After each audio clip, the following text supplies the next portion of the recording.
Quest Audiobooks presents an unabridged recording of 1689 by Amy Cross, narrated by Joan Walker.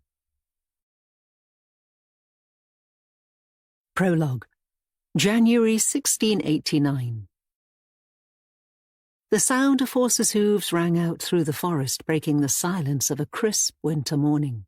Cold air carried the hooves' sound further than normal, as if to alert those animals nearby, large or small, bold or fearful, of a presence.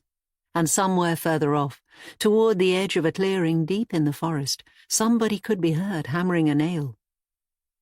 "This is it," Richard Hadlow said as he pulled on the reins, slowing his horse. His eyes were open wide with anticipation as he saw the small group of men working in the clearing. Some of these men were in the pit that would soon become the house's foundations. "This is where it begins." Behind him, his new wife Catherine was far less confident on her own horse. Having barely ridden before, she was clinging to the reins for dear life while constantly worrying that she might be about to fall off. "Just imagine," Richard continued, watching as a couple of the men dragged large timbers across the mud. "In 6 months' time, perhaps 9 at the most, there will stand in this place the most magnificent house you have ever seen." He glanced over his shoulder and spotted the rather muddy and dirty river that ran past the property. "Once certain work has been completed, of course," he added, before feeling something crawling on his left hand. Looking down, he saw a solitary ant on his knuckle, and he quickly swatted the intruder away. "Is that so?" Catherine replied, her voice tense with fear as she still struggled to control her mount. "You might not think that such a house can be built in such a short period of time," Richard explained, evidently unaware of his wife's discomfort. "But I have employed only the best labourers and—" Stopping suddenly, he saw that one of the men was stepping on the timbers, spreading mud all across the wood. "You there!" Richard called out, waving at him. "Mind your boots!" The man muttered something that suggested he was unhappy, but he obediently stepped off the timbers before turning and grumbling to his co-worker. "Hadlow House is going to be the talk of the county," Richard continued, still oblivious to his wife's struggles. "Never before in Kent has anyone built a house like this. As you know, I myself have spent a great deal of time with the architect, Mr. Wyndham of Cobblefield, making sure that the plans are perfected. There is not one aspect of the place that has not been given the greatest of thought, and out here, in the wild Kent countryside, far from the rabble of the city, we shall be pleased to live most peaceable lives." He turned to his wife. "This," he added, "will be a good place to raise children." "I'm sure, Richard," she murmured, as she adjusted her grip on the reins, trying to get comfortable. "On this cold day, however, I find myself wondering for how much longer we are to be out here." She looked around, but she saw only the bare trees of the forest stretching off in every direction, and in that moment she felt a shiver run through her bones. This shiver was partly caused by the cold morning, and partly by the thought that her husband was building a house so far from civilization. "I rather think that I have need of a proper seat, preferably one next to a roaring fireplace." "We are here for a very special reason," Richard replied, and now he began to dismount from his horse. "The foundations have been dug, and today the very first brick is to be laid." He stepped over toward the edge of the pit and looked down into the mud where the men were working. "I would not let anybody else in this whole world perform the task," he added with a faint smile.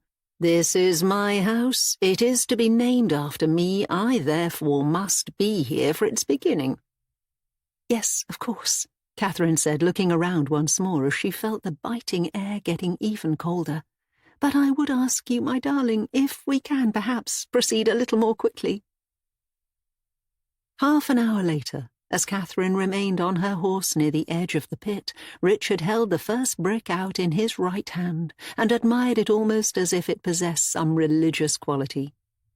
"And now," he said, possibly coming close to the end of his speech, "it gives me great pleasure, before the Lord, to begin the task of building this most wondrous of houses. Nearby, the workmen glanced at one another, and one or two of them raised sceptical eyebrows. "Here?" Richard asked, nodding toward the patch of dirt in front of him. The foreman nodded. "Here," Richard continued, before crouching down and setting the brick on the ground. He adjusted it a little, then a little more, and then he turned it fully around before placing it down once more. "Or there, you men tell me where best to place the first brick." "That seems like a good place, sir," the foreman replied with the patient tone of someone who was most likely going to move said brick once his employer was out of sight. "You've done a fine job. Nobody else could have possibly achieved such a feat." "I know you jest a little," Richard said, staring at the brick with a sense of wonder. "But I wish my connection to this house to be all-encompassing and complete. I believe that any man should be so closely concerned with the very fabric and foundations of his own home, especially when that home is going to come to bear his own name." "It's getting even colder," Catherine said as her horse took a couple of steps closer to the edge of the pit. "Am I imagining it, or is the temperature dropping?" "Men," Richard continued, turning to the workers as if he'd scarcely heard his wife's complaint at all, "is my work here done for this day?" "Aye, sir," the foreman told him. "What are those?" Richard asked, nodding towards some iron bars that had been left sticking up from the ground. "Are they to be part of the new house as well?" "Aye," the foreman replied. "Mr. Wyndham told us that you want only the best method of construction, Mr. Hadlow, so we're sparing no expense. Why, when this house is finished, it'll easily stand the test of time for 500 years by my reckoning, before anyone even has to so much as repair a single brick. Make no mistake, it's going to be a good solid place, and I'm sure people will talk about it for years to come." "That is music to my ears," Richard told him, and now he was unable to hide a sense of great satisfaction. What use is a man if he leaves behind nothing of value once his mortal life is done? "Richard, this horse is becoming agitated," Catherine said, and indeed the horse had begun to trot around in circles as if spooked by some unseen thing. "I think I'd like to get down now." "I shall be inspecting your progress myself," Richard told the workers. "Now, I don't mean to intimidate you, I merely want you to know that I take great pride in this project, and I hope that you will too. You're going to be part of something rather special, and I hope you'll take that very much to heart." "We should probably be getting on now, sir," the foreman explained. "We've got a lot to do if we're ever to have your house built in time." "Are you sure that these foundations are big enough?" Richard asked, turning and looking around. "I'm no expert, but I'm sure the plans that Mr. Wyndham produced made them look larger somehow. We followed his specifications, and it just doesn't quite look the right size," Richard continued, interrupting the man. "Obviously, I don't want to be the type to question your obvious expertise, but might it be worth examining the plans one more time? This really is one of the most important parts of the whole building process, and a mistake now could set everything back by months. Sir, I just don't want anything to go wrong," Richard added with a sigh. "This house has to be perfect, really perfect, and if it isn't, then I'm afraid that all this time and money will have been spent for absolutely nothing, and Mrs. Baxter certainly won't tolerate a smaller kitchen. She already— "Richard!" Catherine called out. "Help me!" Startled, Richard turned and saw that Catherine had entirely lost control of her horse. As the animal bucked and kicked, the poor woman was barely able to stay on at all, and soon she began to slide off on one side. Several of the workmen began to climb up so that they could offer their assistance, only for the horse to whinny as it turned and almost kicked one of them in the head. "What's wrong with the brute?" Richard murmured, before putting two hands around his mouth and raising his voice. "Catherine!" he shouted. "You must make him understand that you're in charge. Do you hear me? He'll respect your authority more if you're a little harsher with him." "Richard, help me!" she gasped, close to tears now as the horse turned first one way and then the other. Various men tried to reach for the reins, but they all failed. "Richard, I'm scared. I want to get down." "Will this foolishness never end?" Richard asked, clearly irritated as he took a step forward. "Catherine!" Before he could finish, she fell down off one side of the horse. Catching her feet in the stirrups, she twisted but managed to pull away, stumbling back on her feet as the horse bucked and turned away. Trying to steady herself, Catherine reached out to either side, but she found nothing she could use for support. Instead, she took a couple more steps back until she toppled over the edge and fell down into the pit, landing directly on top of the iron bars. One of the bars pierced her back and then burst out through the front of her belly. Sliding down until she hit the ground, Catherine let out a startled cry as she reached her hands up and took hold of the bar as if she couldn't understand how it had run straight through her body.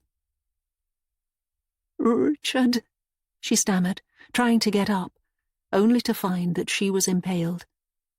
She clutched the protruding bar, as if she believed she could simply move it aside, as if she still had no inkling that she was so badly hurt. "Catherine," Richard replied, his face white with shock now as he stepped closer and saw the full extent of her injury. "What?" "Why can't I get up, Richard?" she asked, trying again and again before removing one hand from the bar and seeing the blood smeared across her palm. She fidgeted for a moment, more annoyed than afraid, although after a few seconds the panic began to show in her eyes. "Catherine, Why can't I get up?" she shouted. "Richard, do something, Richard, I don't understand." She tried to twist the iron bar, only to let out a pained gasp as she felt it ripping through her belly. "Richard, please!"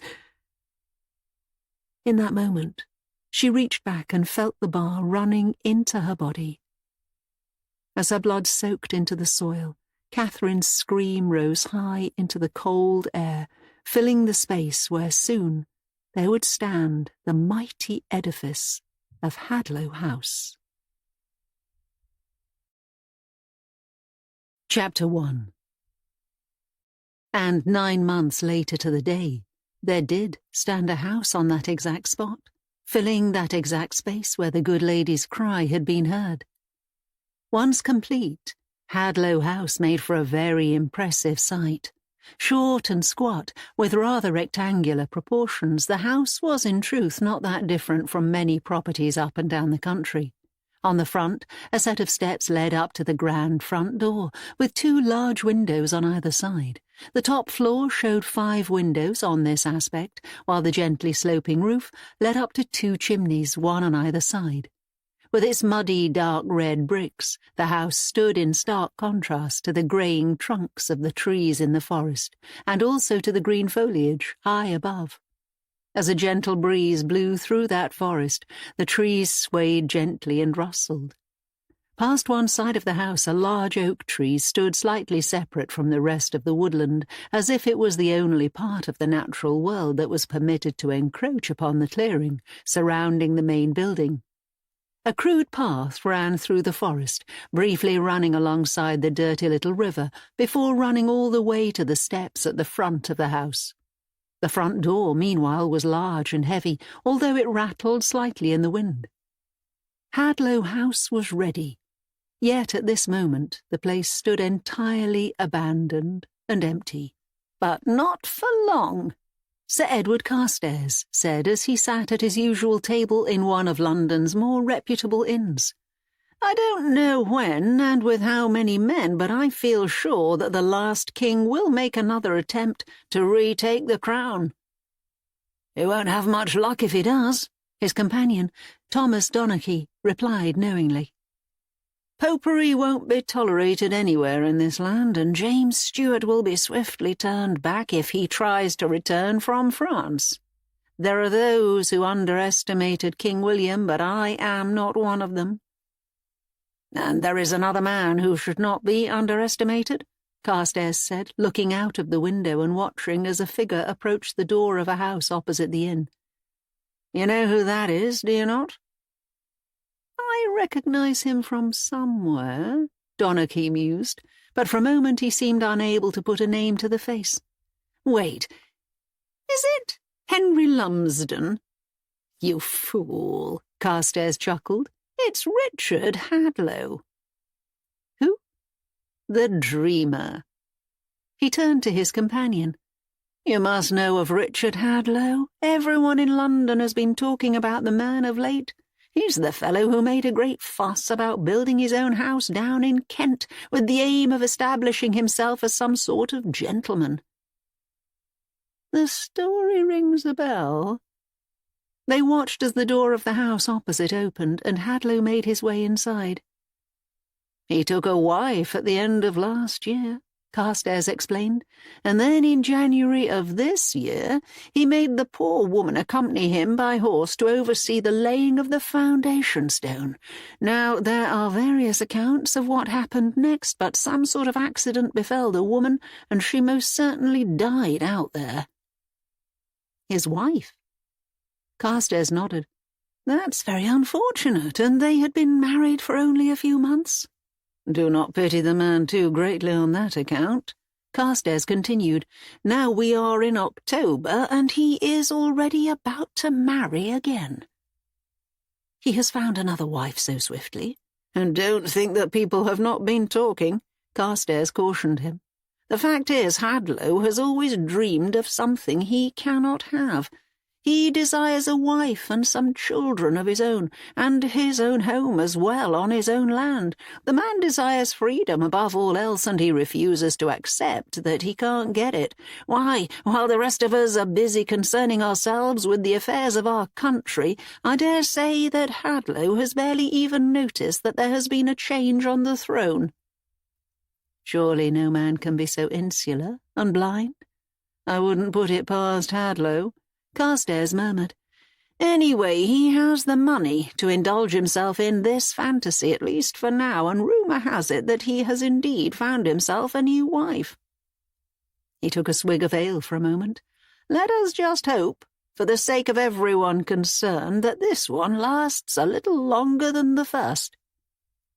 Father, I do not know this man. How can you expect me to marry him? Standing in the cramped, rather overflowing library of Marston House, Richard Hadlow kept his hands behind his back as he forced an uncomfortable smile. He'd been waiting for several minutes now while his host, Josiah Bedford, remonstrated with Rebecca. Evidently the young lady was not entirely happy that she was to be married, although Richard wondered whether she knew that she could be overheard. He certainly believed that no one of good class would ever be so indiscreet. He's a perfectly fine gentleman, Josiah could be heard replying, his voice filled with a sense of frustration. Rebecca, I cannot find a better match for you. Then perhaps you should let me find my own match, she remonstrated. I am your father, and it is incumbent upon me to find you a good husband.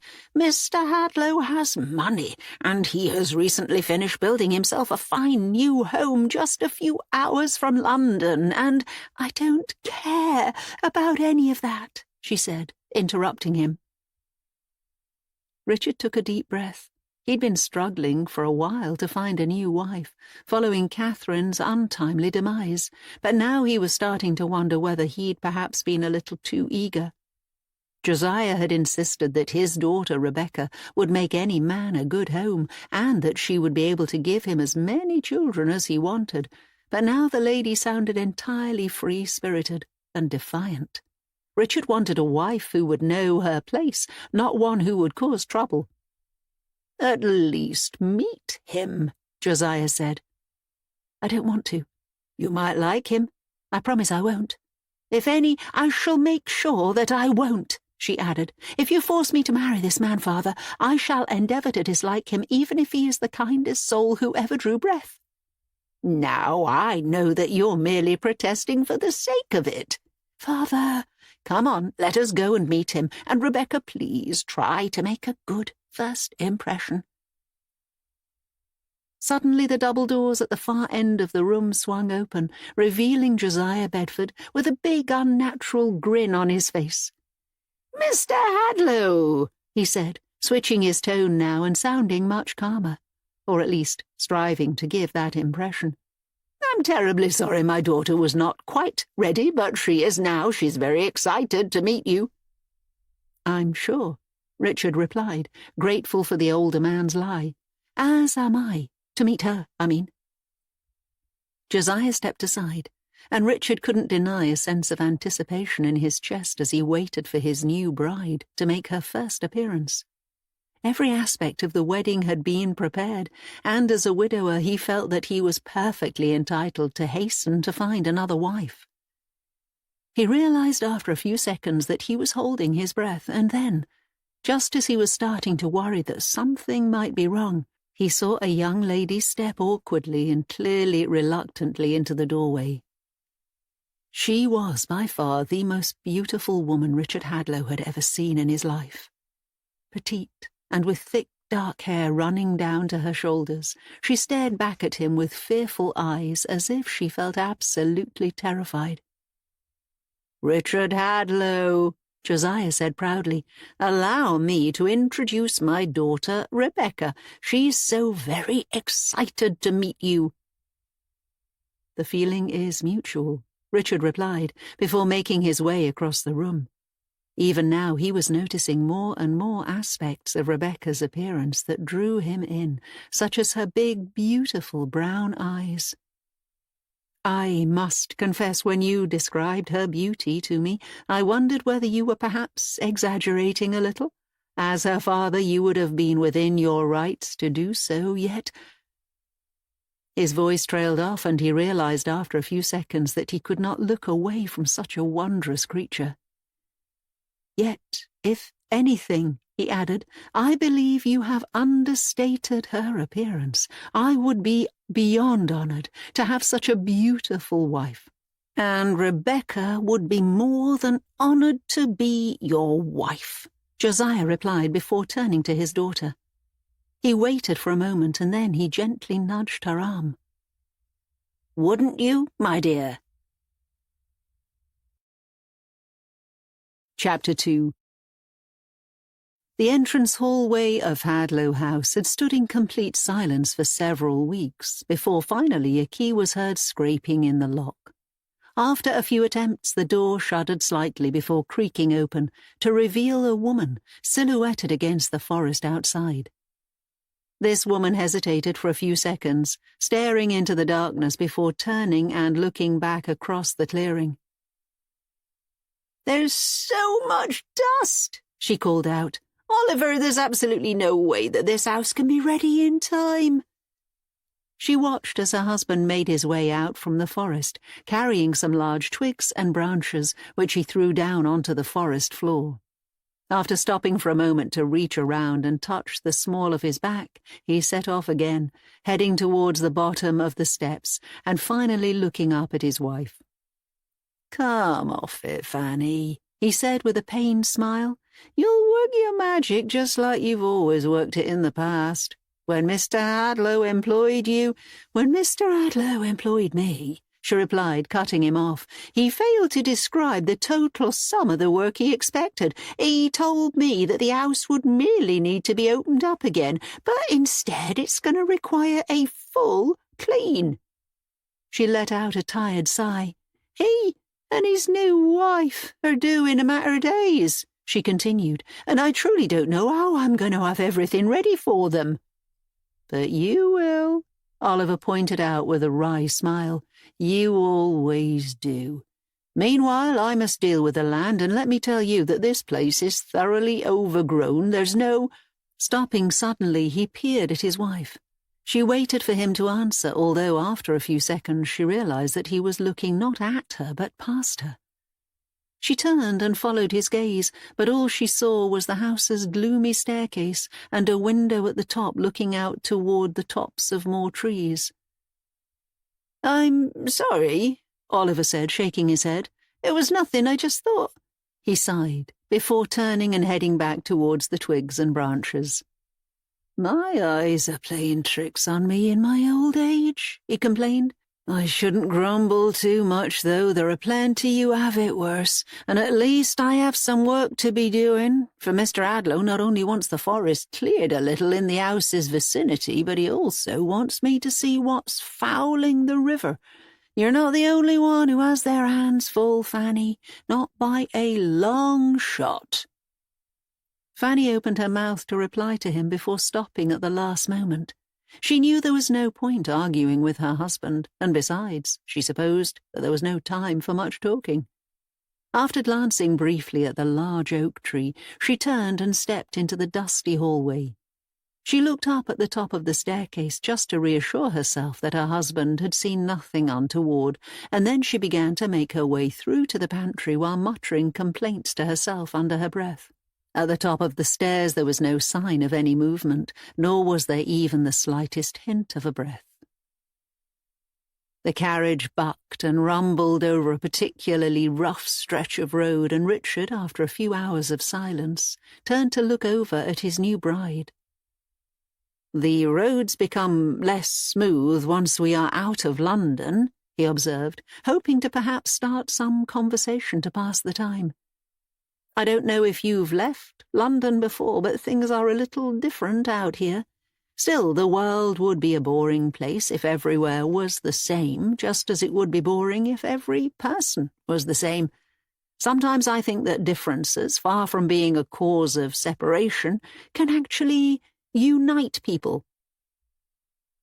She turned to him, and he was immediately struck by the glare in her eyes.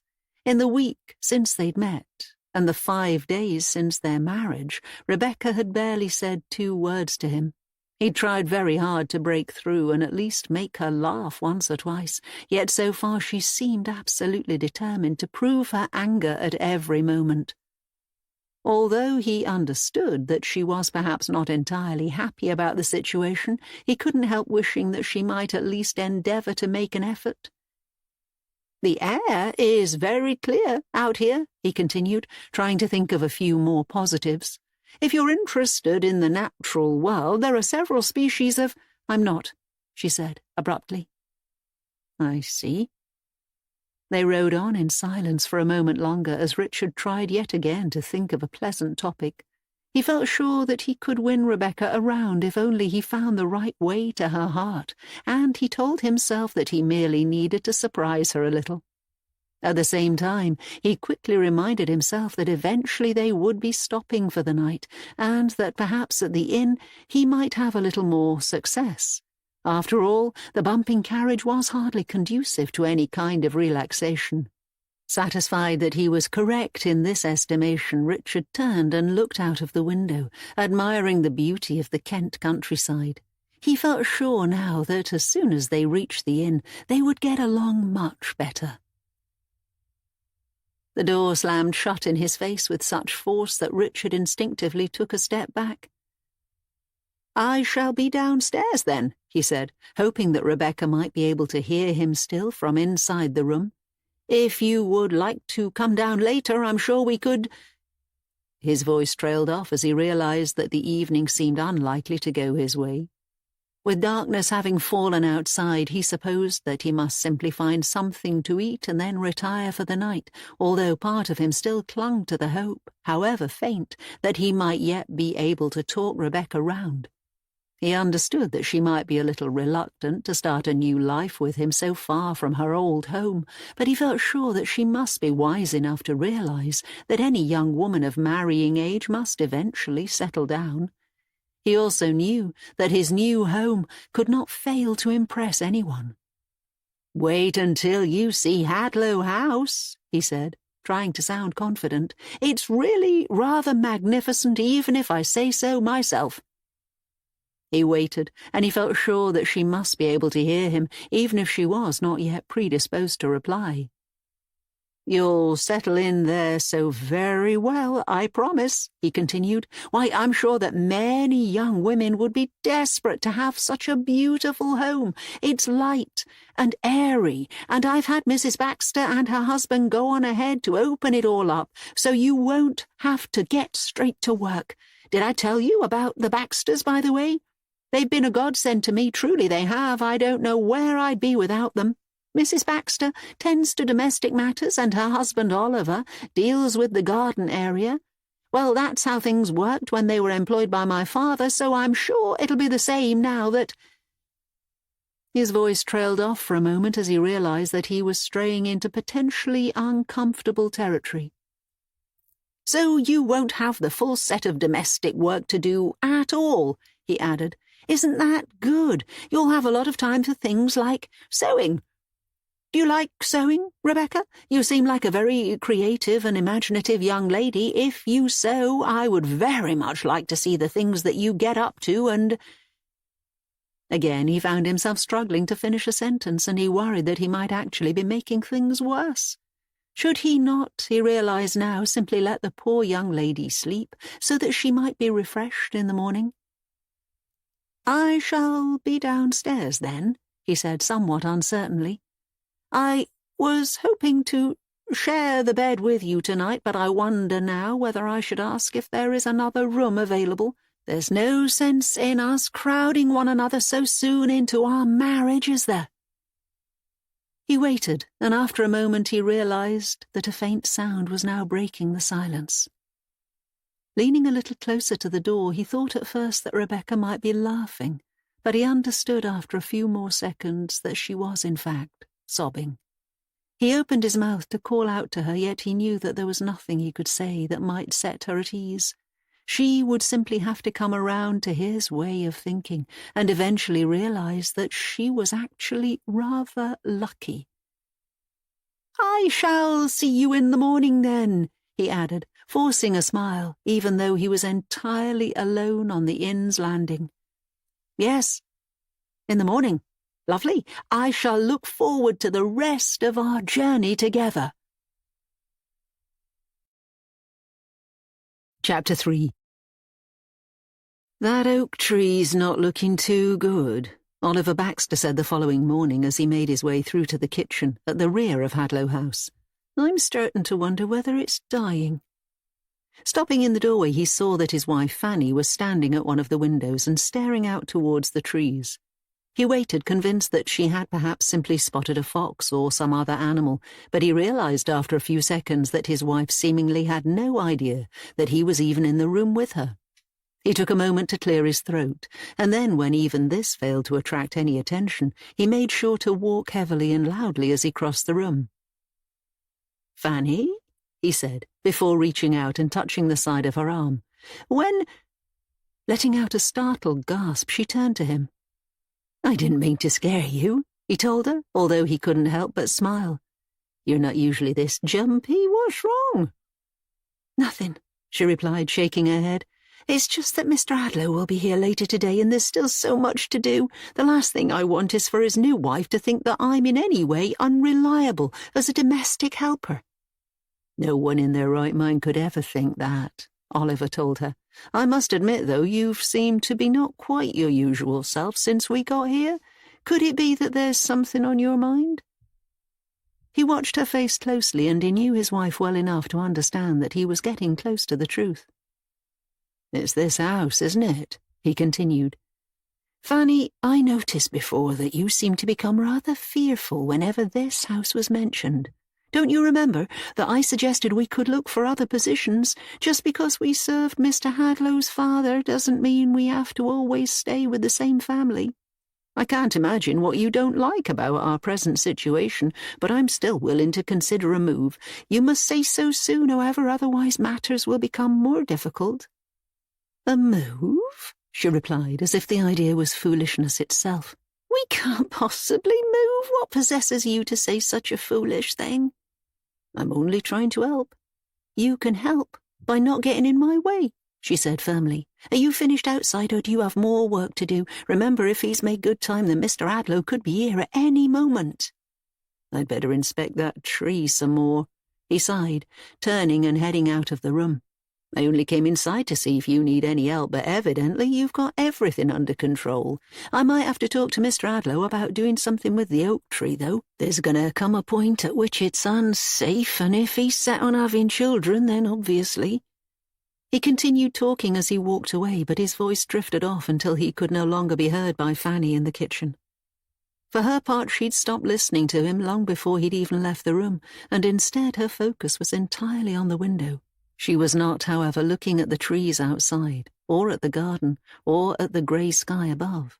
Instead, she was staring at her own very faint reflection in the glass, and she was watching for any hint that an unseen presence might be watching from over her shoulder. A few miles away, following more silence during breakfast, Richard and Rebecca sat in the bumping, bouncing carriage without speaking. Every so often Richard spotted something out of the window that he thought he might remark upon, yet each time he held back. Truth be told, he was starting to find the awkward one-sidedness of the conversations rather uncomfortable, and he'd begun to wonder whether silence might actually be preferable. At least for now. Once they arrived at the house, however, he felt sure that Rebecca would start to come round. Spotting a magpie, Richard opened his mouth to pass a comment, but the bird quickly flew out of sight, and anyway there was no guarantee that Rebecca liked such things at all. "Is the house big?" she asked suddenly. He turned to her, and he was immediately struck by the fear in both her eyes and her voice. "It is," he told her before correcting himself. "Well, by some standards, at least. There are 3 bedrooms, which seems more than generous." 3 bedrooms, she replied softly before turning to look straight ahead just as the carriage passed over a particularly rough section of the road. "That is good." "1 for us," Richard said, trying to hide the fact that he was gladdened by her words. "And then I thought I should plan ahead for a family." He saw her flinch, and while he knew that he had every right to simply demand children soon, he couldn't help but wonder whether a more cooperative approach might be better. "You are of childbearing age," he pointed out, hoping to cheer her up. Her lips moved slightly, but no words escaped.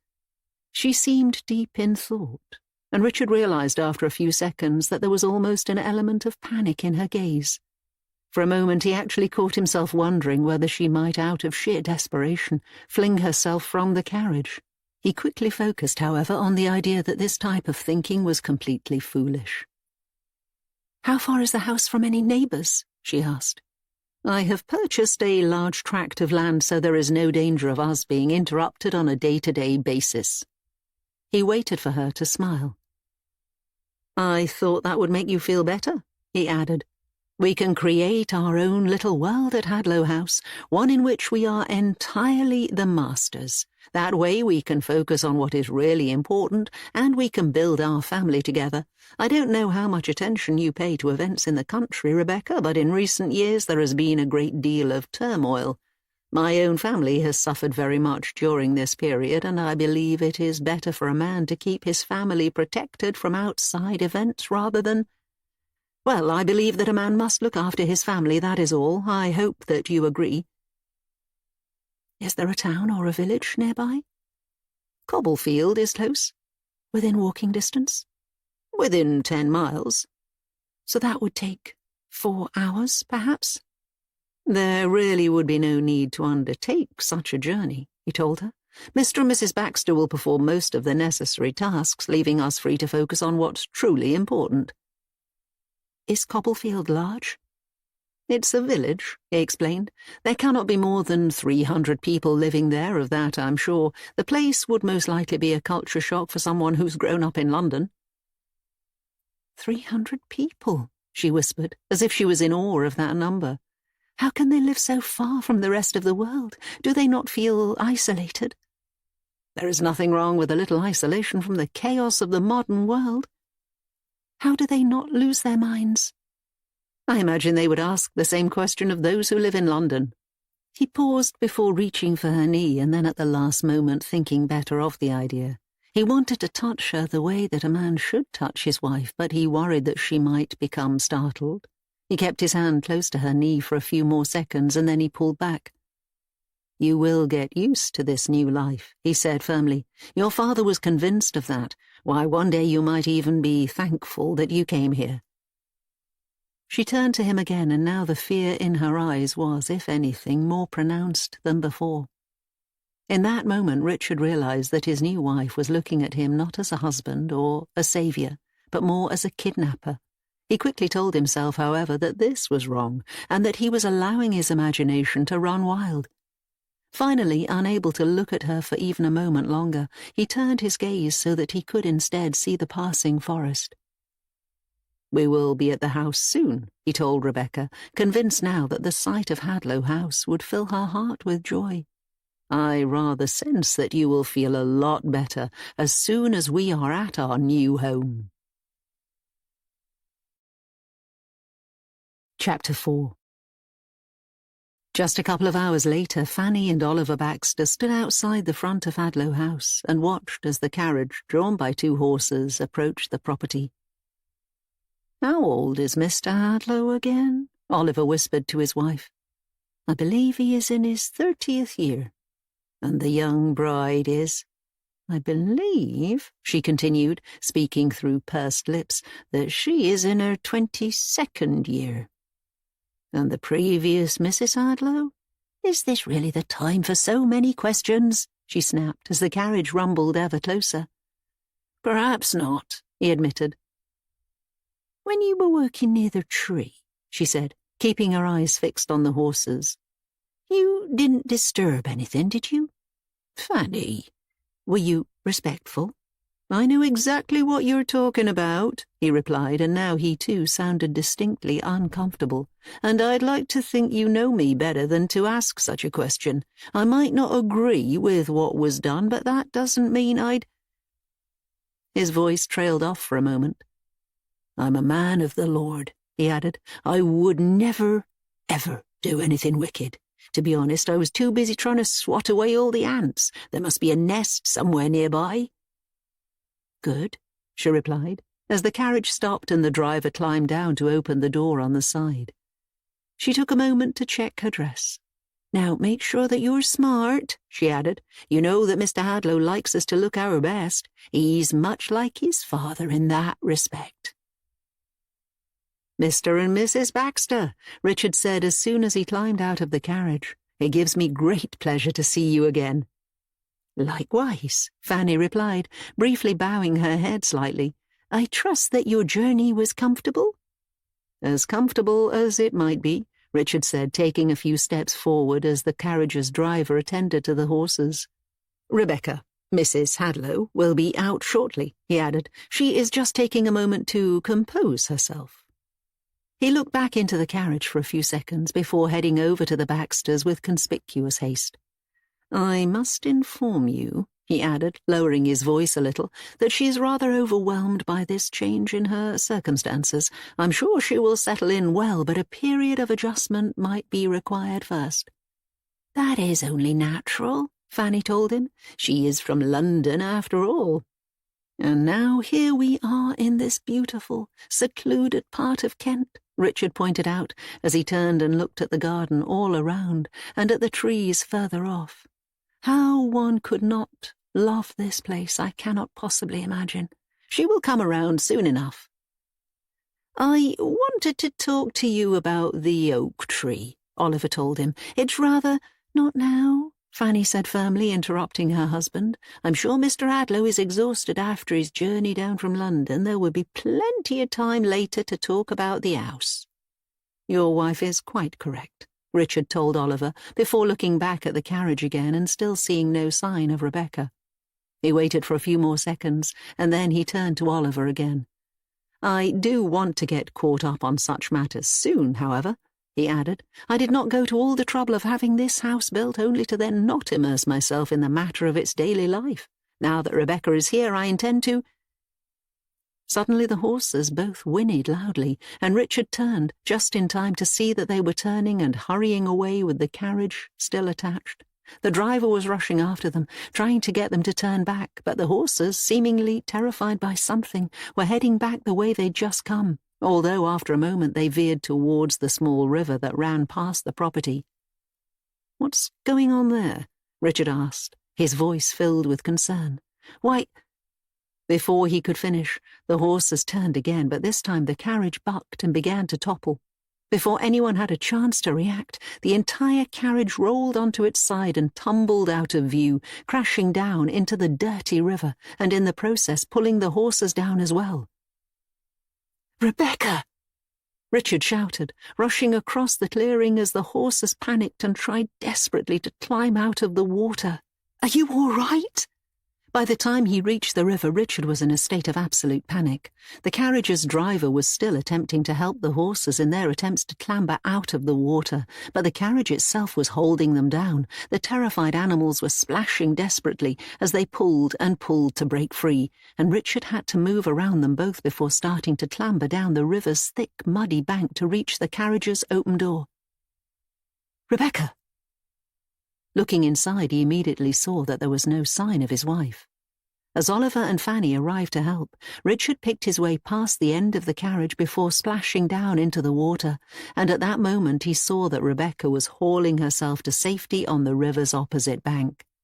Wading across to join her, Richard found that she was absolutely soaked, and he could only watch with a growing sense of horror as she rolled onto her back and began to cough frantically.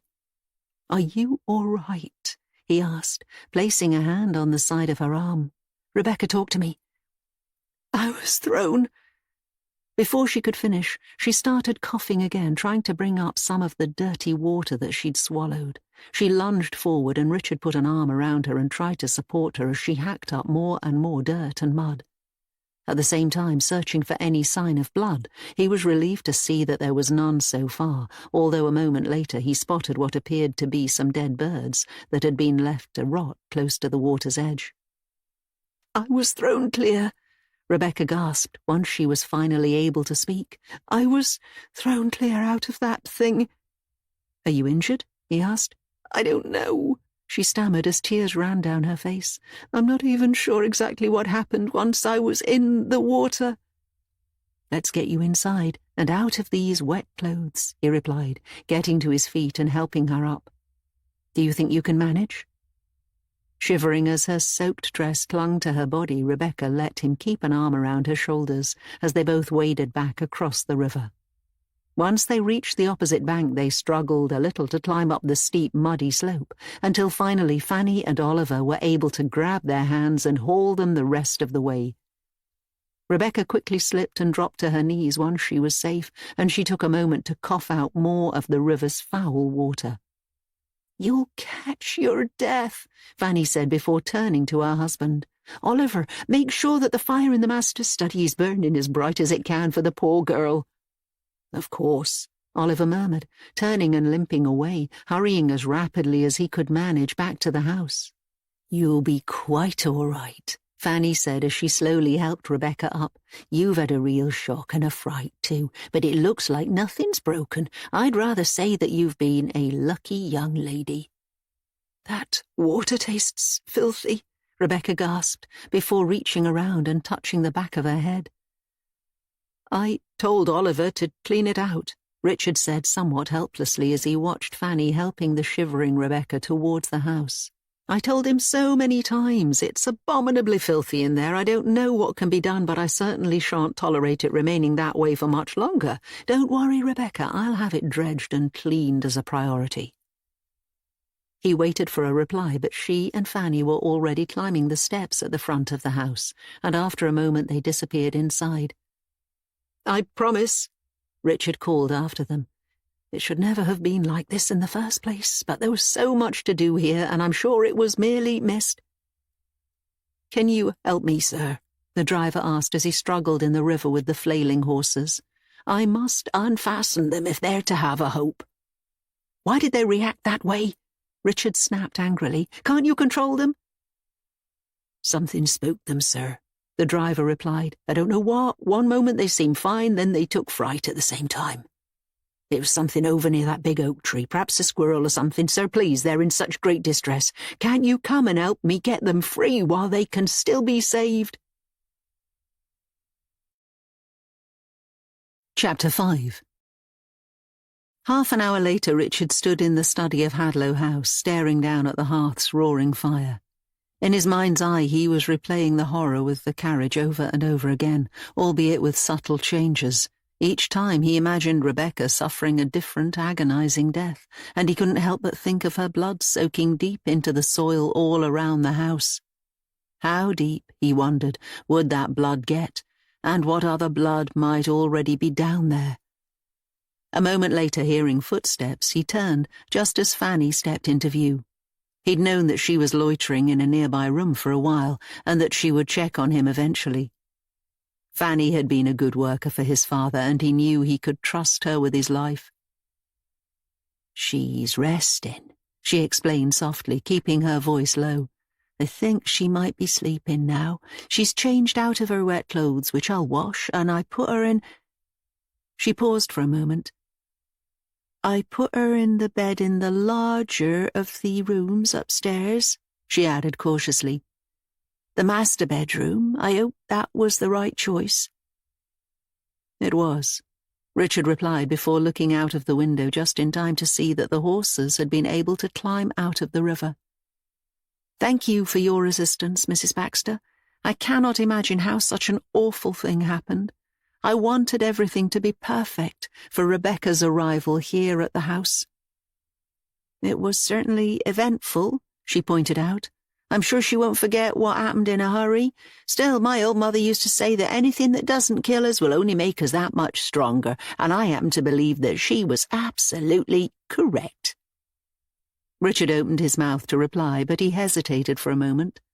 Looking out of the window again, he watched as the carriage's driver worked to calm the horses, while Oliver examined the carriage, and then, as a shudder passed through his body, he looked back into the flames.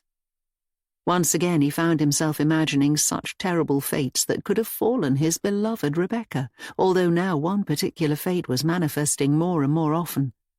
He thought of her becoming impaled upon a metal bar and meeting the same slow death as poor Catherine. He knew he should not dwell upon Catherine's demise, and he'd managed to put the poor woman out of his mind while planning his second wedding. But now she was returning to the surface, and she was bringing back all the doubts and fears that had been plaguing him for months. "I thought it was happening again," he murmured. "I'm sorry," Fanny replied. He blinked, and in that brief fraction of a second he saw Catherine again, impaled on the metal bar as her blood soaked into the ground. A flicker of horror crossed his face. He tried to push the image away, only to find that it came back stronger. He saw the horrified, confused expression on Catherine's face, and somehow he also saw the blood leaching deeper and deeper into the cold, dark soil beneath her body. "What happened earlier in the year with Catherine, I mean," he continued. "I suppose I had naively assumed that a man could not be so unlucky twice in a row, that he could not lose first one wife and then another, both on their first visits to his new home. Then when Rebecca was thrown into the water just now, I almost wondered whether there might be some kind of—" He paused again as if he couldn't quite bring himself to get the next word out. "Curse," he added finally. "How could there be a curse?" Fanny asked. "The house is entirely new." "My family is not new," he pointed out gravely. "I had been hoping to start the Hadlow line afresh here, but perhaps such things are not possible." "You should not think like that," she told him. "You are your own man. You are not your father." "I know, and I admit that it was a foolish consideration," he replied. "Nevertheless, there was a moment today when I thought I was to be made a widow for a second time this year. I have already lost poor Catherine, and I feared I might have lost dear Rebecca as well, and if that had happened—" "But it did not happen," Fanny reminded him. "I know, but she could so easily have drowned in that foul water, or been crushed by the carriage, or been kicked by one of the horses, or—" "You must not think of that," Fanny said firmly, before stepping over and placing a hand on the side of his arm. "Mr. Hadlow, none of those awful things happened to your wife today. She is sleeping peacefully upstairs, and I am sure that once she wakes she will feel much better. As for the horses and their fright, I must confess that I have never liked such beasts, so it's no surprise to me when they misbehave. That man obviously has no idea how to control them, and if anything tragic had happened today, it would have been entirely his fault." She paused, watching his face, waiting for his response. "Please, do not think about curses, Mr. Hadlow," she added. "Not after this. Not after what happened to your father." Richard turned to her, as if the mere mention of his father had caused some kind of shock to his system. He seemed to be on the verge of saying something, yet at the last moment he held back. "You know what I mean," she continued, squeezing his arm gently. "If I might be so bold, Mr. Hadlow, I would suggest that you should focus entirely upon the future now. Forget about the past, all of it. It is gone." He opened his mouth to reply, but at that moment they both heard a creaking sound coming from above. They looked up just as the sound returned, followed by the unmistakable sound of a footstep. "I thought you said she was sleeping," he said. "She was," Fanny replied, "but she is perhaps too excited to rest for long." Reaching the top of the stairs, Richard saw that the door to the master bedroom had been left slightly ajar. He made his way over and pushed it open slightly, and finally he was greeted by the sight of his wife, sleeping soundly in the bed. He waited, holding his breath, not daring to make a sound at all, and then he stepped back and pulled the door almost shut again. Turning, he looked across the landing. If Rebecca had been walking around, then she had most certainly returned very quickly to the bed without making any further sound. That seemed unlikely, yet Richard knew that there was nobody else upstairs, and that therefore there could be no other culprits. He hesitated, and then he pushed the bedroom door open again, and saw that Rebecca had not moved. He blinked, and for a few seconds it was not Rebecca in the bed at all. Instead he saw Catherine, sleeping as she would have slept if she had ever lived long enough to see the house built. Whereas Rebecca was slight, with dark hair, Catherine had been a stronger-looking woman with a lighter complexion, and there could certainly be no mistaking one woman for another. For a moment, however, Catherine was most assuredly the woman in the bed, and Richard allowed himself the faintest of smiles as he imagined her living a full and happy life. He blinked again, and now Rebecca was once more before him. "Are you awake?" he whispered. He waited, half expecting her to open her eyes, but the more he stared at her, the more he saw that she seemed to be sleeping absolutely deeply and peacefully. In fact, her rest appeared so complete, he immediately knew that it would be wrong to cause any disturbance at all. So he once again pulled the door until it was barely open, and then he stepped back towards the top of the stairs. One of the floorboards creaked beneath the weight of his left foot. He felt a glimmer of irritation, since the house was new and should not have any imperfections, but he quickly reminded himself that there was no benefit to such thoughts. The house was, despite a few small problems here and there, exactly as he had always dreamed. After looking around one more time, he made his way back down, leaving the landing bare and empty. A moment later he could be heard making his way outside, and then, very slowly, the door to the master bedroom began to once again creak open. Chapter 6. Rebecca opened her eyes. She had been awake when Richard was at the door, but she had managed to imitate perfectly the art of sleeping. Even when he'd briefly spoken, she'd been able to remain entirely calm while quietly praying that he would leave her alone. She knew that she would have to speak to him eventually, but after the fuss of the carriage tumbling into the river, she felt as if she might be owed a few hours of solitude. The bed was comfortable, she had to admit that, and she just needed a little while to get used to her new surroundings before going downstairs and facing the full truth of her new life. A moment later, she heard the door's hinges groan again, and she realized that somebody was most certainly stepping into the room.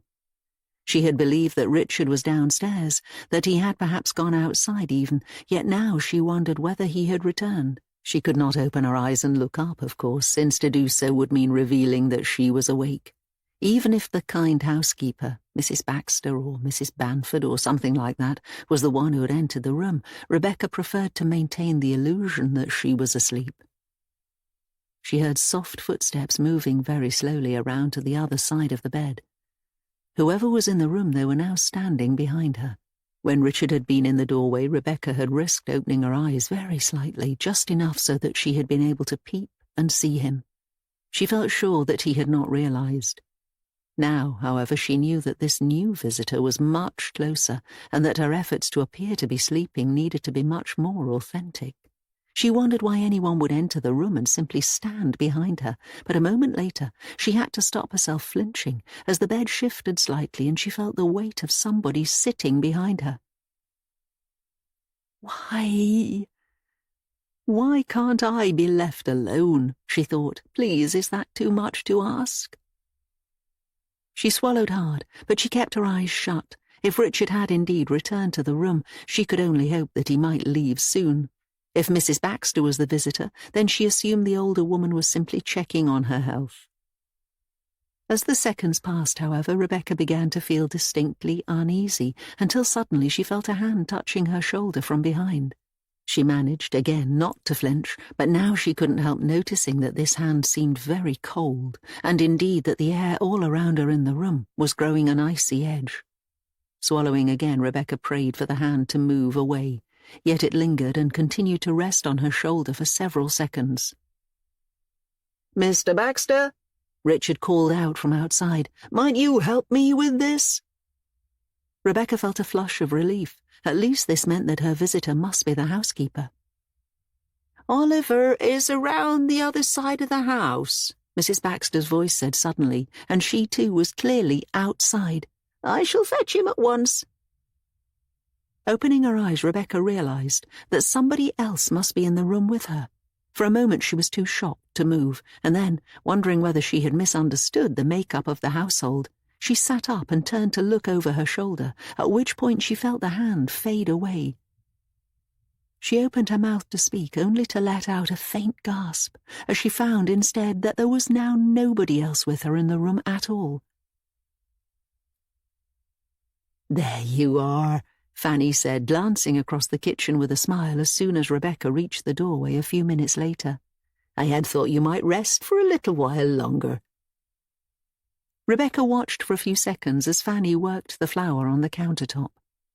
"You can sit with me if you prefer," Fanny continued.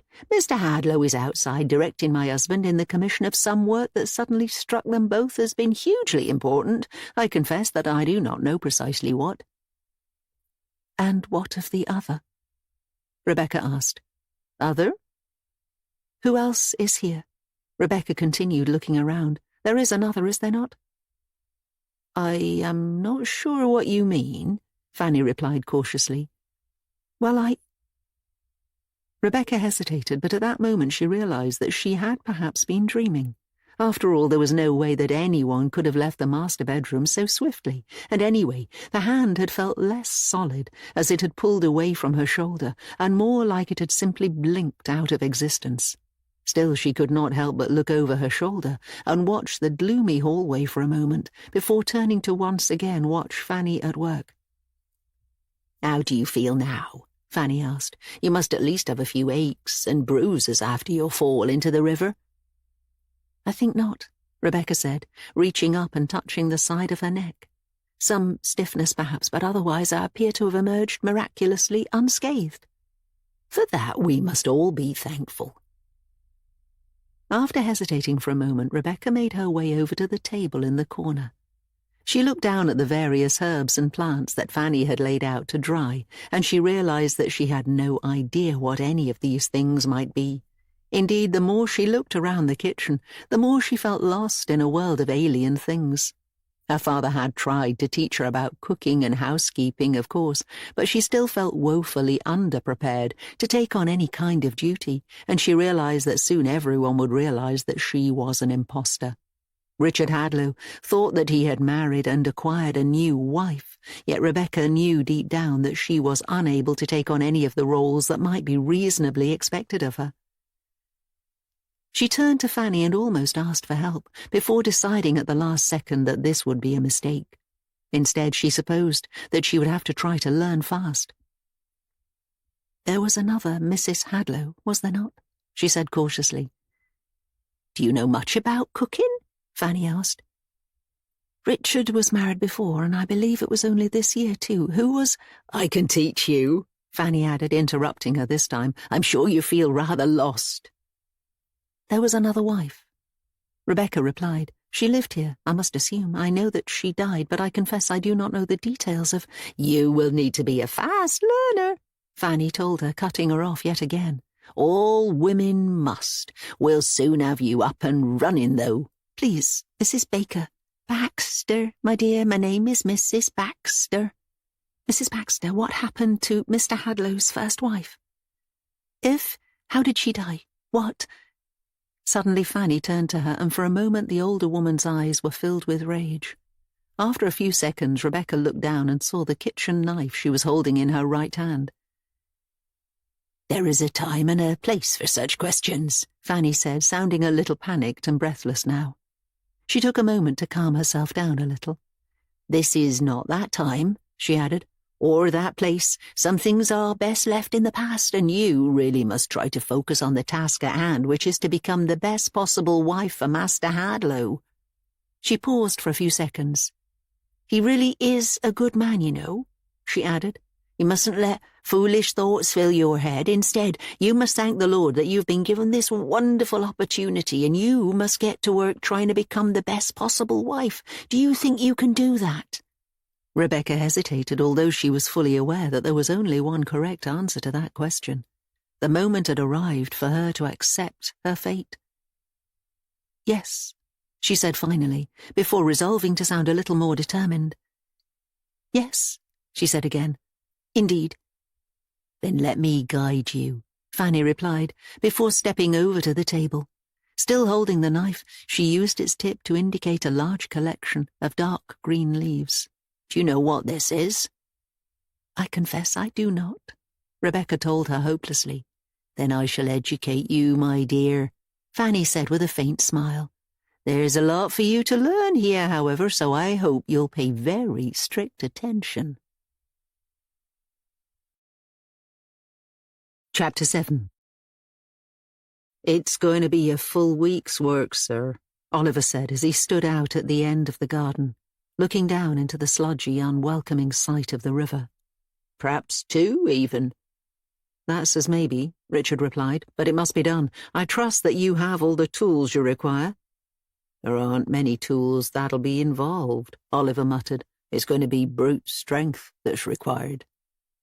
Do you need some help? I would most certainly be happy to offer any assistance that you might need. That's very kind of you, sir, Oliver said. But in truth, I work better on my own, and I think I'd rather be left to get on with it. He pointed towards a particularly large pile of mud on the river's other side. My first job will be to clear that part and get rid of all the weeds. The wheels of that carriage churned a lot of dirt up. At least the wretched fellow is gone now, Richard said with a sigh, and he took his horses with him. The carriage wasn't actually damaged too much, Oliver explained. This'll be a hard job, but I have no doubt whatsoever that it can be done. And what is this? Richard asked, stepping past him and then crouching down to get a better view of what appeared to be a rotten dead bird just above the waterline, with thick maggots crawling through its guts. Would you mind removing anything like this first, Oliver? I should not like my wife to see so much death. Of course. Heading over, Oliver reached down and picked up the dead bird with his bare hands. As soon as he lifted the main part of the corpse up, the head slithered off and hung down, attached to the main part of the body by a thin strand of meat. Clearly untroubled by such things, Oliver scooped the rest of the bird up, maggots and all, and peered more closely at the remains before sniffing the air slightly. It smells bad, that's for sure, he said. Are you sure that it's wise to hold that thing in such a manner? Richard asked, wincing a little as he saw that one of the maggots was now crawling off the dead bird and along Oliver's hand, heading up onto the man's wrist. I must say it's all rather horrible. I'll bury it, Oliver replied, before turning and chucking the rotten dead bird down onto the ground with force. Turning back to Richard, he smiled. It'll be good for the soil. I'm sure, Richard said, and then he winced again as he saw that the stray maggot was still crawling across Oliver's wrist, making its way up into the sleeve of his tunic. Oliver, you have a— His voice trailed off as the maggot disappeared from view. Oh? Oliver looked down, pulled the tunic's sleeve aside, and then flicked the maggot away. Don't mind things like that too much, sir. Out here in the countryside you'll never be too far from something like that. Evidently, Richard said, with no obvious sign of pleasure. Still, there seems to be no need to actively invite these creatures to come too close. I'll dig out anything that's down in that riverbed, Oliver explained, and clear the weeds, and then I reckon that within a week or two the water'll flow more cleanly. There's only so much I can manage, of course, because a lot depends on whatever's going on upstream, but I'm sure we can at least improve things a little. That's about all I can promise, though. I'm sure you'll do your best, Richard said, forcing a smile. Thank you, Oliver. I trust that you recognize my gratitude for all that you and your wife have done for me. We served your father, Oliver said firmly, and now we serve you. He paused for a few more seconds. Although I do find myself wondering how long you might want us around, sir. If you ever come to think that we're surplus to requirements, I would ask that you give us plenty of warning. Fanny and I are still young enough to find other work, just about, but we'd need as much time as possible, if you catch my drift. I do, Richard told him, and... Stopping suddenly, he turned and looked across the garden. For a few seconds his eyes searched for something, and then, as a faint scratching sound briefly filled the air, he found himself staring at the old oak tree. I've been meaning to talk to you about that thing, sir, Oliver continued. It's not looking healthy, and in my experience it's better to get the remedial action in sooner rather than later. If I cut off some branches now, we might be able to save the thing. Otherwise it'll become too dangerous to let it stand. Obviously it's a big job, and it'll have to wait until after I've done the river, but it's not something that can really be put off. Of course, Richard replied, still watching the tree, and then, turning his head a little, staring towards the patch of ground between the gnarled roots and the forest's clearing. Did you hear something a moment ago? He continued, his voice filled now with a sense of wonder. Like a kind of scratching sound? You'll hear all sorts out here, Oliver told him. In my experience, it's best not to think about such things too much, otherwise you can find your imagination runs wild. Trust me, sir, let me look after the outside. You've got your nice young wife to take care of now. A few minutes later, as he set some old saws against the wall around the rear of the house, Oliver heard the back door open. Looking up, he saw Fanny stepping outside. How are things in there? He asked. Have you trained her up to become the perfect wife yet? She's very rough around the edges, Fanny replied, glancing back to make sure that she couldn't be overheard, before pushing the door shut and making her way over to join her husband. But not without potential. As long as she truly wants to learn, she'll be fine. Doesn't seem to me as if she'll have much choice, he observed. And what has the master got you doing now? She asked, stopping and looking at the rusty metal teeth of the saws. Those things look like they're left from the days of Queen Elizabeth herself. You might not be too wrong there, he muttered, taking a step back. He paused, looking at the saws before turning to his wife. Mr. Hadlow seemed drawn to the spot next to the tree a little earlier. What spot next to the tree? You know full well what I'm talking about. Let him go, she replied. It's no concern of ours. I just think it'd be a good idea to keep him away. He knows what's there, she pointed out. He can go rooting around in the undergrowth as much as he wants. He'll only find things that he already knows about. Yes, but do not start talking to me again about things that cannot be real, Oliver, she said firmly. I'm sorry, I did not mean to speak over you, but I will not have any more talk of such things. It was like he heard something, he told her. He said as much himself. He mentioned a scratching sound, and I too have heard a— You have heard nothing of the sort, she said, through gritted teeth.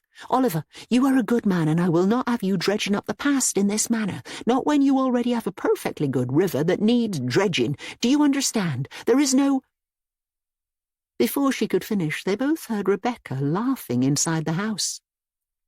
I told her to show Mr. Hadlow what we're making for this evening's meal, she continued, and I don't know about you, but I certainly think that they seem to be getting on very well now. Please let us not do anything that risks pushing them apart again. We've talked about this before, Oliver.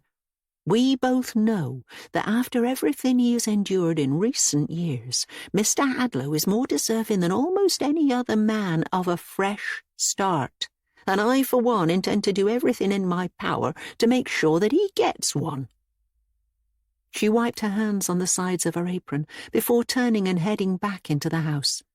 I trust, she added, that you won't do anything foolish. Oh, I'll keep my mouth shut, he sighed once she was gone. I know better than to cause trouble. As he heard Rebecca laughing again, Oliver picked up the largest of the saws and began to examine the sharp little metal teeth. Having sat for a long time without being maintained, this saw was one of the rustier specimens, and when he touched some of the teeth, Oliver winced as he felt a pinprick of pain. Still, as he peered more closely at the saw's leading edge, he reasoned that there was no need to throw any of the saws out. When the time came, they would all most likely still be capable of cutting through anything in their way. Chapter 8. A man is never happier than when his belly is full, Richard said a few hours later, as he stood in the house's study with several candles burning nearby, and I contend that my belly is very full right now. Mrs. Baxter did all the hard work, Rebecca replied cautiously, watching him from the doorway for a moment. Indeed, I should go and help her clean up. She turned to leave the room. No, wait, Richard said abruptly. Stopping, Rebecca turned to him. Let us be honest with one another, he continued. Our journey here was uncomfortable, to say the least. I'm not saying that you set out to be deliberately cold or rude, but your displeasure with the whole arrangement was plain to see, and, I might add, entirely understandable. As for my part, I tried to make you feel better, but I did a very bad job of that, and I confess I think I might have made things worse. I hope you'll understand that my efforts were ruined, if anything, by an over-eager desire to please you. You have been most kind since the moment we first met, she told him. This cannot be easy for you, he replied. You are in a strange house, in a strange place, with a strange housekeeper and a strange groundsman, working in a strange kitchen and dealing with, he paused, a strange husband. You have been most kind, she said again. I want to turn this place into a home, he explained. I don't know how much your father told you about my family, but in recent years the Hadlows have been on the wrong side of history. My forebears picked the losing side in the fight for the nation 40 years ago, and they picked the losing side again in recent years when the last king made his play to bring back the cursed religion. Speak to anyone in circles of power in this country and they will most likely spit whenever they heard the name Hadlow. I am sure things aren't that bad. Oh, but they are, he told her, before allowing himself a faint smile. They truly are, and if I might be so bold, I believe myself to be the first Hadlow in quite some time who has not gone out of his way to appear a fool in front of the authorities. I am still stained by the actions of my father and grandfather, and of several generations before that, but I am resolved to break free from that litany of foolishness and stand on my own 2 feet. That is why I wanted to have a new house built, one that has no history.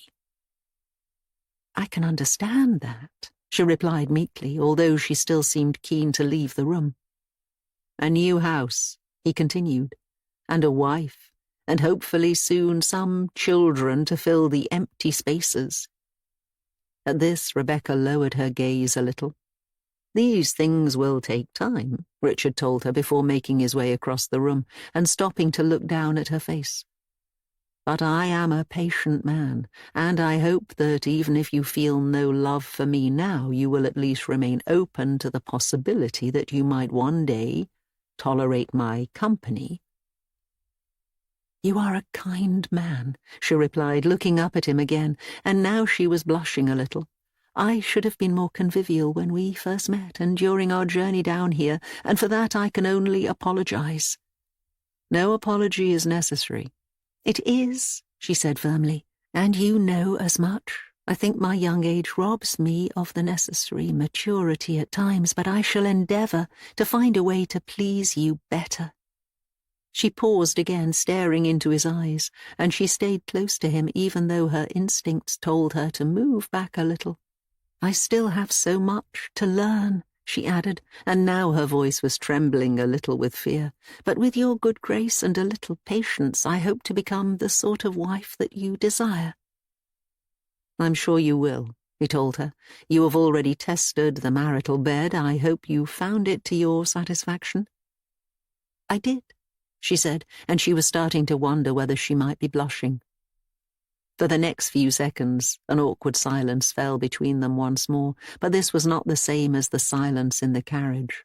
This time the silence seemed to be filled with a kind of nervous anticipation, and Rebecca told herself that, as the wife, she had to wait and follow her husband's cue.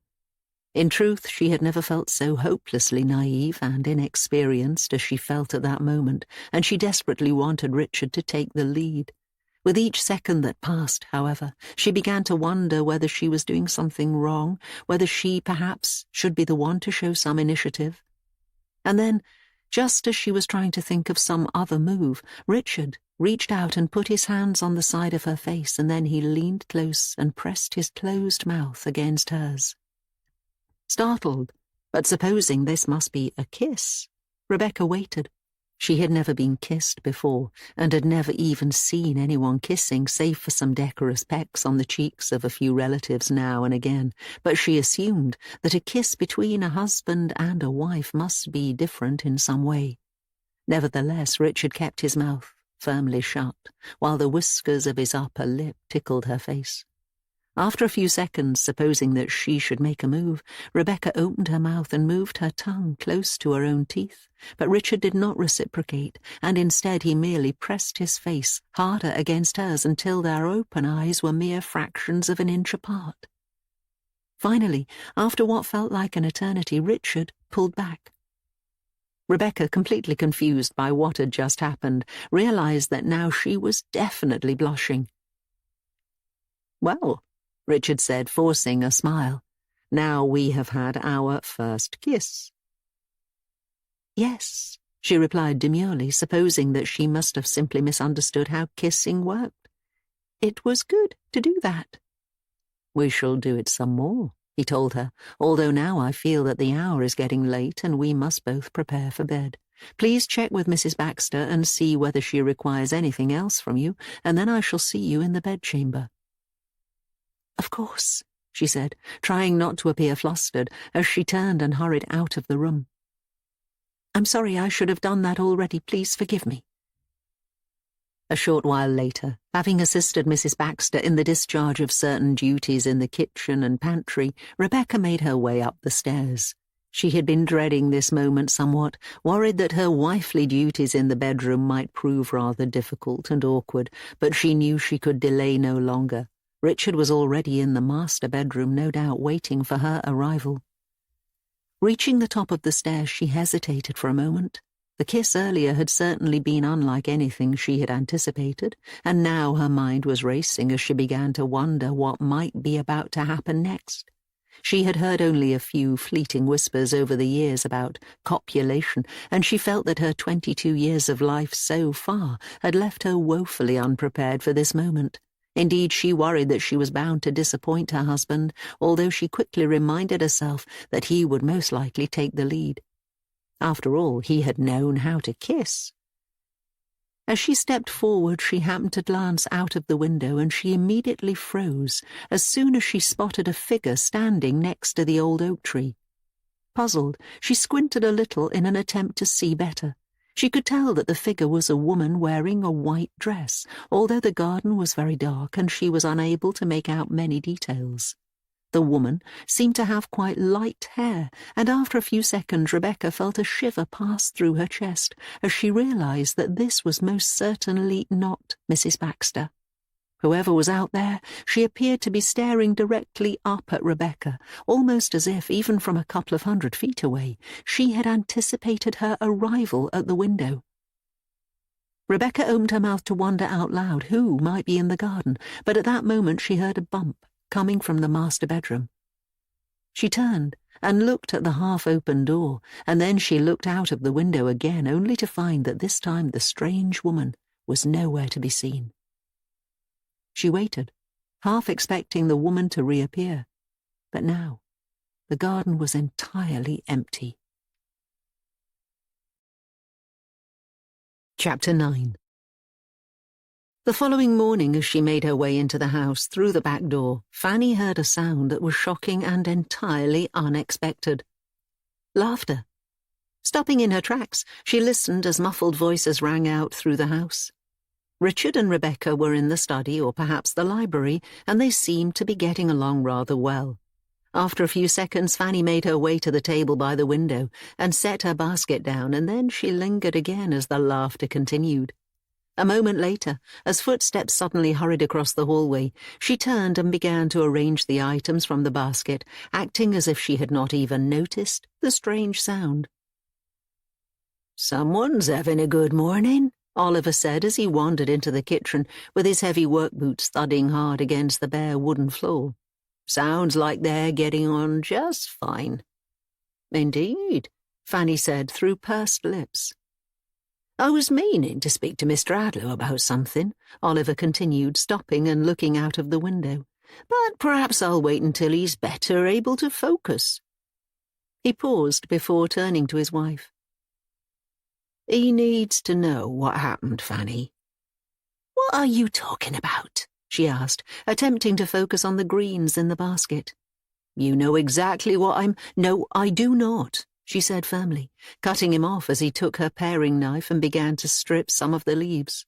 "It sounds as if you're about to suggest something utterly stupid, but that cannot be the case. After all, we have discussed this matter at great length, and I know full well that you would not wish to reopen that discussion." She turned and glared at him, as if she hoped to use the sheer force of her stare to batter him into submission. "I'm not married to a fool, Oliver, am I?" "I just think we should tell him." "For what purpose?" He opened his mouth to reply, but instead he found himself searching for the right words. "To salve your conscience?" she asked, lowering her voice a little as laughter continued to ring out from the front of the house. "That is what prayer is for, Oliver. The Lord sees everything. He saw what happened that day and what we did. He understands that we made the right choice." She paused, watching him intently as if she was still worried that he might be about to contradict her. "And the matter is settled," she added, "in the eyes of God and in our eyes as well, and most certainly in Mr. Hadlow's eyes. Let us not cause disruption where none is necessary." Again Oliver seemed poised to reply. After a few seconds, however, he turned and looked towards the open door.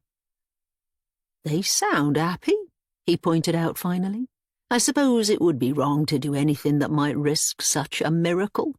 "There's no miracle," she muttered. "It's just people getting on with their lives in the best way that they can. Speaking of which, do you not have any tasks at all that require your attention?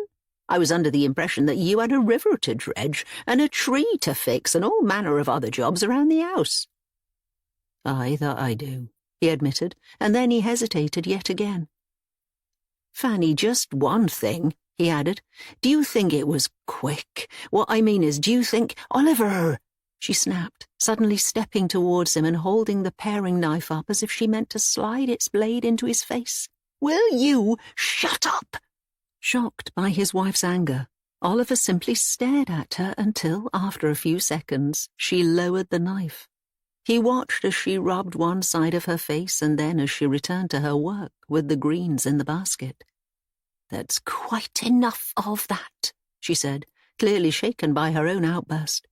"We agreed to never speak of such things, so let us never speak of them. And remember, Mr. Hadlow will not be happy if he doesn't see you getting on with your labours." "I assure you it's all true," Richard said in the study, with a smile on his face as he leaned against the wall and watched Rebecca looking through one of his books. "One would scarcely be able to make up such a tale." "There is much humour in the world," she replied, glancing up at him with a grin, "and you do tell a tale so very well." "Can you read that book?" he asked. "Obviously you can read it, I know that, but can you comprehend what it is saying?" "I believe so." "Then you are a marvel," he told her. "I am not one of those men who believe women to have vastly inferior minds, but still I would have thought that such lofty ideas are above you." She looked down and turned to another page in the book, and she took a moment to read the text. "I think I understand," she said cautiously. "It is a treatise on religion, is it not?" "It is." "I confess," she continued, "I do not understand why men fight over—" Stopping suddenly, she looked at him with fear in her eyes. "Go on," he said. "You must have full confidence here in our home to say whatever it is that is on your mind." "I only mean," she replied, "that there has been such violence in the land of late. Men fighting their neighbours, killing people, causing great devastation. We are only 40 or so years removed from a schism that almost divided England in two, and then recently the very same thing nearly happened again, all because one group of people believe that another group should not worship in a certain way." She paused before closing the book. "I simply do not understand the keenness of some men to act like that. Is not God always God?" "That is an interesting way to put it," he told her. "Do you think the old king will ever come back?" "No," Richard replied. "I believe he will die in France." "And the present king and queen," she added cautiously, "will continue to reign?" She glanced around as if she was still worried about being overheard. "My father believes that there might yet be threats to them, especially if matters in Ireland do not go a certain way. In truth, my father obsesses over such things and tries to determine the future with certainty." "No man can do that," Richard told her. "What I can tell you is that my own father was one of the men you described a moment ago. He believed that he had the right to kill other men in the name of his version of God." "And he died for that?" Richard nodded. "And that," she continued cautiously, "is why you wished to make this clean break, is it not?" He paused and then he nodded again. "And perhaps why, despite your wealth," she added, "you had to marry the daughter of a rather poor London draper instead of someone more worthy of your stature?" "I would not have married anyone else," he told her. "But you did." "That is different," he said with a sigh. "Rebecca, I do not wish to get into such matters now, but let me assure you that I am very happy with how things are now. I truly believe that we have a bright future together, and that we can build our own lives without having to constantly refer to our pasts. This house is a symbol of that. 1 year ago, this was a mere clearing in the forest." "I still cannot believe that such a beautiful house could have been built so quickly," she told him. "When one has the means and the determination," he replied, "one can achieve almost anything that one desires. And this house is what I desired, so I had it built. And then I desired to have a wife here, and I found you. There is really no need to go into the past and rake it all up, because one cannot change the past, no matter how hard one tries. One can only change the future, so that, I believe, is where one's efforts should be directed. If I am wrong, I am wrong." Spotting movement, he looked out of the window and saw Oliver walking across the garden. "And now, if you will excuse me," he added, "I must speak to Oliver about some matters. Please sit here for as long as you wish and look at the books. You must not feel pressured into doing anything that you do not want to do." Chapter 10. "This tree is dying," Oliver said as he stood at the far end of the garden looking up at the branches of the old oak tree. "You can see it there and there." He pointed to one particularly long, gnarly branch. And there especially, he added. Can anything be done? Richard asked. I confess I have a fondness for this thing. I know it's just a tree, but it has been here for a long time, and I should not like it to fall on my watch. I can try cutting off the damaged sections, Oliver told him. My own father told me that sometimes it works to do that, although there are no guarantees. Do that then, Richard replied. I trust you, Oliver, and I know that if the tree can be saved, you'll save it. Would you like me to get on with that work this morning before I start in the river?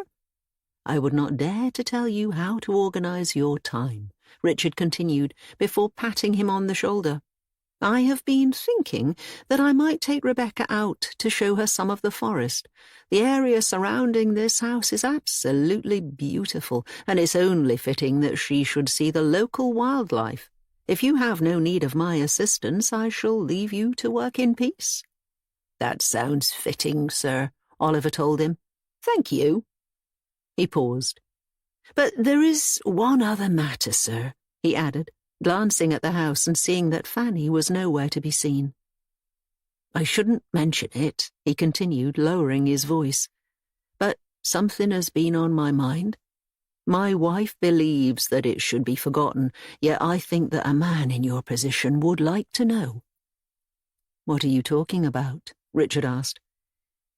It's about the previous Mrs. Hadlow, your first wife, if you don't mind.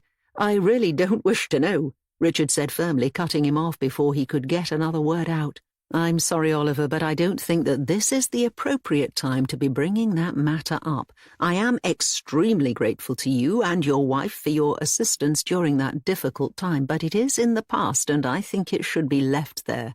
What happened to Catherine was horribly unfortunate, but she is gone, and Rebecca is here, and I would not change that for the world. Do you understand? Oliver hesitated before nodding slightly. Then we are in agreement, Richard told him with a smile. Let us try to stay that way. As Richard walked away, Oliver put his hands on his hips and stared up at the branches of the oak tree. He knew he should get to the river and start pulling out the weeds, but in truth he was already trying to work out exactly which of the tree's branches should be removed first, and after a moment he told himself that this particular job only needed to take a few hours. Mrs. Baxter, might I ask you something? Looking up from the rabbit she'd been busy skinning, Fanny saw that Rebecca was standing in the kitchen doorway watching her with a strange expression of apprehension. Do you want to learn how to skin one of these things? Fanny asked. It's not about that, Rebecca said before making her way over. She seemed nervous and more than a little agitated. It's about last night. Your first night in Hadlow House? Rebecca moved even closer and leaned across the table. How do I know, she whispered, whether the marriage was consummated? Fanny raised a skeptical eyebrow. We slept in the same bed, Rebecca continued. Does that mean? She paused before placing both hands on her flat belly. You were raised by your father, were you not? Fanny said cautiously. Did you have any female supervision at all? Rebecca shook her head. Did Mr. Hadlow position himself on top of you in the bed? Fanny asked. On top of me? Rebecca furrowed her brow. In no way, shape, or form. Why? Certain things would have to happen before you might be with child, Fanny told her. Merely sleeping in the same bed would not bring such a condition about. Are you sure? Quite sure. Do you have children of your own? Rebecca asked. Mr. Baxter and I were never blessed in that way, Fanny told her. I'm sorry to have come to you with such questions, Rebecca continued. It's just that I want to be a good wife to Richard, really I do, now that I have realized that this is my role. In truth, I do not know what I expected to happen last night, but I got the impression that Richard wanted to do something, yet he was not quite able to get started. Is that so? Fanny replied, and now she seemed faintly amused. He put a hand on my leg, Rebecca explained, just one hand just above the knee. But his hand was shaking, almost trembling with fear. There was a moment of intensity that seemed ready to break into some kind of act, and then he withdrew his hand and told me that he hoped I would sleep well. She sighed. I do not know what I am supposed to do in such a situation, she added. All I know is that I must love my husband. Love? Fanny said, and now her sense of amusement seemed to be growing. Isn't that important between a husband and a wife? Rebecca asked. Let me tell you something about love, Fanny replied, setting the paring knife down. Have you ever seen two dogs, rutting, or any animals, really? I do not think so. If you had, Fanny continued, you would know that love is a bitter, harsh, and brutal exchange. It is violent and painful, and there is absolutely no pleasure to be taken from it at all. There isn't, Rebecca said, and now she seemed disappointed. But I thought, love is a technical matter between a man and a woman, Fanny said firmly, and it requires a certain degree of force on the man's part to make it work. The woman, in turn, must arrange herself in a position that aids the man in his mission. She paused, watching the confusion in Rebecca's eyes. If the act gives either participant pleasure, she continued, then it has been done wrong. Pain in the act of love is not only natural, it is necessary. The more pain you feel, the better. Oh, you can even assist yourself in this matter, Fanny told her. A small blade secreted about your person can be used to bring even more pain. Mind, you should only use it on yourself. She picked up the paring knife and wiped most of the rabbit's blood away before handing it to Rebecca. Something like this would be perfect, she added. Hold it hidden in your hand, perhaps, and squeeze tight until the blade cuts your palm. You must feel the pain and embrace it. You must have tears in your eyes. She tilted her head slightly, and now her own eyes were wide with pleasure. It must hurt if it is being done correctly. Oh, Rebecca said again, looking down at the knife in her left hand. I knew none of this. Well, that is no surprise, Fanny said. If indeed you were raised solely by your father, it's understandable that you would know nothing of love. She leaned a little closer until her face was just inches from Rebecca's own. If you want to truly prove your love to Richard, she added, you should try to remain completely unresponsive while you feel the pain. Don't scream. Instead, take all of that pain inside your body. I should not tell you this, but one thing I find useful is to use the knife's blade and make cuts inside yourself. She reached down and touched the front of Rebecca's dress. You know what I mean. Cut yourself regularly and deeply so that when your husband loves you there is much blood, and if you find any part of your body that rises and swells to the temptation of pleasure, you must cut that out entirely. Do you understand? Yes, Rebecca stammered. I think so. Go and do it now, Fanny sneered. Go and, ladies.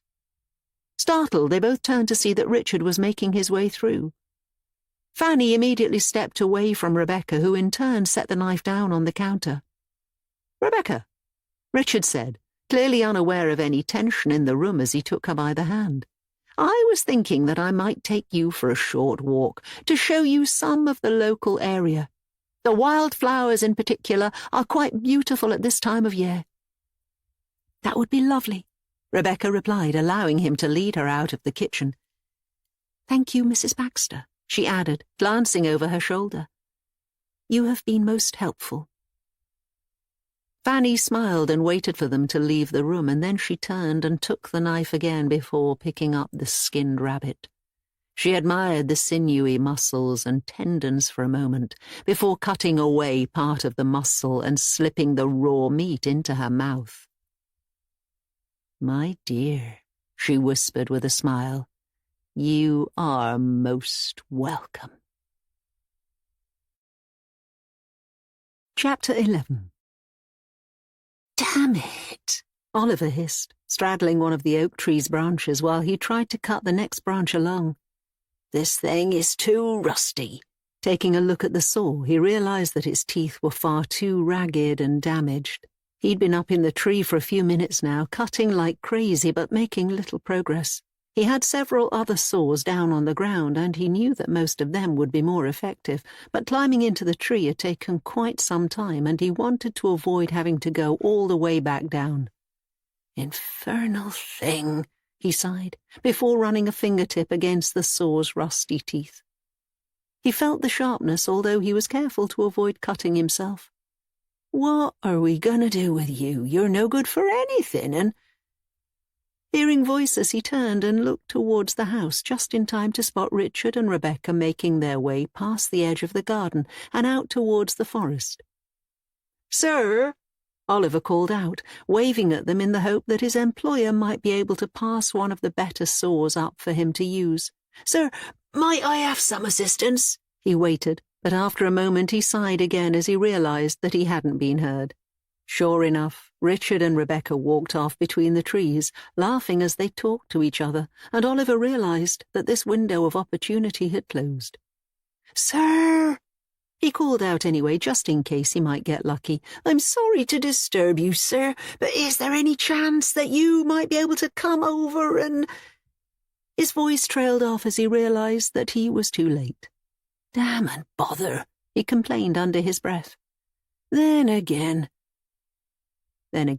he hated the idea of admitting to any kind of weakness. After all, who would want to employ a groundskeeper and general handyman who lacked sufficient strength to complete even the most basic of tasks? Looking at the saws on the ground again, he considered climbing back down, but recent pains in his lower back made him reconsider. At the same time, he also knew that the job of cutting off the branch would take much longer if he didn't have the right equipment, and he felt that he was rather trapped between two options. A moment later, he spotted movement again.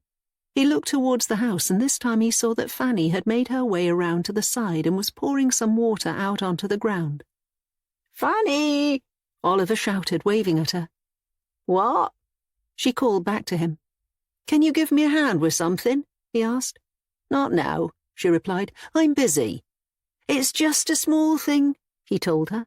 "Fanny, please can you pass one of the other saws up to me? It was hard enough climbing up here. I certainly don't want to do it all over again." "You should have thought about that earlier then," she told him. "You're not the only one who has things to do, Oliver. Do you have any idea how busy I am at the moment?" With that, she carried the bucket back into the house, leaving Oliver to let out a heavy sigh as he realized that his last chance of help had faded. He sat for a few seconds thinking once again about his next step, and finally he supposed that his best bet was simply to work with the saw in his hands and get the branch cut as quickly as possible. After taking a moment to prepare himself, he shuffled along the first branch and reached out, placing the saw's teeth against the next branch. He paused again, fully aware of the physical labor to come, and then he began to saw the branch away. "Come on," he muttered under his breath as he felt the rusty teeth struggling to cut through even this rotten wood. "Just because you're old, that doesn't mean you're excused for working. If the world worked like that, I'd be sitting around right now living an easy life, instead of working my hide off for Mr. Hadlow." For the next couple of minutes he continued to saw, but he had to admit that the effort was starting to make him feel more tired than he'd expected. He was barely a quarter of the way through the branch, but already he had to stop for a moment and take a breather. Reaching up, he wiped sweat from his hot brow, and already he could feel aches and pains rippling all over his tired frame, and he told himself that he could still get the job done. And then, hearing a scratching sound nearby, he turned and looked down towards the ground. He waited, and already his heart was racing. The scratching sound seemed to be coming from somewhere nearby, and it was the same sound he'd heard on a number of occasions already. He knew that Fanny sometimes heard the same sound, but his wife always refused to discuss the matter, insisting that some natural phenomenon must be the cause. For Oliver, however, this persistent scratching sound seemed to be filled with a level of urgency that he felt could only mean one thing. He waited. listening as the sound continued, and finally one name slipped from his lips. "Catherine?" A shudder passed through his chest, and after a moment he realized that the entire garden had fallen silent. Until that moment he hadn't paid any attention to the rustle of trees and the occasional tweet of birds. He only noticed them now that they were gone, but as he turned and looked around he heard not even the slightest hint of movement anywhere. If he hadn't known better, he could have believed in that moment that he was the only living creature left in the whole world. Except for the scratching sound coming from somewhere on the ground. "Fanny!" he called out, trying to stay calm. "Fanny, can you hear me?" He waited, feeling sure that his wife would emerge from the house soon. After all, she should certainly be able to hear him, even if she believed herself to be too busy. "Fanny!" he shouted, raising his voice. "Fanny, where are you? For the love of all that's holy, can't you just come out here for a moment?" As the forest remained silent, Oliver looked back down at the ground. The scratching sound seemed to have become more frantic now, and he couldn't help but imagine bony dead fingertips scraping furiously against wood. He told himself once again that he was letting his imagination run wild, and finally he realized that there was really only one sensible option. "Fanny!" he yelled one more time, but he reasoned that he was being ignored. Determined to get the job done and climb down from the tree, he started sawing once again, working hard and fast as he tried to cut through the branch. He was sweating more heavily than ever, with drips falling now from his face, and he noticed after a few more seconds that he was feeling a little faint. He wanted to stop and take a short rest, but he worried that he might not get going again. He began to saw even harder, while trying to ignore the sense of panic that was filling his body. The saw's teeth were screeching and grinding loudly against the branch, yet somehow even this noise was not loud enough to entirely drown out the sound of scratching. So he worked harder and faster. Pushing through the pain, he began to curse under his breath as he tried to cut through the branch. The saw's rusty teeth were catching with each stroke, ripping through the wood with force but making precious little progress. Oliver adjusted his angle of attack a little, trying over and over to find different ways he might be able to force the saw deeper, but more and more sweat was running down his face now, and he felt a sharp pain bursting through his body. He almost slipped from the branch, and he had to take a moment to steady himself before resuming his work, sawing so fast now that he felt there was nothing more he could possibly do, until finally he blinked, and in that moment he suddenly saw what had actually happened. As the scratching sound continued nearby, sounding so loud now that it almost seemed to be inside his ears, his eyes opened wide with shock. Somehow, he'd not been sawing through the branch at all. Instead, he'd cut straight through his own left arm, sawing it off just below the elbow and sending blood gushing from the stump and splattering onto the ground below. Chapter 12. "I've bandaged it tight," Fanny said a couple of hours later as she stood with Richard in the study. "And that should do for now, but he'll have to be seen by someone who knows better." "It's too late in the day now to take him anywhere," Richard told her. "Will he last until morning?" "I believe so," she replied, although she sounded a little doubtful. "He lost so much blood, I don't know what he can have been thinking. He was half delirious when I found him. It's one thing for a man to accidentally cut himself, but he looks to have taken the saw to his own arm and removed it entirely. Why would he do such a thing?" "I'm sure he'll be able to explain once he's up on his feet again." "He'll be no use to you now, sir," she added, with a hint of tears in her eyes. "If I might be so bold, would you mind if we stay for at least a few weeks before we have to leave?" "Leave? Your employment, sir." "There's no question of that," he told her. "Fanny, you and Oliver served my father with exemplary attention to detail, as you have served me since his death. The idea of throwing the pair of you out is simply unconscionable." "But his arm, we will manage," he said firmly, placing a hand on her shoulder. "You and Oliver are like family to me, Fanny, and I could no sooner turn you out into the cold as I could leave this house myself. You are free to leave, there is no doubt about that, but I would like you to stay. Please, let me help you in your hour of need." "You are too kind, sir," she replied before reaching up to wipe a tear from her cheek. "Don't worry about your duties for now," he continued. "Rebecca and I are not infants. We can look after ourselves while you tend to your husband. I want you to prioritize his care and make sure that he has every chance to recover as much of his strength as possible. There will be time to think about the future, but right now your husband needs you." "You are too kind," she told him. "Sometimes, Mr. Hadlow, you remind me of—" She hesitated as if she suddenly worried that she might say too much.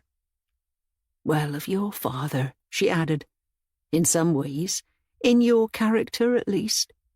"That is kind of you to say," he replied, clearly bristling slightly as he took a step back. "Go to Oliver and tend to his needs, please. Rebecca and I will be just fine." "We're not to be thrown out onto the streets, at least," Fanny said once she'd returned to the cramped room she and Oliver shared near the back of the house. "Thank heavens for small mercies, but it's no thanks to you." Resting on the bed with his left arm heavily bandaged, Oliver winced as he continued to stare up at the ceiling. "You've always been a simple man," Fanny continued, taking a moment to arrange some clothes that had been left on the table by the window. "But this is something entirely new. How does any sane man, any man with even an ounce of sense, cut his own arm off?" She glanced at him, her expression filled with withering disapproval.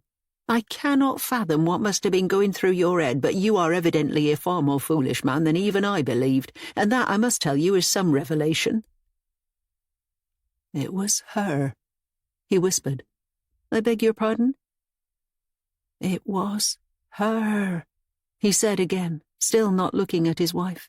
"As the Lord is my witness, Fanny, it was Catherine Hadlow."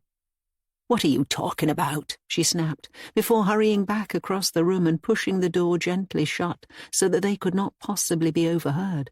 She hesitated, and then she turned to look back at Oliver. "Have you taken leave of your senses?" "I heard her," he replied. "Scratching? I heard her, Fanny," he said firmly, finally turning to her. Sweat was glistening on his brow. "I heard her fingers scratching on the wood." "Catherine Hadlow is dead," she told him. "We buried her ourselves." "I know." She opened her mouth to reply, but for a moment she held back. Finally stepping around the bed, she stopped to look directly down into her husband's eyes. "She's back, Fanny," he continued, his voice tense with fear. "I don't know how, and I don't want to find out how, but she's come back to make us pay for what we did to her." "We buried her," she replied. "That is all." "It's not all, and you know it." "You must have a fever," she said, perching on the side of the bed and reaching over, placing the back of one hand against his forehead. "Yes, it's true, I feel it. Your temperature is high. There's a chance that your wound is infected, though I cleaned it as best as I could manage." "She is returning." "The dead do not return, Oliver." "I heard her scratching," he hissed. "I know what I—" Suddenly he let out a pained gasp as Fanny pressed her right hand against the bloodied bandages on his stump. At the same time, she placed her other hand over his mouth, stifling any cries he might let out, and then she dug 2 fingers between the bandage and into the pulp around the exposed bone of his forearm. Oliver's entire body shuddered as he tried to pull away, but he was weak now, and his wife's strength kept him in place as she wriggled her fingers inside his body. As Oliver struggled, the wooden bed creaked and Fanny's fingers made a squelching sound in the bloodied wound. "I wouldn't talk of such things if I were you," she told him, as she pushed her fingers deeper, sliding them between bone and meat. "You're letting your emotions get the better of you, Oliver, and that is not a good thing." He tried again to cry out, but Fanny merely tightened her hand's grip over his mouth. Meanwhile, she twisted her fingers, letting her fingernails slice the inside of his wound. "I need you to be calm," she continued. "This is love I am showing for you right now, Oliver, A wife has many jobs, and one of those jobs is to keep her husband on the right track whenever he shows weakness." She began wriggling her fingers inside the wound as fresh blood poured out onto the bed's sheets. "Can I trust you, or do I have to go to even greater lengths in my attempt to teach you this lesson?" "Stop!" he managed to hiss as he turned his head, but she quickly covered his mouth again. "I never imagined that I would be married to a fool," she said, leaning over him as her fingers pressed harder against the bone of his arm. "I would rather not have that be the case, Oliver. Catherine Hadlow is dead, and her body is buried out by the tree, and that means she is gone. Do you understand? She is dead and gone, and no amount of feverish rambling will bring her back. Can you get that into your head?" She hesitated before pulling her hand away from his mouth. "Stop!" he sobbed. "Tell me you are no fool." "I'm no fool." She pulled her fingers out of his wound and rearranged the bandages. Already a lot of blood had soaked into the bed, with some having dribbled down onto the bare wooden floorboards. "Let there be no more talk of dead women returning from the grave," Fanny said a little breathlessly. "I've warned you now, Oliver, and I expect that to be the end of the matter. Indeed, you should make sure that you have a very good reason if you ever utter the name Catherine Hadlow again. Her body is buried, and her memory should be as well." She paused, watching her husband's face as if she was searching for even the slightest hint that he might rebel against her instructions. "And now," she added, heading to the door, "I must go and see what needs doing downstairs. My life is going to be even harder now that I'm married to a cripple." She cast one last disdainful glance at him before opening the door and stepping out of the room. Left alone on the bed, Oliver began to slowly look around the room. All he saw were gloomy, empty spaces, but he couldn't help worrying that at any moment he might spot the ghostly form of Catherine Hadlow. Chapter 13. "What?" Opening her eyes, Rebecca found herself staring up at the bedroom's dark ceiling. She blinked, and for a few seconds she believed herself to be back in London, in her father's house. When she blinked again, she remembered the journey to Kent, and a moment later she turned and saw her husband sleeping soundly on the bed's other side. Husband. Such a strange word, and one that still felt very alien to her every sensibility. Still, she quickly reminded herself that she could have ended up married to a much worse man, and that so far Richard Hadlow seemed kind and caring. Perhaps in her youth, Rebecca had entertained some notion of falling in love and marrying for that reason, but she knew such matches were exceedingly rare. Instead, she had been promised by her father to this Hadlow man, whose past seemed a little troublesome, but overall she had landed very much on her feet. Indeed, she had resolved now to work hard and try to become the best possible wife. Suddenly, hearing a creaking sound, she turned and looked towards the door. She heard the sound again, and now she knew that someone was out on the landing. Thinking back to the hand she'd felt on her shoulder on her first day at the house, she found herself wondering whether there might be some unseen figure lurking in the shadows, but a moment later she heard a gruff cough, and all her fears faded. Getting to her feet, she checked that Richard was still asleep, and then she tiptoed across the room. As soon as she opened the door, she saw that poor Oliver was very slowly making his way down the stairs. "Mr. Baxter," she whispered, before stepping onto the landing and pulling the bedroom door shut. "Is there something you require? If your wife is asleep, I would be more than happy to assist you in any way necessary." Oliver looked up at her, and Rebecca was immediately taken aback by the expression of fear in the old man's eyes. He kept his gaze fixed upon her with unusual intensity for several more seconds before muttering something under his breath and looking down towards the hallway. After a moment he started walking again, while still clutching his damaged left arm just above the elbow. "Are you quite all right?" Rebecca asked, stepping over to the top of the stairs and watching as he continued his slow and painful progression down. "Mr. Baxter?" Ignoring her, he reached the bottom of the stairs and shuffled out of sight, leaving Rebecca wondering exactly how she should respond.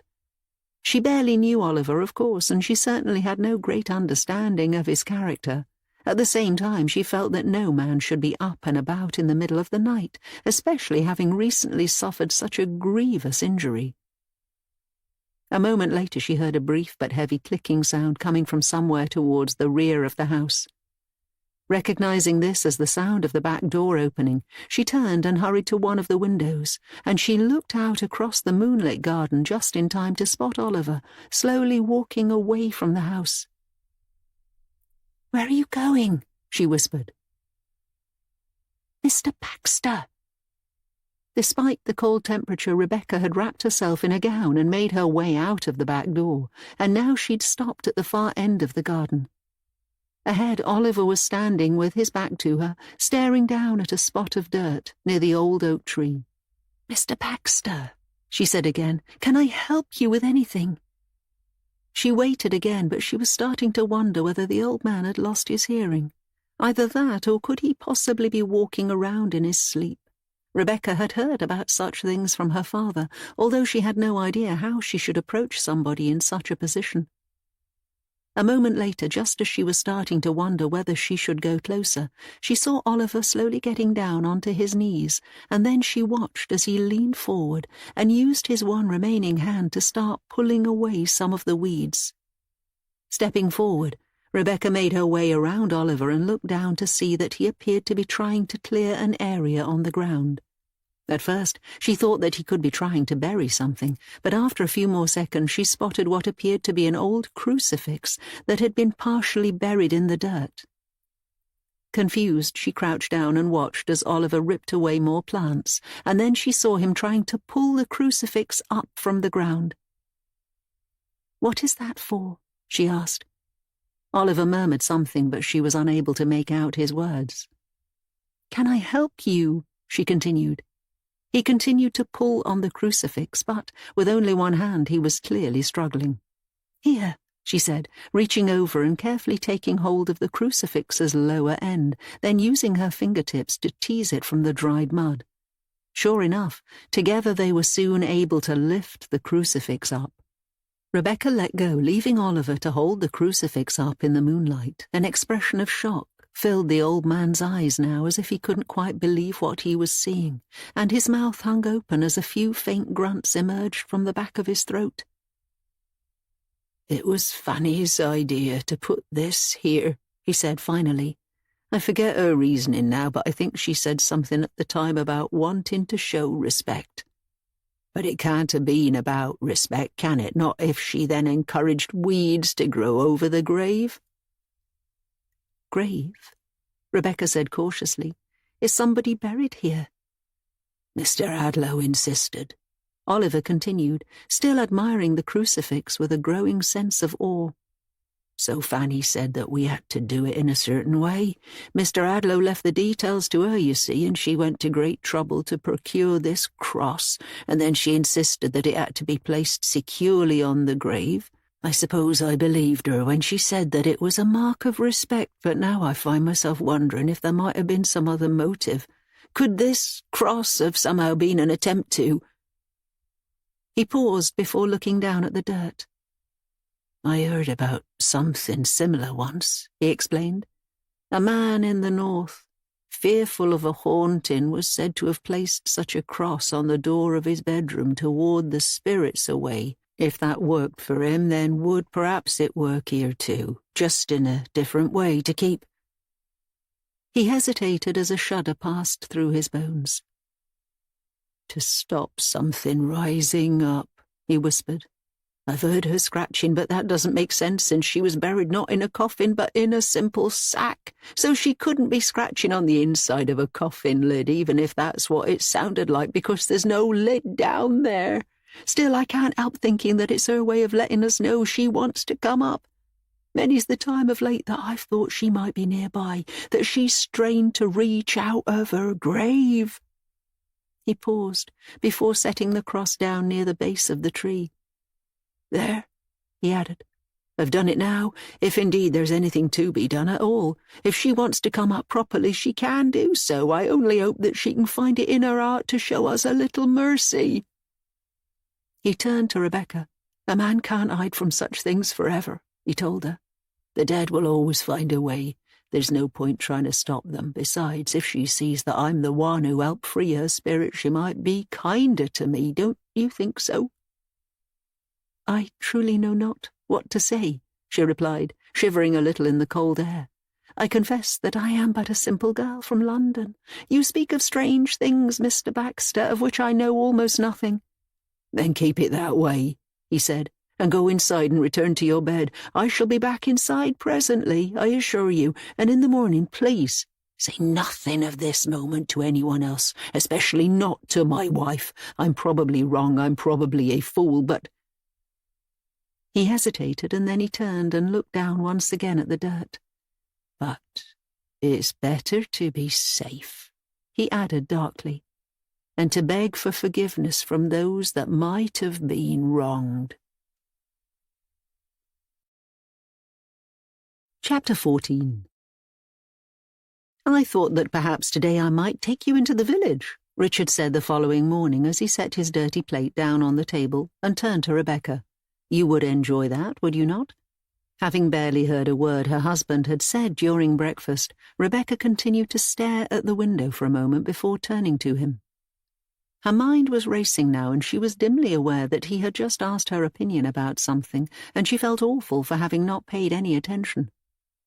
You seem a little out of sorts, he continued. Perhaps a journey to the village would be too much, and— No, she blurted out quickly, relieved to understand exactly what he had asked. I would like that very much. Are you all right? I confess that I did not sleep last night as well as I might have done, she told him, before hearing a faint pattering sound nearby. Turning, she saw that rain was falling outside and tapping lightly at the window. And I have a headache, she added, realizing that this was true enough. Reaching up, she touched the back of her head, slipping her fingertips into her hair. Just a small one, she continued, but it is enough to serve as a distraction, and I am afraid that I do not quite feel like myself. Then a trip to the village is out of the question, Richard told her, especially since the weather seems to have turned. He peered past her before heading to one of the other windows and looking up just as a dribble of water began to run from the inside of the frame. I thought Oliver had fixed all these small holes, he muttered, clearly annoyed as he wiped the dribble away, only for another bead to swiftly form. I shall have to get him to check again once he's well. At that moment, Fanny made her way into the kitchen and placed a large basket on the counter, while muttering away to herself under her breath. I shouldn't think that Oliver will be up for any work soon, however, Richard continued. That being the case, I suppose I shall take on some of his duties around the house for a while. Why, I do not see why it should be beyond me to fix a hole in the wall, or even to dredge that foul river out there. Fanny, do you think there is any reason why your husband would begrudge me the opportunity to get my hands dirty in such a manner? I'm sorry. Fanny turned to him, then to Rebecca, and then to her master again. You too, Richard murmured, rolling his eyes. Evidently I am not to be listened to very much today, but I suppose that as a married man I should get used to that. Fanny, I was just telling my wife that I thought I might take her to Cobblefield this morning, but now I think I shall wait for a day with better weather. Do you think you might find some way to keep her busy while I do some work outside? I'm sure I can come up with something, Fanny said, although she didn't sound too enthusiastic. Oliver's resting, so I have twice as much work as usual to get done, and I could use a little help. She turned to Rebecca. Would you like me to show you how to make one of Mr. Hadlow's favourite meals? Is this the rabbit stew? Richard asked. It most certainly is, Fanny continued. All young brides must swiftly learn to keep their husbands well fed, and Rebecca is no exception. I do not mean to overstep my position, Mr. Hadlow, but I believe that one of my responsibilities now should be to ease your lovely wife into certain new ways and habits. She turned to Rebecca. I hope you will not consider me immodest, Mrs. Hadlow, if I say that I believe I have mastered the art of feeding a man properly. Immodest, Rebecca replied with a smile. Mrs. Baxter, on the contrary, I think you are a woman of very many talents, and I would be so grateful to learn at your feet. should you have the time and patience to teach me, of course." "We shall see what can be made of you," Fanny told her, before turning again to Richard. "You can leave your wife in my capable hands, sir. In fact, I think I shall rather enjoy this challenge." A few hours later, Rebecca finished dicing the last of the rabbit meat and stopped for a moment to admire her work. Her right arm was aching a little from all the repetitive work, but she felt a rush of pride as she realized that she'd followed Fanny's instructions with perfect precision. "Excellent work," Fanny said, making her way over to inspect the results. She even allowed herself a faint, unaccustomed smile. "You have potential." "I just want to make Richard happy."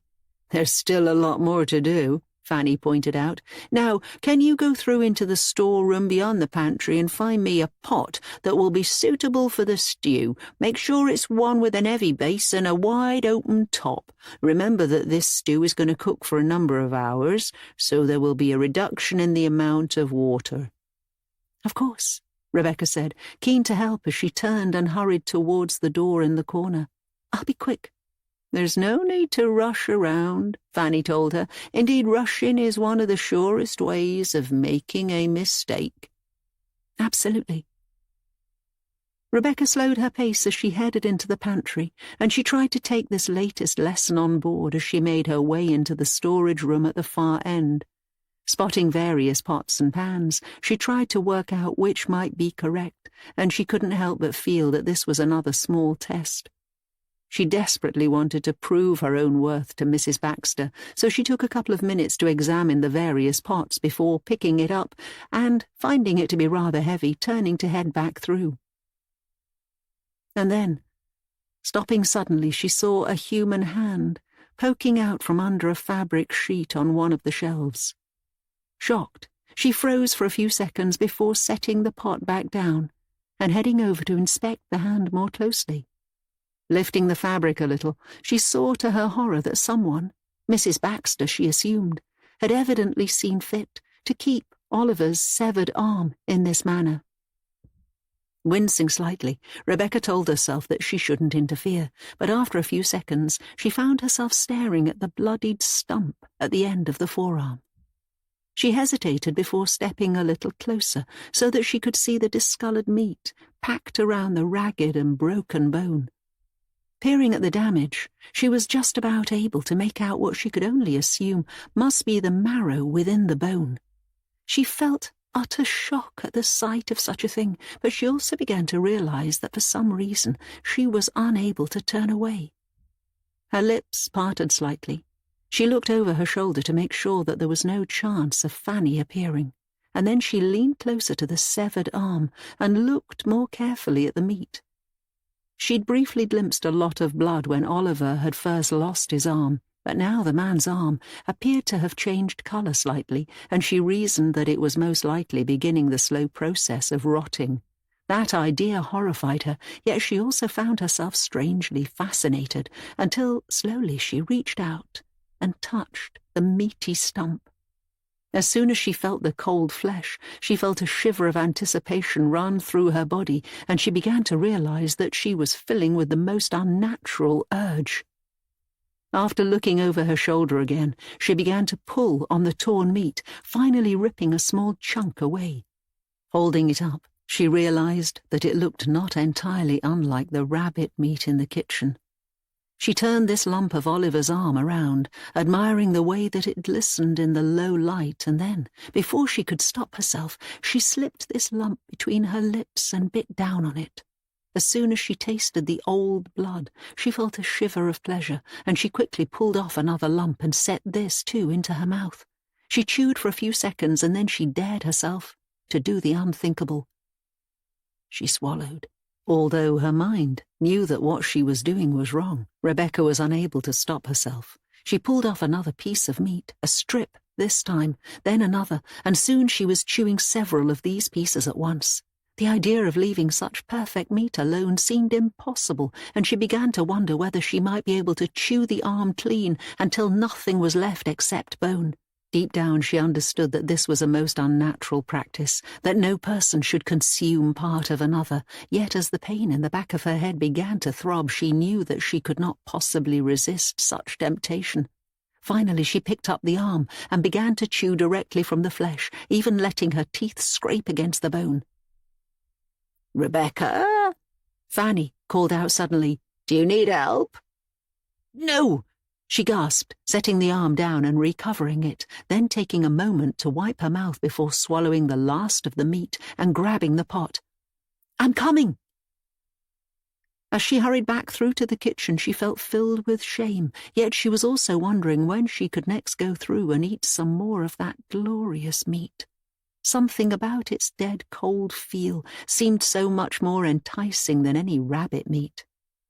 "And could you fetch some rags from just past the back door?" Fanny asked, before glancing at the pot as it was set down. "Well done, that's the one I would have chosen myself." "Thank you," Rebecca said, almost ashamed now to look the other woman in the eye, as she hurried to the door and pulled it open. "I'm sorry, I'll just be a moment and—" Before she could get another word out, she froze in the doorway as she saw Oliver sitting on the ground outside, with his back resting against the wall. In that moment her eyes widened with shock as she saw his pale, dead face, and after a few seconds she could only scream. Chapter 15. "It must have been infected," Fanny said calmly, standing in the study, where Oliver's body had been laid out on one of the desks. "I should hope that his passing was at least quick." She paused before pulling a stretch of fabric up and over her dead husband's face. "Mrs. Baxter," Richard said. "Fanny, I do not know what to say. You were married for many years, were you not?" "Many indeed," she replied softly. "He was a good man, despite my many complaints over time. A woman could not have asked for a more dependable husband. He was good with his hands, always very good at fixing things, and—" Her voice trailed off, and after a few seconds she reached up and wiped a solitary tear from the corner of one eye. "I shall miss him very much," she continued, "and I shall make sure that he receives a proper burial. I cannot afford much, but what I have I shall of course cover any costs," Richard told her. "There is a very fine cemetery in the village, and I am sure I can speak to the priest and have a spot found." "Oliver was a common man," Fanny replied, turning to him. "It hardly seems right that after a life like the one he lived, he should suddenly be buried as if he had been rich." "You do not want him to go into the cemetery?" "I think—" She paused as if she was giving the matter much thought. "I shall make arrangements," Richard told her, "and you can think about it. We will of course do whatever you wish. I just hope you know that I appreciated Oliver very much and came to care about him a great deal. I saw him almost as an equal." "You should not say such things," she replied. "You are a great man, sir." "As was Oliver," he said firmly. "In his own way, I truly do believe that I must do the right thing by him in death, but I shall of course be guided by your wishes. And I trust that you know you have a home here with my family for life. If I might be so bold, Mrs. Baxter, I would even go so far as to say that you are part of that family." "You are too kind," she told him.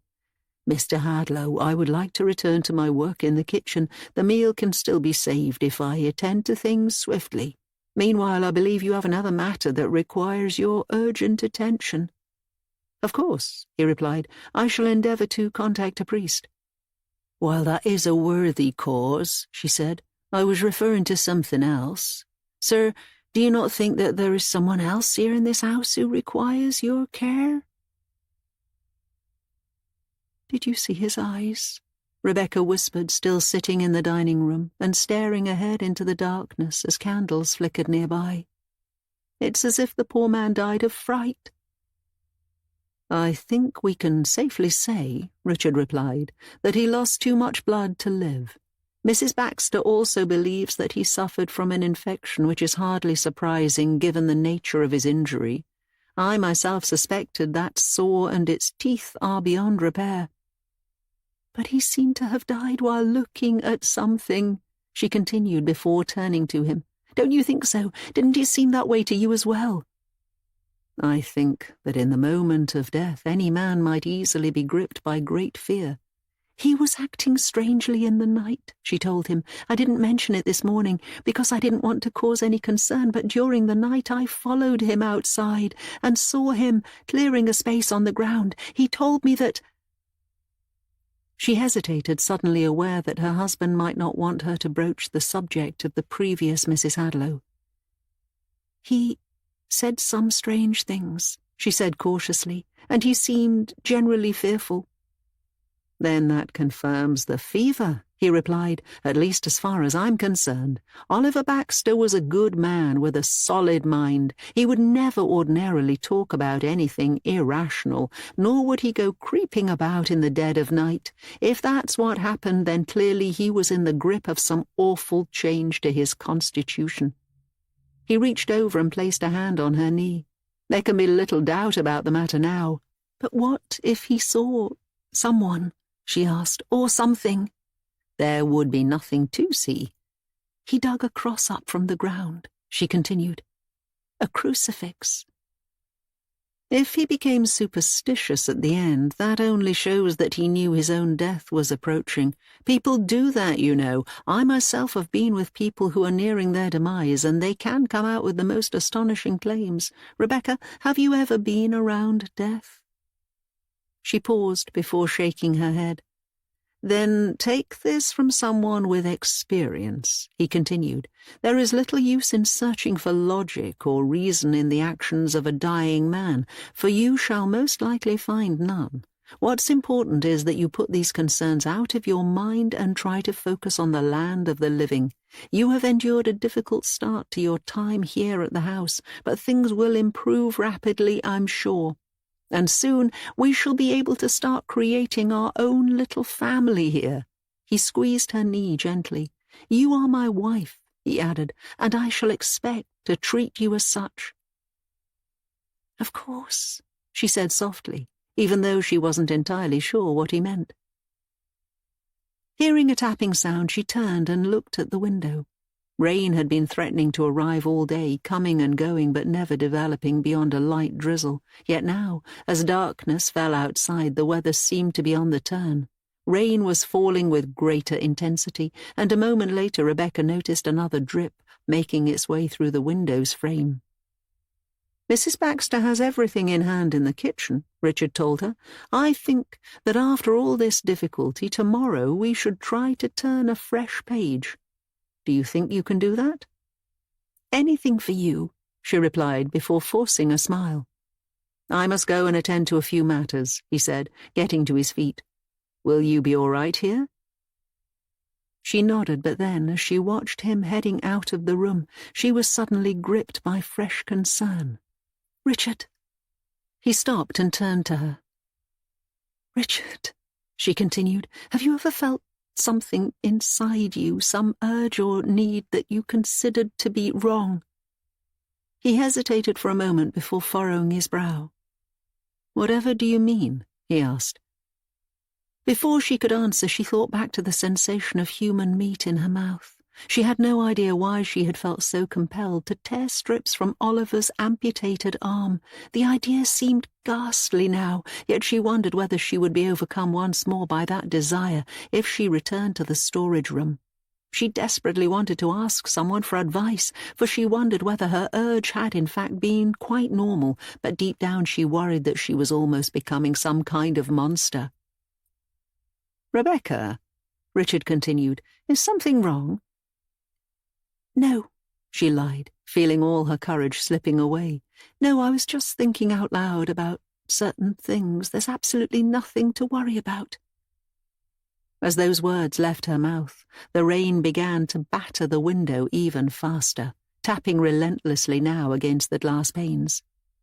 "Things will get better," Richard told her. "I promise. This is going to be a happy house because I will accept no other outcome. And one day, I assure you, we shall look back upon these moments and merely be thankful that we have been able to get through the darkness. You understand what I'm saying to you, Rebecca, do you not?" "I think so," she replied, "and I must thank you for putting my mind at ease. My father always told me that, as a woman, I am likely to think insensible thoughts from time to time. I am so relieved to know that I have a husband who is able to calm me down and set me straight." She took a deep breath, attempting to reset her composure. "As you say, these things will pass, and this shall become a happy house." "It shall," he said firmly. "I simply refuse to countenance any other option." Chapter 16. Rain and wind battered the window, causing the glass panes to rattle loudly as Rebecca lay wide awake in bed. She had scarcely even closed her eyes since retiring, and while Richard lay sleeping soundly alongside her, she could only stare up once again at the ceiling. Wind was whistling through the eaves, bringing the house almost to life, causing all manner of creaks and groans. Rebecca had thought that a new house would be better able to withstand the onslaught of some bad weather, but instead she found herself wondering whether the entire place might yet blow away. Yet in truth, this cacophony was not the cause of her wakefulness. In her belly, a biting hunger was clawing at her guts, demanding sustenance. Finally sitting up, Rebecca realized that Oliver's arm was most likely still in the storage room, but that another source existed now, one that might taste fresher and more succulent. She knew that Richard and Fanny had laid Oliver's corpse out in the room to the side of the study, ready to take it into the village the following day. She herself had not gone through to see the corpse, but now she found herself imagining the red, moist flesh that was going to waste down there. She told herself that she must show some restraint, yet at that moment a fresh burst of pain filled her gut, and she somehow understood that only meat would calm her body.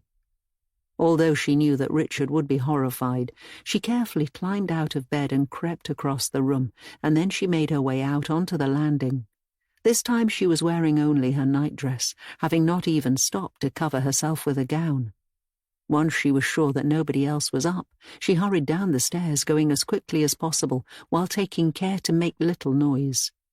A few of the steps let out small bumping sounds under the pressure of her bare feet, but Rebecca soon reached the hallway and crept through to the study. She told herself that she only needed a few morsels of the man's flesh to calm the pain in her belly, and that then, once daylight arrived, she would be able to find some way to stop these cravings forever. She stopped and listened to the gentle bumps and groans of the house, and then she stepped into the study. As she was about to head to the door at the far end, she stopped as she saw a crucifix resting propped against the wall. She stared at the shape, confused by its presence, and then as she stepped closer she realized that it was the same crucifix that Oliver had taken from the grave outside. Confused about how it had ended up inside, she reached out to touch the object, although she held back at the last second. As she tried to work out what to do next, she stood in the cold study and felt a shiver run through her bones. "I must make haste," she whispered finally, turning and heading to the door in the corner. She reached for the handle, only to stop as soon as she heard a heavy scraping sound coming from somewhere over her shoulder.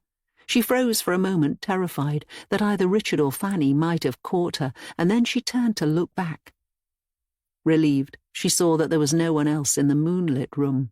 She waited, just to be sure, yet slowly she felt a sense of dread starting to fill her body. That scraping sound had most certainly been real, and now she wondered whether she was being watched. As hard as she tried to convince herself otherwise, she felt certain now that a pair of eyes must be glaring directly at her, and the sensation only grew with each passing second, until she felt as if she might be about to call out for help. A moment later, reminding herself that she was not supposed to be up and about in the first place, she managed to get her fears under control. There was quite clearly nobody lurking anywhere nearby in the room, for there was certainly enough moonlight to pick out any person. And then, just as she was about to turn away, she saw what appeared to be a dark crucifix, floating in mid-air just a few feet from her face. She stared, wondering how such a thing could seemingly be holding itself aloft And then she looked to her left and saw that the crucifix she'd noticed earlier was missing. She turned to the object hanging in the air, and in that moment she understood that the scraping sound must have been. Suddenly the crucifix turned and rushed at her. Rebecca held her hands up and screamed, but she was a fraction of a second too late, and the crucifix's side hit her on the cheek, cutting her just below the eye as she fell back and then slumped down onto the floor. As the metal crucifix landed next to her with a loud thud, Rebecca pulled into the corner and kept her hands up, terrified that someone was about to strike her again. A single bead of blood ran down from the wound on her cheek. "Who's there?" she stammered, filled with fear now. Show yourself." She waited, and a moment later she heard footsteps rushing down the stairs. Turning to look over at the open doorway, she was just in time to see a figure stepping into view. The figure hurried away again before returning with a candle, the light of which revealed his face. "Rebecca," Richard said, "what's happening down here?" Reaching up, she wiped the blood from her face before looking over at the crucifix on the floor. For a moment she was too gripped by fear to answer, but after a few seconds she turned to Richard and he knelt next to her. "You're hurt," he pointed out. "It's nothing. I heard a cry," he continued. "Rebecca, what are you doing up in the middle of the night, and why do you not have a candle with you?" "I just came down for—" Stopping herself just in time, she realized that she could never reveal the reason for her trip downstairs. She looked at the crucifix again, but she worried that mentioning exactly what had happened might only make her seem to have lost her senses. The pain in her belly was gone, most likely chased away by sheer panic, and after a few more seconds she began to sit up. Another bead of blood ran down her cheek, but she wiped it away quickly and told herself that she merely needed to return to the bedroom. "I'm fine," she said, although she knew that she did not sound particularly convincing. "I just—" Realizing that the pain in her head had returned, she slowly got to her feet. She felt a little unsteady, but she put this down to her general state of confusion. "I think I just need to sleep," she continued, as she heard more footsteps and saw Fanny stepping into the doorway.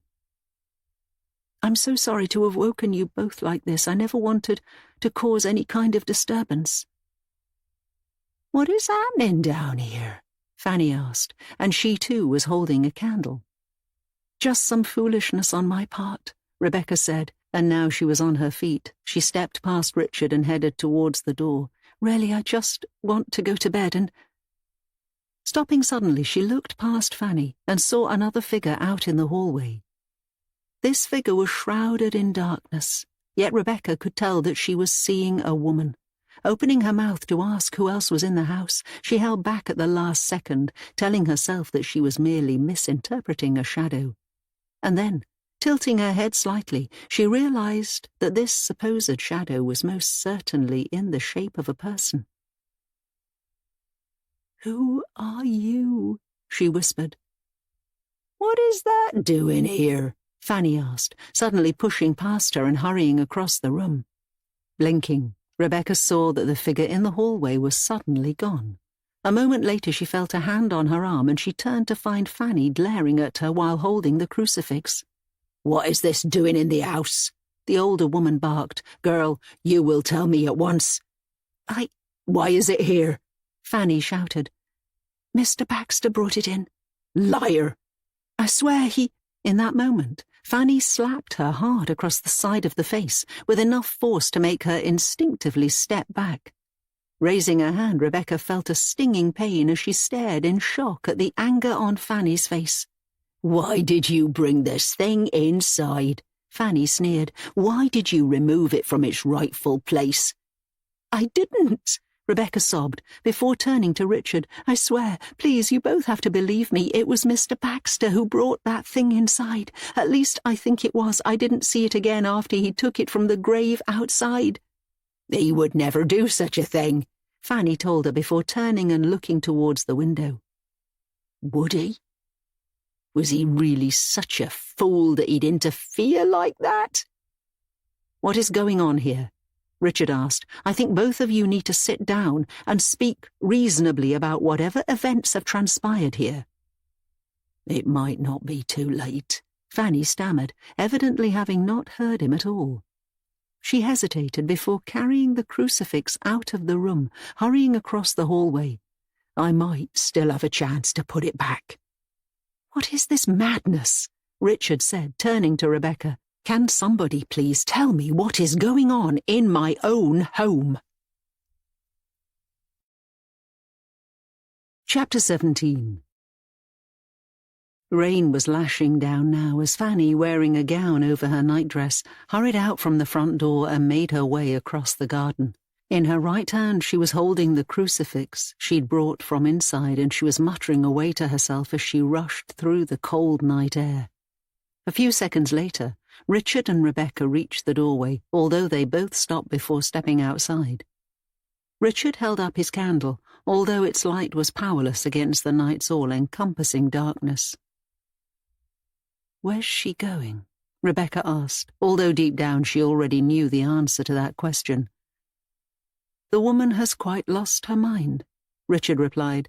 "The anguish of losing her husband must have tipped her into utter insanity. We should go to her." Stepping forward, Rebecca felt rain falling against her face just as Richard grabbed her arm to hold her back.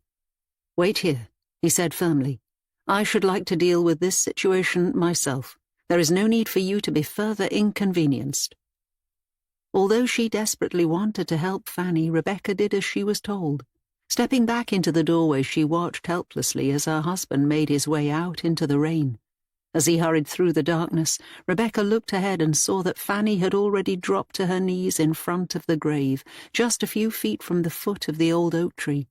Wind was blowing more and more rain through the night air, and Rebecca felt powerless as she saw Richard stopping next to Fanny and trying to pull her up. "Can't this madness end?" Rebecca whispered. "Why?" Before she could finish, she saw that a third figure was over by the tree. She was unable to make out any details, but the silhouette of a woman was standing behind Richard, who seemed completely unaware of this presence. "Richard!" Rebecca shouted, waving at him frantically. "There's someone with you!" She waited, but she immediately knew that she hadn't been heard. She hesitated, wondering what to do next, before setting out across the garden herself. She hated the idea that she was going against her husband's strict instructions, yet she also knew that he had to be warned about this strange presence that had now shown itself multiple times. As she got closer to the tree, she heard Richard still trying to reason with Fanny, while the older woman sobbed hysterically on the ground and tried desperately to push the crucifix back down into the mud. "You are acting beyond reason," Richard said as Rebecca reached them. "There is a limit to my tolerance." "There's something here," Rebecca gasped, looking around but no longer seeing the strange woman. "Richard, there's someone else here with us." "I told you to wait inside," he said firmly before pulling again on Fanny's arm. "I really must insist that we all return to the house at once. I will not allow madness to take root, for once it takes root—" "There might still be time," Fanny sobbed desperately. "How long was it away for? 24 hours? There might still be a chance to keep her down there." "Woman," Richard replied, "you are becoming hysterical." "Damn you, Oliver!" Fanny cried. "What could possibly have possessed you?" Looking around once more, Rebecca still saw no sign of the other woman, yet she felt more and more certain that some ghostly presence was nearby. She knew that Catherine Hadlow had died earlier in the year, and she knew that the poor woman had been the victim of some horrible accident at the house, but she had never managed to uncover too many of the details. She'd told herself over and over again that she didn't need to know too much about Richard's first wife, yet now she worried that some preternatural event might be overtaking the house and all of its inhabitants. She couldn't help looking around again and again, terrified that at any moment she might find the face of a dead woman staring back at her. "Do you think it's too late?" Fanny whimpered, still on the ground. "Please, say that it's not. I couldn't handle thinking that I might have to face her again." "Are you coming inside?" Richard said firmly, "or must I leave you out here to die of the cold? My earlier promises to you notwithstanding, Mrs. Baxter, I have my limits, and you are pushing them exceedingly far on this night." "There," Fanny replied, pulling back and falling against the dirt, then pointing at the spot where the crucifix lay almost entirely re-submerged in the mud. "It is done. That must surely hold her back, as it has held her back for all these months." "We should go inside," Rebecca said, turning to her husband. "Richard, I know you do not wish to hear such things, but I fear that some terrible spirit is afoot." "The madness is catching," he muttered angrily, before grabbing Fanny's other arm and forcing her up onto her feet. "I will tolerate it no longer. We are all going inside, and that is the end of the matter." Rebecca watched as the candle began to burn, and then she used it to light 2 more. Once she had set all 3 of the candles in place on the table, she turned and looked across the study. Fanny was still slumped in the chair in the far corner, breathing heavily as she kept one hand across. This audiobook is completely free and made just for you. Take a few moments to enjoy this gentle pause and know that your presence here means so much to us.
Her face.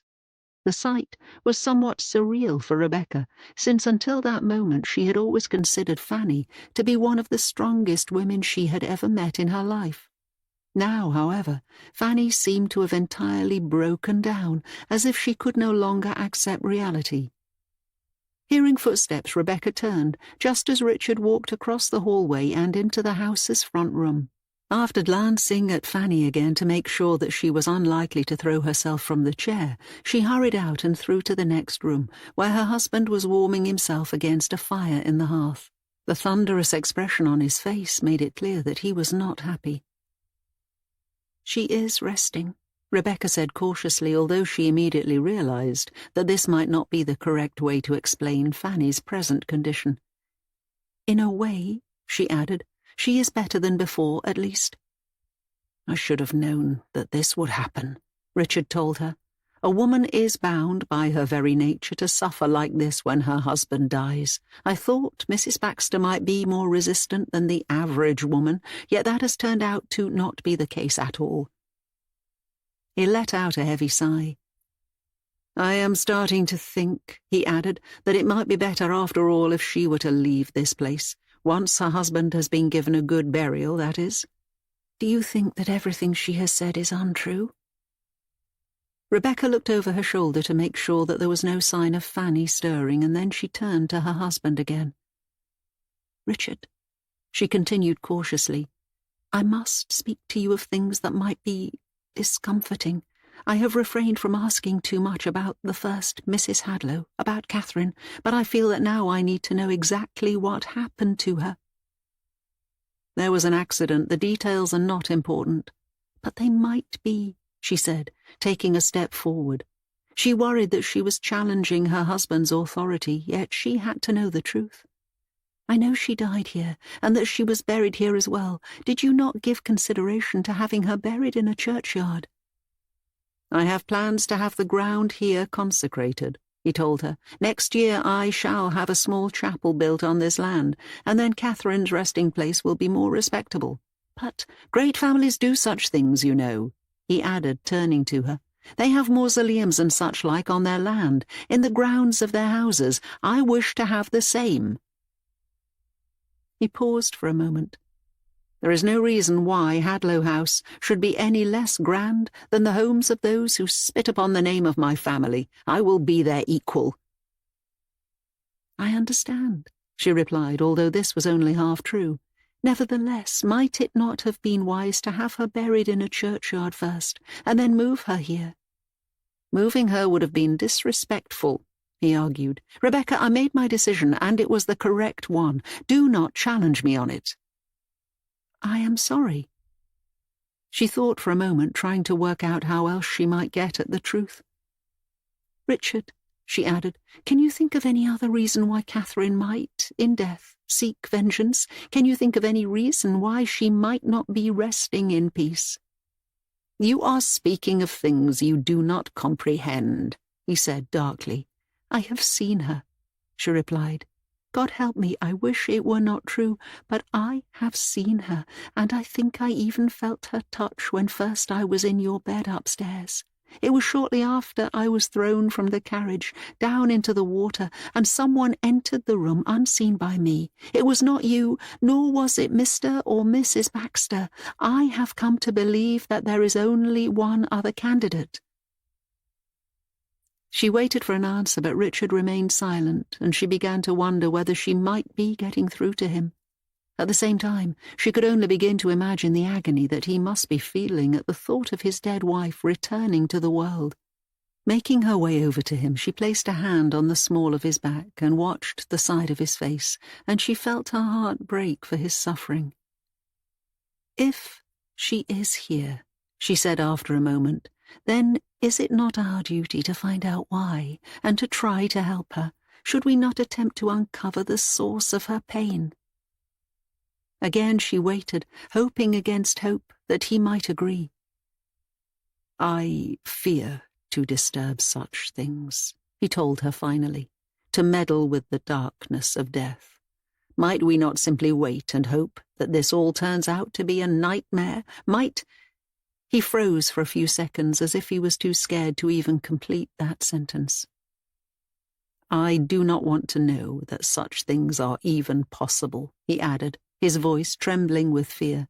"I just do not want to be aware. I would rather live the rest of my life with my eyes closed to such things and—" Suddenly a scream rang out, and they both turned to look across the hallway as Fanny's agonized cry rang out from the study. Chapter 18. "Whatever has possessed you?" Richard shouted as he stormed through into the next room. "Have you entirely taken leave of your senses?" "She's coming for us," Fanny gasped, still sitting in the chair but gripping the arms as if her entire body had stiffened. "That fool released her spirit from the grave, and now she's coming for us all." "Woman, you surprise me tonight," Richard replied, marching over to her. "You have gone from the wisest woman I know to the most foolish on the planet." "She was at the window just now," Fanny sobbed, as tears streamed down her face. She turned and looked at the window that ran along one of the walls. "She wanted me to see her. There is nothing to stop her coming inside now, but I am sure she means to frighten the life from us first." "Are you sure it was her?" Rebecca asked, hurrying to the window and trying to peer out at the darkness. "Could you be mistaken?" "I saw her face," Fanny replied through gritted teeth. "All hope is lost. She is returning from the grave to make us all pay for what happened to her." "What happened to her was an accident," Richard said firmly. Fanny hesitated before looking up at him. "She fell," he continued. "That's all. You arrived shortly after it all transpired, but I was there and I saw it all. She fell and was pierced by one of those infernal rods of metal, and nothing could have been done to save her. She died on the ground right before me, with most of her blood having soaked deep into the soil beneath the house in which we now stand." He paused, watching Fanny's face intently as if he was scrutinizing her reaction with great keenness. And then she was buried, he added, "and that is the end of it. You are a woman of faith, Fanny, and I have always admired that about you. If you search your heart, you must realize that there is no way Catherine could possibly have returned."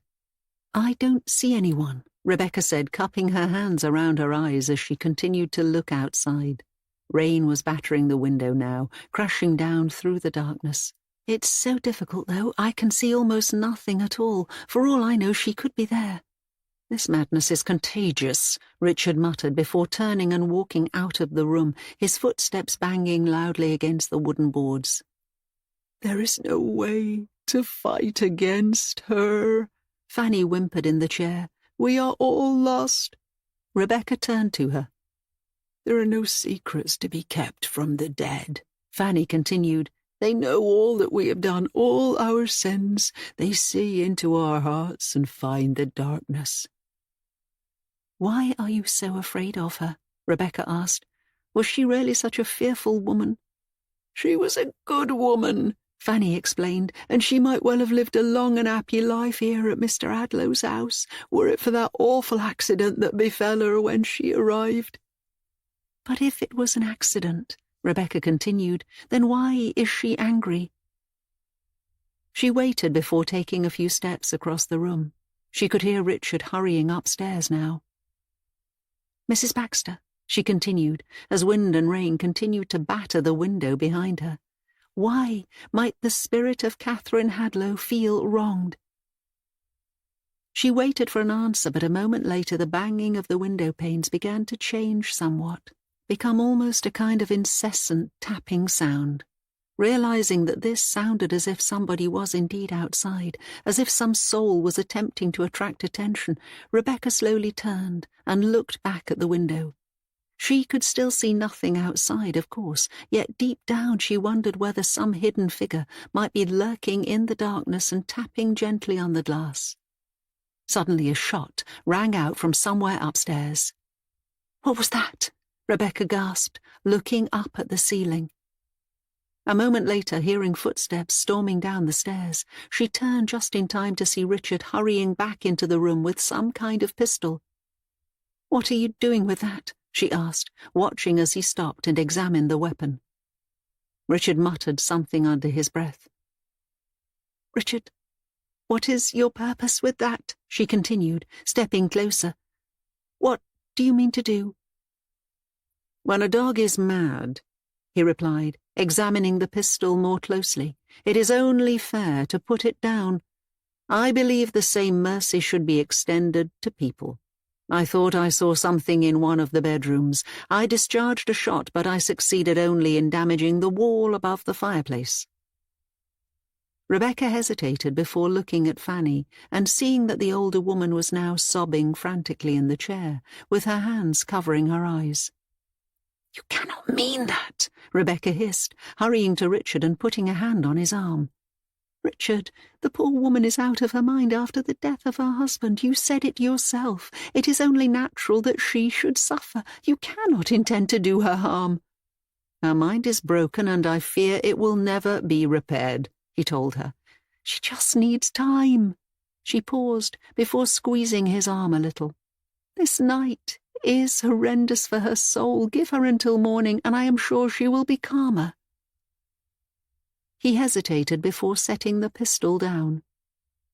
"If you are wrong," he said cautiously, "then her agony is only extended. I fear that her mind will never recover, and we are only delaying the inevitable."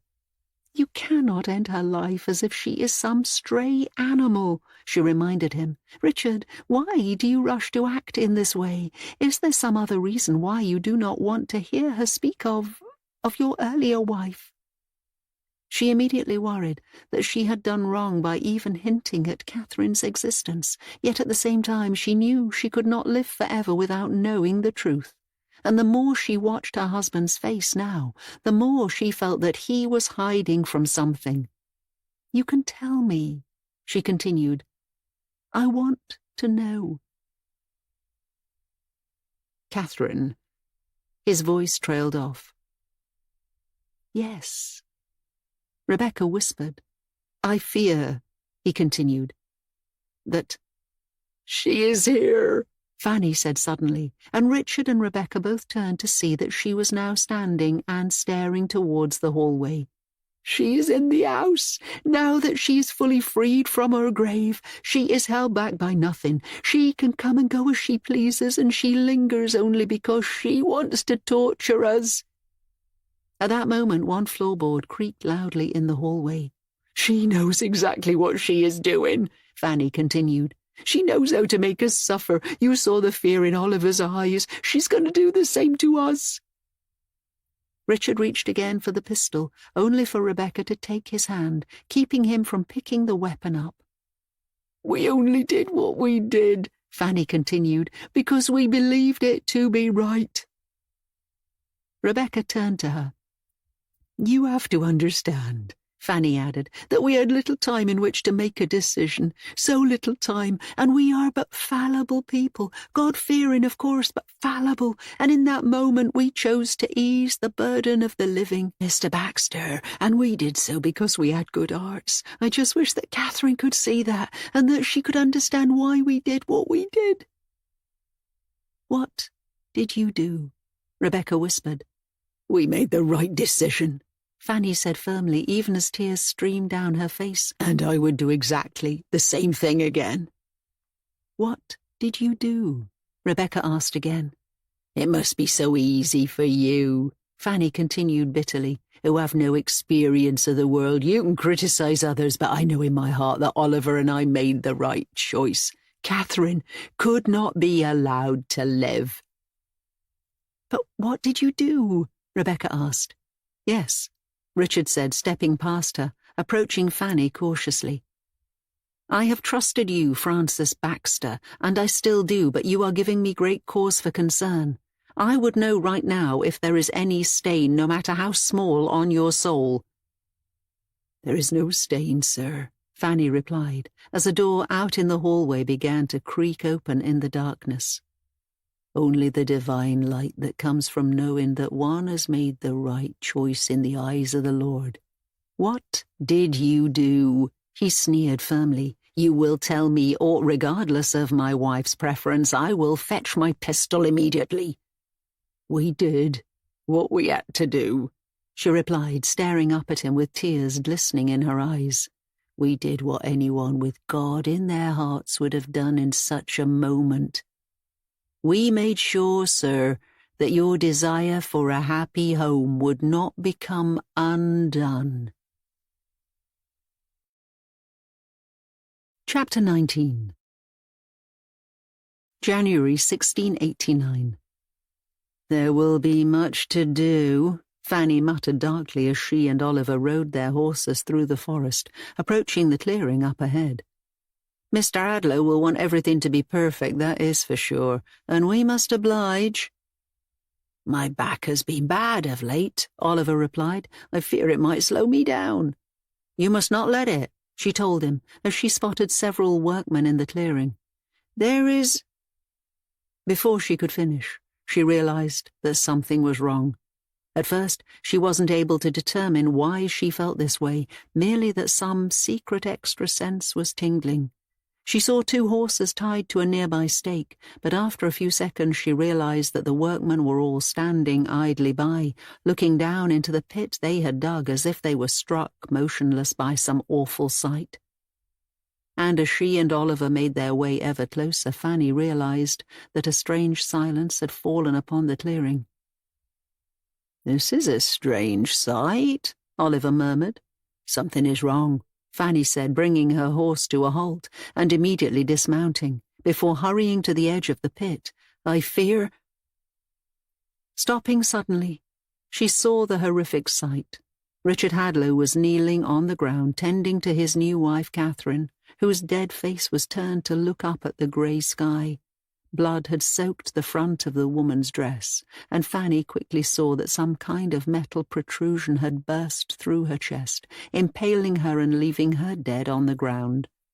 Indeed, as she tried to comprehend exactly how this turn of events could have transpired, Fanny realized that the ground beneath Catherine's body was darker than the rest, as if the woman's blood had flowed into the soil. "She is dead," Richard said, his voice tense with sorrow. It happened barely half an hour ago, Mrs. Baxter. A terrible accident has taken her from me mere days after—" His voice trailed off. "She was to be the mother of my children," he continued. "This house was to be the happiest of homes. I saw it so often in my mind, and I worked so hard to make it a reality, and then one awful accident has ripped it all away. I fear the Hadlow name has become a curse for all who come near it." "May the Lord have mercy on her poor soul," Fanny whispered, shocked by the sight of the dead woman's face. "It was but 2 days ago that she and I talked last, and she was making such happy plans for the future." "I was a fool to think I could do any of this," Richard sobbed. "A wretched, contemptible fool. I only wish that I had been the one to pay the price instead of this poor woman."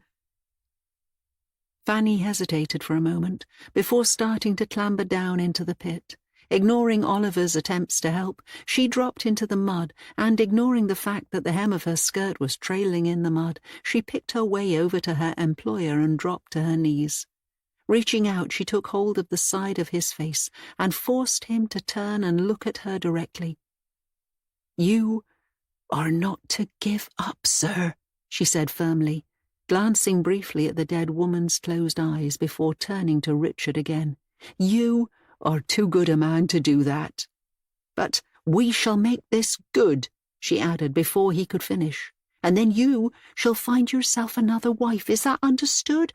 All might seem lost now, but I promise you, I will not let you surrender to fate." A few hours later, with his back singing with pain, Oliver stepped back and let his shovel fall to the ground. Wiping sweat from his brow, he admired the grave he had dug next to the old oak tree at the far end of the garden. "Is it ready?" Fanny called out keenly. "Oliver, are you done?" "As done as I might ever be," he replied wearily, looking at the thick tree roots that remained knotted at one end of the grave. "I can't cut through those, they're too thick, unless you want me to extend the grave. There'll be no need for that," Fanny said, interrupting him, as she carried Catherine's corpse to the edge in a large cloth sack and began to lower it down. "Here, take her. Now that Mr. Hadlow has gone on ahead to the village, we do not have much time. I must catch up to him before sundown and make sure that he retains his hope." Struggling a little with the weight of the dead woman, Oliver nevertheless managed to lower her down and set her gently at the bottom of the pit, although her head initially bumped against some of the tree roots. "Isn't it a little wrong to bury her here?" he asked. "She has no family to speak of," Fanny replied a little breathlessly. "And Mr. Hadlow intends to build a chapel on this site. He spoke earlier of wanting to give her a proper burial, but I'm sure that once he has a new wife he will barely think of this one." She paused for a moment. "In truth, Mr. Hadlow was married to Catherine for such a short period of time, I'm not even sure that it counts as a marriage at all. Indeed, I am confident that over time she will be swiftly forgotten. Now, Oliver, let us waste no more time. Fill in this grave."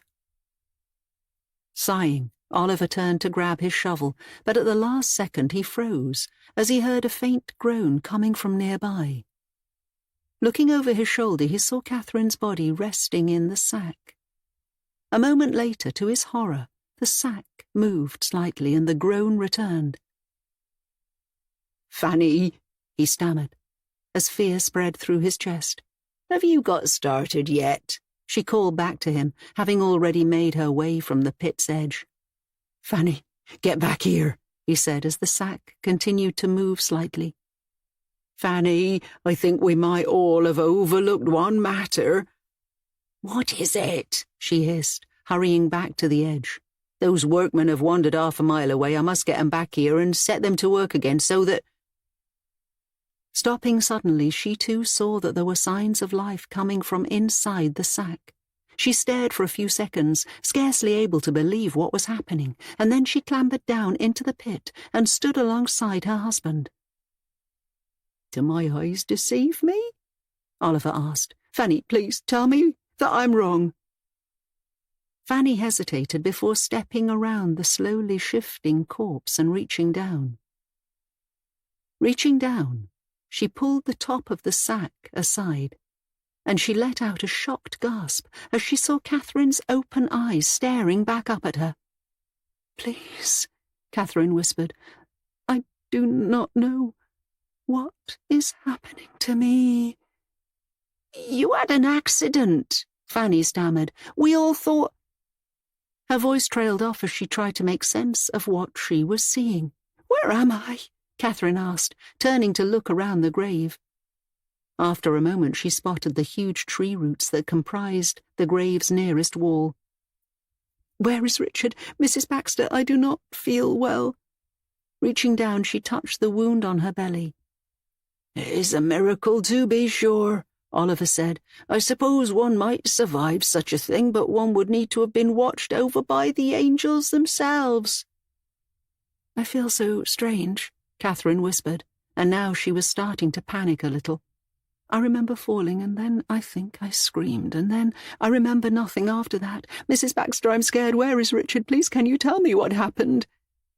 "We must get her out and find a doctor at once," Oliver told his wife before waiting for her response. "Fanny, by the Lord's grace, there is still time to save her." Fanny opened her mouth to reply, before hesitating for a moment. "The metal pierced her belly, to be sure," she whispered finally. "She will never be able to give Master Richard the family he so keenly desires. Indeed, it is far from certain that she will live a normal life at all, even in the unlikely event that she makes a recovery." "But we must get her to a doctor," Oliver reminded her. "Fanny, there is no time to waste. We must get her onto one of the horses, or perhaps someone has a cart we can borrow." Again he waited, and again Fanny seemed frozen in place. "Fanny, time is of the essence." Fanny hesitated for a few seconds before reaching over and slowly taking the shovel from his hand. He resisted slightly, but only for a moment, and then he watched as his wife loaded the shovel's tip with a pile of dirt. "Fanny," he said cautiously, "what do you mean to do here?" "Mr. Hadlow can find another wife," she told him, as Catherine whimpered on the ground. "One who can give him a family, one who can make him happy, this one." She looked down at Catherine's tear-filled eyes. "This one can do neither," she added. "Not now. Yet Mr. Hadlow is too good a man to make such a decision, so it must be made for him." With that, she shoveled dirt onto Catherine's face, smothering the poor woman's cries even as she tried desperately to wriggle free from the sack. Chapter 20. 9 months later. "Say it to me plainly," Richard said, as bad weather continued to batter the house and the candles flickered nearby. "Do you mean to tell me that when you buried Catherine—" "She was still alive," Rebecca whispered, her eyes open wide with shock. "Do you remember what I told you after that awful day?" Fanny asked her master. "You were on the verge of surrendering all your hope, but I sat you down and told you that Catherine would not want you to give up hope. I told you that you are a good man and that you must stay true to what you know is your true calling." "Fanny," Richard replied, "please tell me that I misconstrue your meaning." "She was no good," she continued. "Not after her injury, and besides, she would almost certainly never have survived the journey to find a doctor. She had by some miracle clung to life until that moment, but the idea of her long-term survival was simply not credible. You must understand that I saved us all a great deal of trouble by avoiding the desperate, hopeless scramble to save her life. You saw her injury, Mr. Baxter. You know she could never have given you a child." "Fanny," he said again, "I thought that when you buried Catherine, she was dead." "She might as well have been," she sneered. "Besides, I worked quickly. Oliver could not bring himself to do the deed, so I filled the grave in, and I'm quite sure that she would have been dead by the time I was finished. I know the manner of her dispatch was unusual, but all things considered it was fairly quick and painless. When a dog is dying, one must put it out of its misery. I know you understand that, Mr. Hadlow, so please try to understand why Oliver and I did what we did. The only reason I didn't tell you was that I know you have a good heart, and I worried you might struggle with the knowledge." Stepping forward, she put her hands on his chest. "Mr. Hadlow," she continued, "everything I have ever done has been for the betterment of your life. I have never wavered in my determination to serve you." The panes in the window shuddered again, almost like thunder. "This foul act must be undone," Richard said after a moment. "When I married Catherine, I promised to take care of her, and instead I allowed her to die in this awful manner. I must fulfill my promise." "You have another wife now," Fanny reminded him before pointing at Rebecca. "She is strong, and she can carry your child. You must see that things have worked out for the best." She hesitated before looking out into the hallway and letting out a gasp as she spotted the faintest hint of Catherine's silhouette in the shadows. "And that foolish woman," she sneered, "must understand that, fairly or not, her chance is gone." "This must be undone," Richard stammered, pushing Fanny away and then storming out of the room. "Now!" "Richard!" Hurrying through the darkness with rain lashing down, Rebecca finally stopped as she saw that her husband had taken a shovel to the grave and had already managed to get a long way down. He was digging furiously, throwing mud aside as he tried to get down to Catherine's corpse.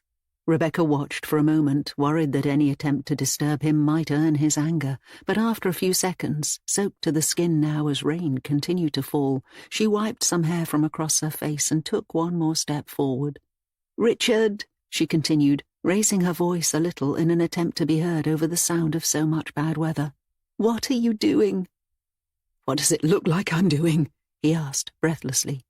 "It looks like you're disturbing the last resting place of this poor soul," she pointed out. "Richard, whatever horrors occurred at the end of her life, I'm not sure that this is the proper way to put it right." "She should be buried properly." "So arrange that first," she continued, "having a fitting grave ready and waiting so that she can be transferred, instead of digging her up in a fit of rage." "I will not be lectured by a woman," he replied, before slipping slightly on the muddy ground. "Curse this rain! Richard, you do not need to be here," he roared. "I have been patient with you up until this point, Rebecca, but now I must insist that you go inside and wait for me there. When I return, I and I alone shall decide what is to be done with that wretched housekeeper. Do you understand me?" "Yes," she said meekly, as she began to realize that she had no real grounds for complaint. "I only wanted to help, that's all. I understand that you're upset, and that what happened to poor Catherine was utterly horrifying, but nothing can be done for her mortal body now. There is only her spirit to consider, and I think it would be more sensible to take some time trying to determine what she actually wants." She waited, but he failed to reply. Not knowing whether he'd heard her or not, she tried to think of some way she might be able to get through to him before reminding herself that she had to learn her place. As much as she wanted to talk Richard out of this madness, she could only watch for a few seconds as he threw the shovel aside and reached his hands down into the mud. Finally, supposing that he would eventually calm down once he was back in the house, she turned to walk away. "She is gone," he said suddenly. Stopping, she looked back and saw him kneeling in the mud. Confused, she walked over and looked down to see that he was holding what appeared to be an empty cloth sack. Rain was still falling, washing mud from the sack, but Rebecca could already see that there was no sign of a body. A moment later, Richard set the empty sack aside and reached his hands into the mud, searching for any hint of Catherine's corpse while muttering madly to himself under his breath. Rebecca could only watch this hopeless operation, and after a few seconds she saw that one end of the supposed grave was dominated by thick, bulging roots from the oak tree. She still wanted to find some way to help her husband, and finally he leaned back with his hands still in the mud and let out a heavy sigh. Rebecca watched the side of his face and tried to imagine the pain he was feeling. Although Richard had barely spoken about Catherine, he was clearly horrified by her fate. "She is gone," he said again. Perhaps she is deeper still, she suggested. I do not believe that is possible. Then perhaps nature has taken its course. I do not know how long it takes for the worms to... Her voice faded as she realized that she should perhaps not speak too openly about the possibility of Catherine's body being consumed by all the creatures in the soil. Besides, even with her limited knowledge of such things, Rebecca felt fairly sure that there should at least be some bones left. Then what has happened? She asked finally. Taking the sack again, Richard got to his feet and turned to her. That woman must have lied again, he said after a moment. It's the only possible explanation. Might Catherine not have found some way to climb out of her grave? She asked. What if she escaped and somehow made a bid for freedom? She would have had scant minutes in which to do so, he pointed out, and I'm sure that both Fanny and Oliver would have still been here when she escaped. Then she must be down there, she said, looking once again at the mud. She is not. Her grave is empty. He looked down at the sack in his hands as if he was lost in thought. And if her grave is empty, that can only mean that she was never put here. I fear that Mrs. Baxter spun another false tale, perhaps in an attempt to fool me. Even now she seems to not want to be honest about what really happened on that awful day. Then what do you think happened? She asked. I do not know, he replied, before stepping past her and heading through the rain, making his way towards the house. But this time I am going to uncover the truth. Chapter 21. She watches, Fanny muttered, while tapping her left foot frantically against the floor. And she waits. But why? If she means to take her revenge, then why does she not just take it now? Turning to look at the doorway, she once again saw Catherine's shadowy figure in the darkness. I'm right here, she screamed, getting to her feet. I'm here, Catherine. What do you want from me? You've already killed my husband, so why not take me next? Do you still say that she is not as mad as a dog? Richard asked Rebecca. I dare say she no longer even remembers the truth, in which case she is no use to any man. Reaching past his wife, he once again picked up the pistol. She will tell me what truly happened, or in the name of the Lord I shall end her miserable suffering forever. Richard, I have listened to you up until this point, he continued, cutting her off. But no more. This is my house, Rebecca, and I would remind you that ultimately the decisions are mine to make. I understand that you might not want to see this, in which case you are free to excuse yourself. In fact, I think it would be better if you did just that. What happens next to Fanny might not be suitable for your eyes. Who goes there? He asked suddenly, pushing past Rebecca and aiming his pistol out into the hallway. Speak now, or I shall not be responsible for what happens next. Did you see someone? Rebecca asked.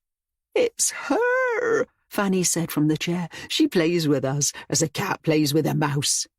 I will not suffer intruders in my own home, Richard snarled, taking one of the candles and hurrying into the hallway, then aiming the pistol all around. You would do to come out and explain yourself, he continued, else I shall be entirely within my rights to blast your head clean open. If you believe me to be a liar, then I dare you to come at me and find out the truth for yourself. She's taking her time because she knows she has all night, Fanny sobbed. Where is her body? Rebecca asked, hurrying to the chair and dropping to her knees, then looking up into Fanny's eyes. I heard what you claimed earlier, but Richard is sure that there is no body in that grave. Is there any chance that you might have forgotten part of the story? I buried her myself, she replied, as Richard continued to shout warnings in the hallway. We waited a while after the deed was done. There is no one who could possibly have survived such a fate. Then where is she? Rebecca hissed. None of this makes any sense. She's here, Fanny told her. That's all that matters now. She's here, and she intends to make me pay for what happened, and likely she'll want her revenge upon you as well. Me? Rebecca asked. What did I do to her? You took her husband, Fanny said with a faint smile. "Oh, you sweet young thing, you do not understand the ways of the heart. Not so very much. Catherine will see you as an interloper, as one who took her place in this mortal world. She will not stand to see you with Richard for much longer. Mark my words, once she has taken me, you will be next." Before she could answer, Rebecca heard Richard storming back through, and she turned just in time to see him slam the door shut. She opened her mouth to ask him what he was doing, but he immediately grabbed the nearest table and pulled it into place so that it was blocking the door from opening. Stepping back, with the pistol still in his hand, he seemed utterly horrified. "Someone has come for me," he stammered breathlessly. "I can only assume that it must be some enemy of my family." "Enemy of your family?" Rebecca replied. "Why would—" "The Hadlows are hated by many," he continued. "I'm sorry I did my best to hide the truth from you." He turned to her. "During the days of the last king, my father and his brothers picked the wrong side. They were guided by their faith. They believed that King James must be allowed to take his rightful place upon the throne, and that it was almost heresy to bring the hated Dutchman over instead. My father laid down his life, fighting for what he thought was right, and then his cause was utterly destroyed. The Hadlows are now looked upon as traitors almost, even though I am the only one left, and I was never part of my father's group. I chose to stay out of the broader politics in the hope that I would be spared retribution, yet now someone has seen fit to come and finish me off." "It's not what you speak of," Fanny told him. "Catherine—" "One more word," he roared, turning and aiming the pistol directly at her face. "Speak one more word of Catherine, you wretched old crone, and I shall discharge this in your face." Fanny stared at him for a few seconds before starting to laugh. Rocking back and forward, she seemed to have completely lost her mind, and a moment later she let the metal crucifix fall to the floor. "This country will never be strong again," Richard continued, "so long as it is turned against itself. Why can other men not see that?" "Did you see who's out there?" Rebecca asked as she began to wonder whether her husband might be correct. "Mere shadows," he explained, "slips in the darkness. Evidently this fool means to torment me before he makes his move. As far as I can make out, there might be just one of them, but by entering my home unbidden, this miscreant has invited death upon himself." "I thought it looked like a—" Rebecca stopped herself just in time. She had been about to tell Richard that the intruder had, at least from her limited vantage point, appeared to be a woman, but she knew that she should better hold her tongue. Instead, hearing more laughter, she turned and saw that Fanny appeared now to be a woman entirely broken, rocking frantically in the chair, as if greatly amused by some voice or thought that only she could hear. "Her mind is gone," Rebecca whispered. "The poor woman, she—" Suddenly, spotting movement nearby, she spun around. Letting out a gasp, she fully expected to see someone in the far corner of the room, yet now the shadows had returned to normal. A moment later, however, she heard footsteps crossing the room, as if some invisible figure had most certainly broken through the barricaded door. Turning to Richard, she saw the fear in his eyes and realized that he too was aware of the presence. "The cut on my cheek," she said, her voice tense with fear, "I must confess, was caused by something I do not understand." "Where is he?" Richard snarled through gritted teeth. "I will have his head." He aimed the pistol towards the far end of the room, as if he expected his foe to appear at any moment. Rebecca realized after a few seconds that she had begun to hold her breath. She took a step back, watching the shadows, and now she felt more certain than ever that she was being watched. She wanted to warn Richard, yet she knew that he would quickly dismiss such a foolish notion. As Fanny continued to laugh childishly in the chair, Rebecca took a few more steps back until she bumped against the dresser next to the older woman, and then she waited as her heart pounded in her chest. And then, as she looked over at Richard again, she spotted a woman's face reflected in the window. "Richard!" she shouted, pointing at the window. "There!" Turning, Richard immediately fired his pistol, shattering the glass. Wind and rain began to blow into the study, but there was once again no sign of an intruder. Rebecca tried to work out where the woman must have been standing for her face to appear like that in the darkened window, and after a moment she turned to her husband. "Richard," she said, watching as he began to reload the pistol. "I have never seen a photograph of poor Catherine. Do you have—" Before she could finish, she saw to her horror that the dead woman was standing directly behind him. She stared for a moment, unable to comprehend what she was witnessing, but after a few seconds she realized that Richard was oblivious as Catherine reached up to put a hand on his shoulder. "No!" Rebecca blurted out, before grabbing the metal crucifix from the floor and holding it up, rushing forward towards Catherine. In that instant, Catherine's ghost screamed and vanished into thin air. Shocked, Richard spun round to look just as Rebecca stopped next to him with the crucifix still raised in her hand. "I told you," Fanny chuckled from the chair. "She can't be stopped. She will take her revenge." "I heard that scream once before," Richard stammered, his face racked by fear as he dropped the pistol onto the table and stumbled back before slumping into one of the other chairs. "It was her. I swear I recognized it. I swear that was Catherine, but—" He turned to Rebecca. "How is such a thing possible?" he continued, and now his voice was trembling with fear. "I saw her. I heard her, but I also know that she was buried in her grave. Where is her body?" Rebecca opened her mouth to reply, but at the last moment she looked down again at the metal crucifix in her hand. Her mind was racing as she tried to determine exactly what was happening, and yet, despite the same gnawing headache that had been troubling her for a while now, she was starting to formulate an idea.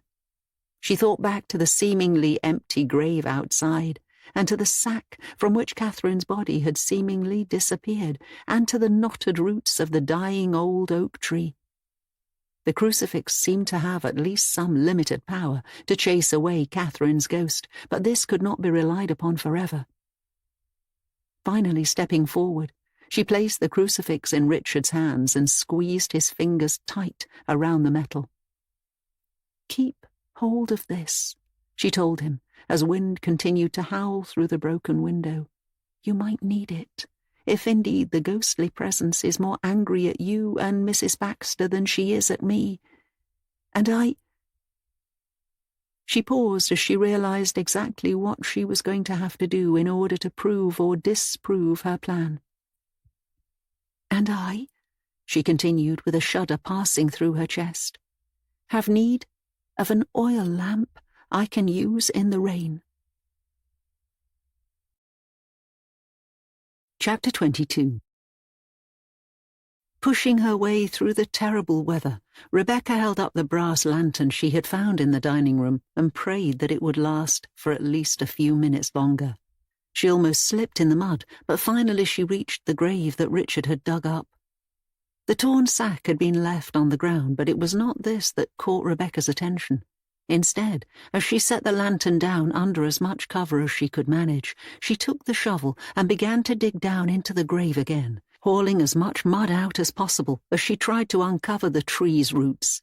Sure enough, after a few minutes, she was able to see a thick, knotted mass of old roots, and after setting the shovel aside, she began to kneel in the mud so that she could see more clearly. The roots themselves were huge, in some cases as thick and wide as a man's arm, and some of them wound round one another in ways that left large gaps. Rebecca knew very little of oak trees, still less of roots, and even less than that about the capacity of humans to survive in tight spots. However, as she used her hands to pull more mud away, she found several more gaps in the root system, and finally she found one particular gap that she felt sure was large enough to fit a human being. She peered into the gap, but all she saw was darkness. Opening her mouth, she considered calling out, but she knew deep down that there was nobody around to hear her words. Nevertheless, she knew that if she merely turned around now and returned to the house, she would feel as if she had failed, so she told herself that she had to prove to herself that there was no cause for concern. Grabbing the lantern, she moved it closer and experimented with the angle until some of the flickering light penetrated the chamber inside the network of roots. A sharp pain was pounding at the back of her head now, seemingly tapping at the inside of her skull, but she knew that she had to stay focused.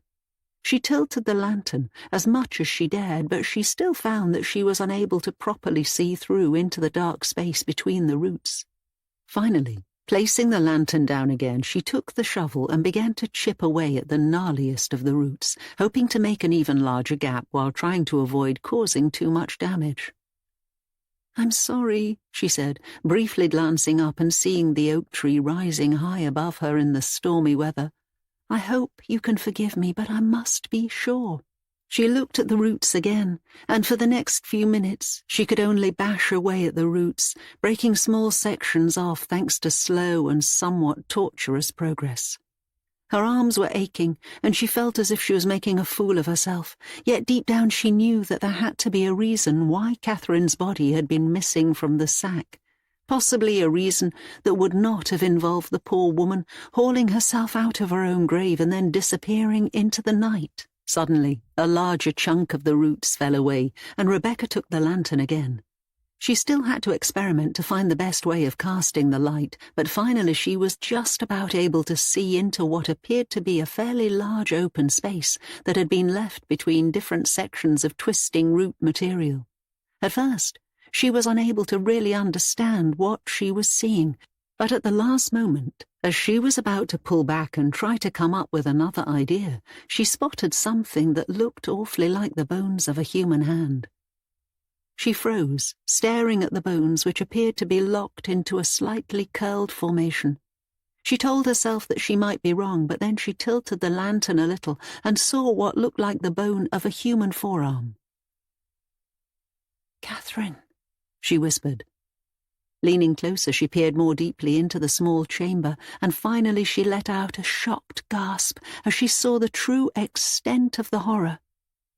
Just as she had feared, Catherine had somehow made her way into this space deep beneath the tree, and her skeletal remains sat hunched in the hollowed nook. At least, Rebecca had to assume that this was Catherine. Although the skull had little skin left to be picked away, there were some strands of fair hair still clinging to the bone, and the jaw had been left partially open as if the woman had died while either crying or screaming. Looking up, Rebecca saw that some of the roots higher up bore evidence of thick scratches, as if Catherine had tried desperately to claw her way out from the chamber. She returned her attention to the corpse, and she felt a shudder in her chest as she tried to imagine the woman's fear in her dying moments. Trapped, all alone in darkness, deep beneath the surface and surrounded by only dirt and the roots of the tree. She must have quickly realized that her escape from the grave had granted only a temporary reprieve. How long her death had taken, Rebecca could not imagine, although she hoped that the end had been as speedy and as painless as possible. "You poor thing," she said, reaching into the gap and touching one of the leg bones, which now had some kind of weed growing around its width. "You escaped from your grave only to wind up in a different trap, and you have been here ever since." Realizing that there was little she could do to help right now, she pulled her hand back and tried to work out how best to proceed.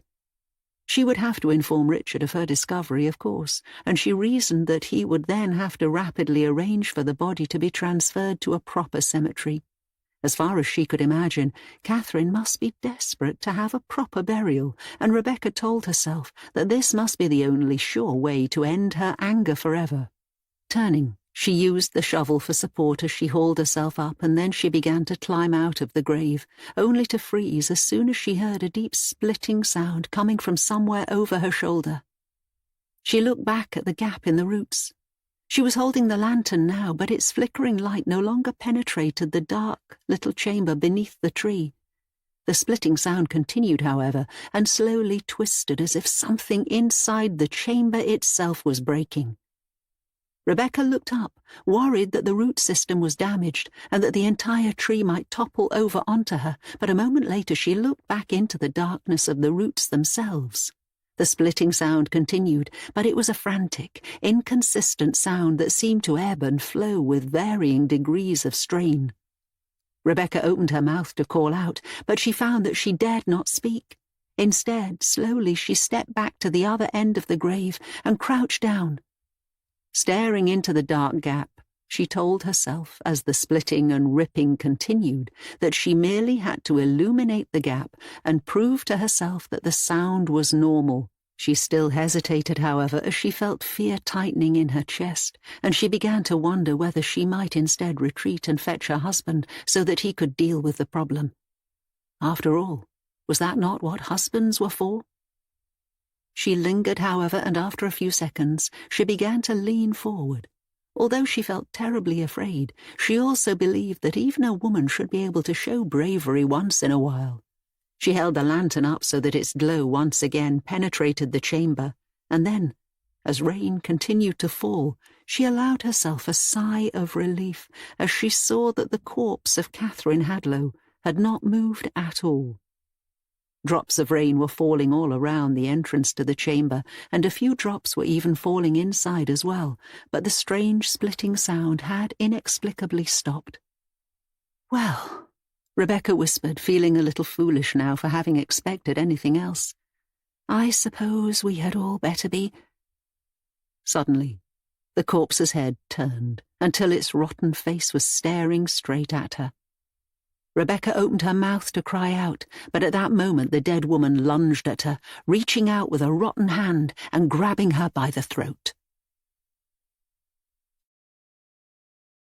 Chapter 23. Pulling back, Rebecca fell away from the dead hand and landed with a thud in the dirt. The lantern landed next to her and tilted onto its side with the glass breaking and the light quickly fizzling to nothing. In the darkness, with almost no moonlight at all, Rebecca could just about see Catherine Hadlow's rotten corpse reaching out from the hole, trying to grab her.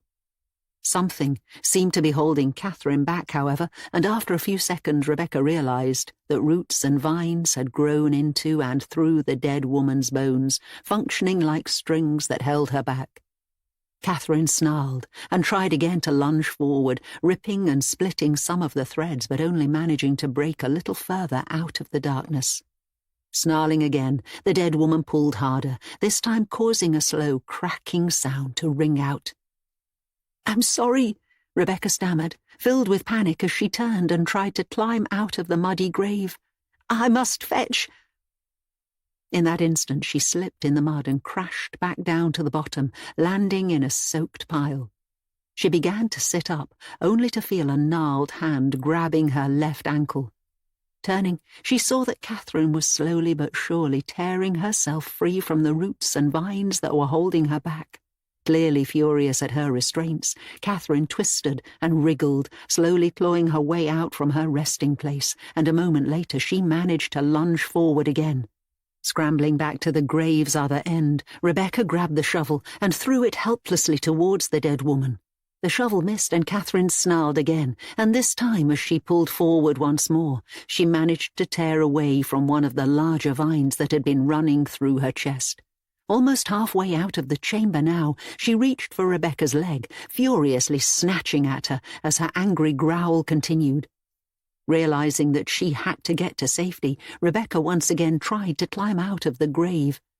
This time she was more careful, making sure not to slip, and after almost a full minute, she managed to roll over the grave's top and out onto the ground. Rain was still pounding down, and cold mud was soaking through her clothes, but Rebecca could see the house now, and she knew that she simply had to tell Richard what she'd found. She got onto all fours, ready to clamber to her feet, yet after a moment she hesitated as she felt a faint twisting pain growing ever more intense in the back of her head. Wincing, she tried again to stand, but instead she found herself staring down with a sense of wonder at the mud. Her mind was screaming at her to get to the house, yet somehow some other impulse held her in place. Finally forcing herself to be smarter, she stumbled to her feet and took a few paces forward, before stopping as she once again felt drawn to stay outside. "Help me," she groaned. "Somebody please, I think something's really wrong with me, but I don't know what. I think I need—" Her voice trailed off for a moment. She felt burning hunger in her belly now, the same hunger that had previously compelled her to feast on Oliver's dead body. Yet now the sensation was much stronger, and she realized that the body of one dead man would never be enough. "I need—" She hesitated, as she felt herself becoming increasingly weak. "Richard, where are you? Richard, please, I'm scared." After a moment, for no reason that she could comprehend, she opened her mouth and stuck her tongue out. She felt a shiver of pleasure run through her body as she felt raindrops falling on her tongue, although this pleasure was tempered by the sudden sense that the water falling from the leaves was still somehow too clean and too pure. As a shudder ran through her chest, she slowly turned in the rain as muddy water ran from her face. In that moment she found herself face to face with the dead body of Catherine Hadlow, who had followed her out of the grave and was now standing just a few feet away. Rebecca opened her mouth to cry out, but some strange impulse was still keeping her quiet. She tilted her head slightly, staring at the dead woman's face, but after a couple of seconds she instead turned to look past Catherine. Staring into the rainy darkness, she realized that the dirty little river ran past the garden just a short distance away, and she found herself thinking of the thick, muddy, dirty water. A twist of pain rippled in her belly, reminding her of the glorious sensation of biting into Oliver Baxter's severed arm, but she quickly realized that she could probably find a fresher feast elsewhere. "I'm sorry," she murmured, barely able to get the words out at all. "I'm so sorry."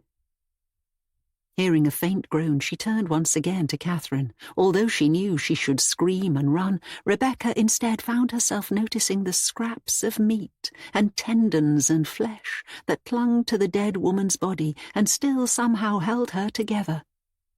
The sight was astonishing, yet Rebecca found herself wondering how this reanimated corpse might taste. After a moment, unable to help herself, she began to slowly reach out towards a dangling thread of meat hanging from Catherine's left arm. Taking hold of the meat, she tried to pull it away, only to find that it was attached to the bone. After tugging a couple more times, Rebecca stepped forwards, only to slip and fall down into the mud. Landing on her hands and knees, she began to retch slightly, but she found that nothing was coming up from the back of her throat. Instead, she quickly started looking through the darkness, and finally she crawled forwards, through the mud, heading in the general direction of the river. "Richard," she whispered, struggling to even think, as a burning sense of hunger filled her belly. "Help me, I don't know. I don't understand."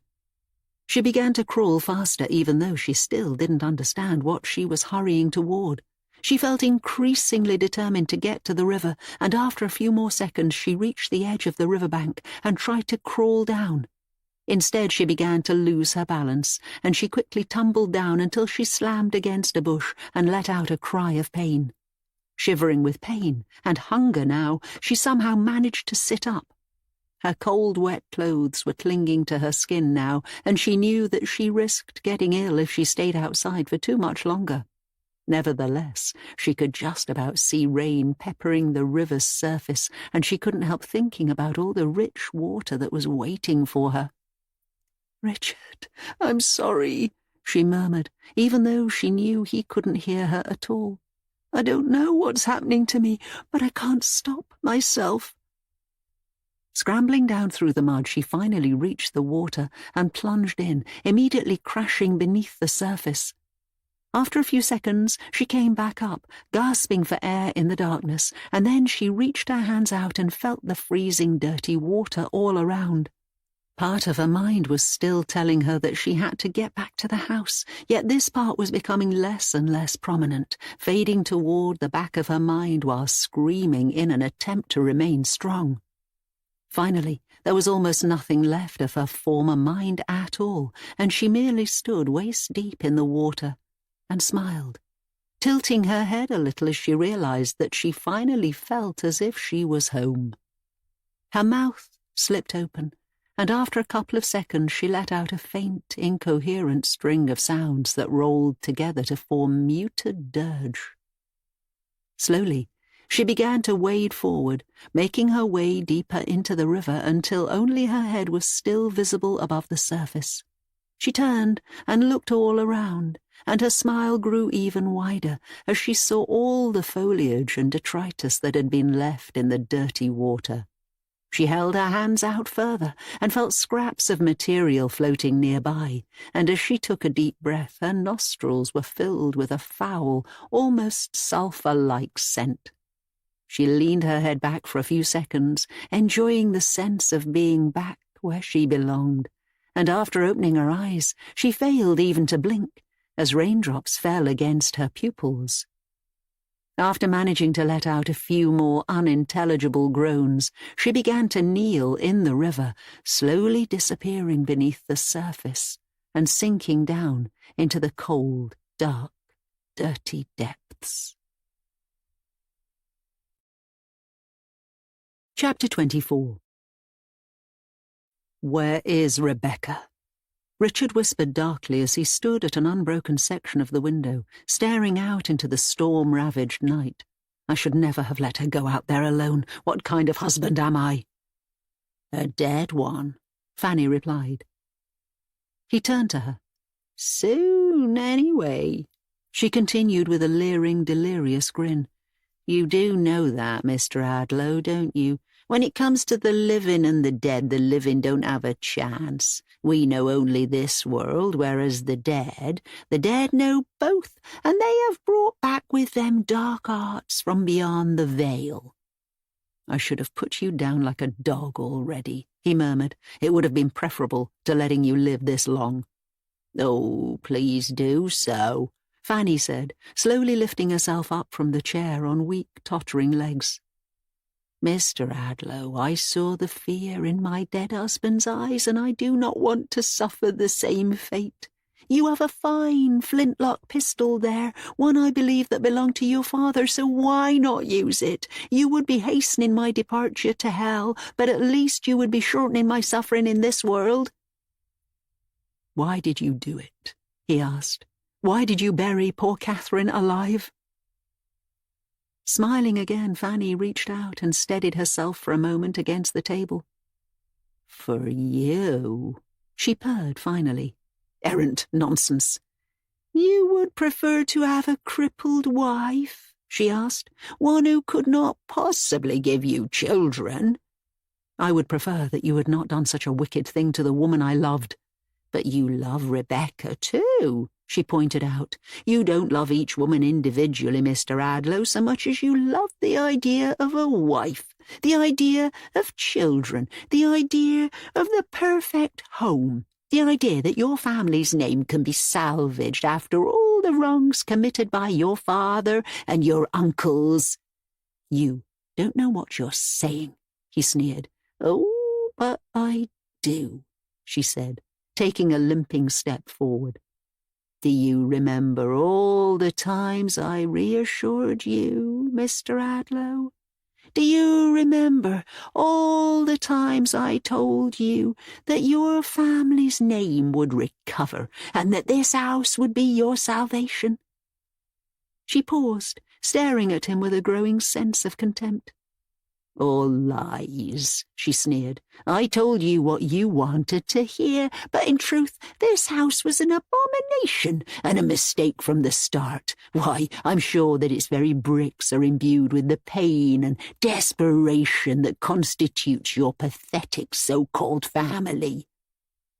"You would be wise to remember your station," he said through gritted teeth as he adjusted his grip on the pistol. "A crazed dog that barks at its owner is not long for this world." "And I have already told you to do it," she reminded him. "I want you to put me to death, so why not hasten the moment by being honest with you? The Hadlow family name can never recover from your father's actions, sir. You might as well give up. This pathetic house just makes you look like a bigger fool than ever.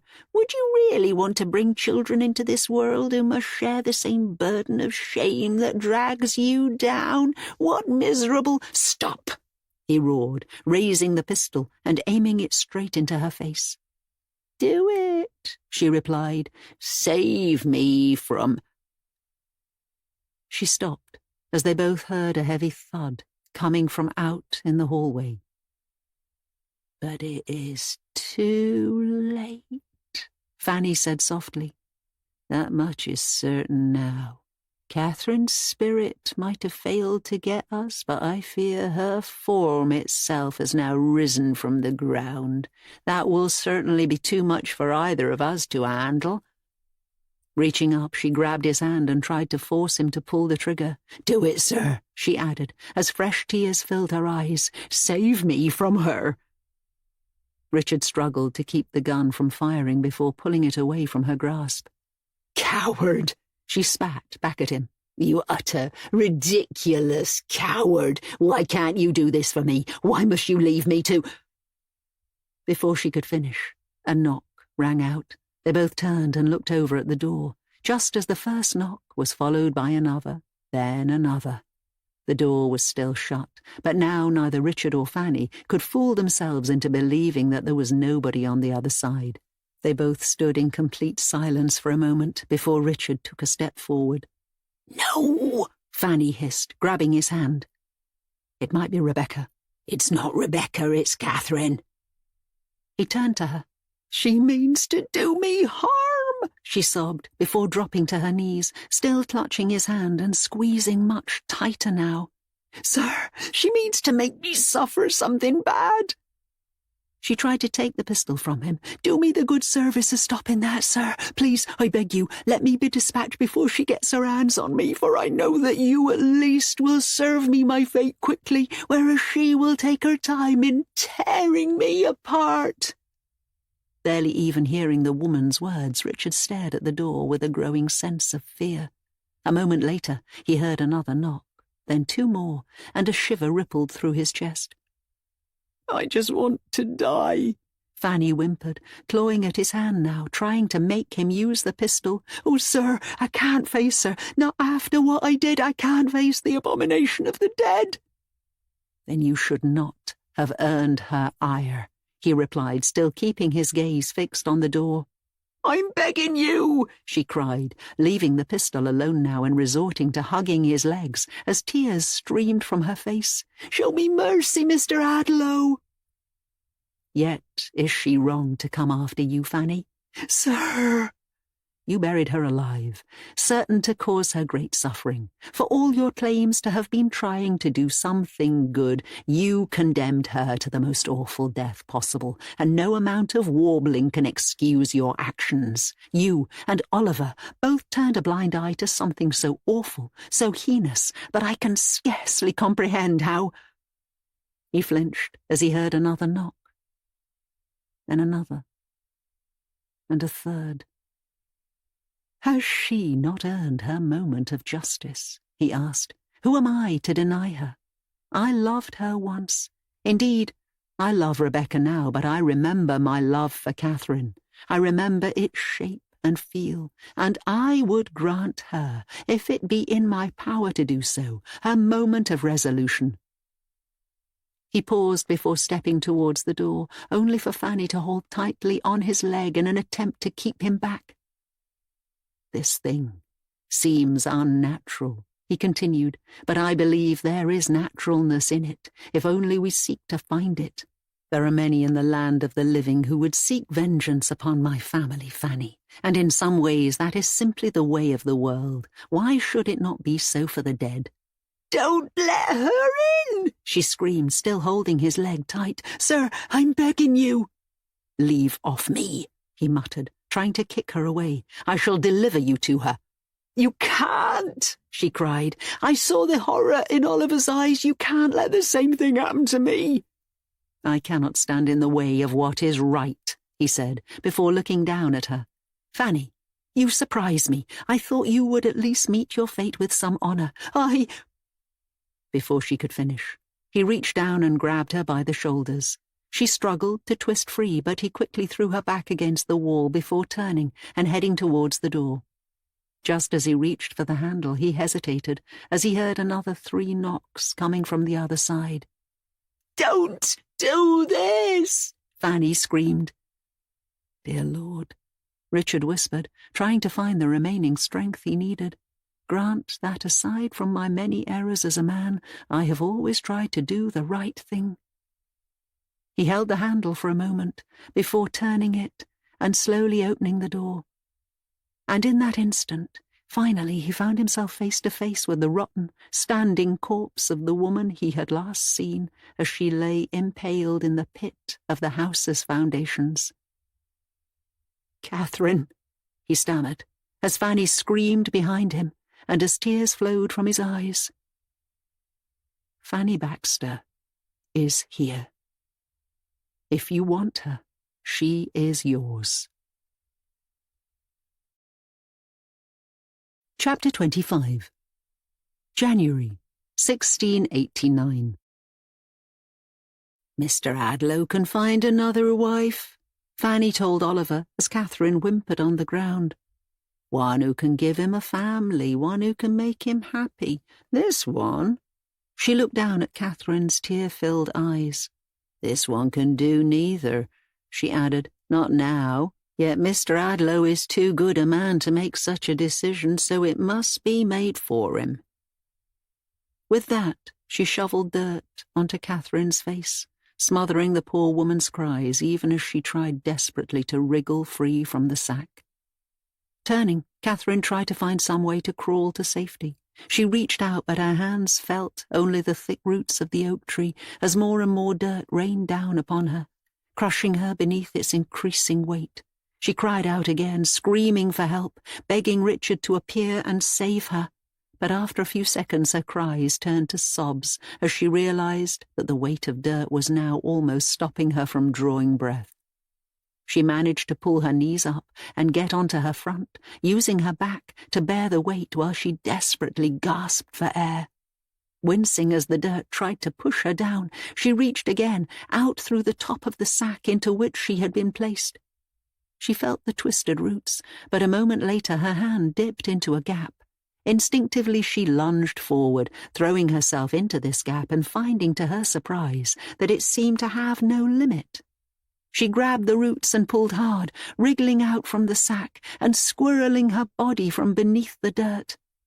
Clambering into darkness, she threw herself down and turned to look back as she heard the heavy rhythmic thunder of her own grave being filled.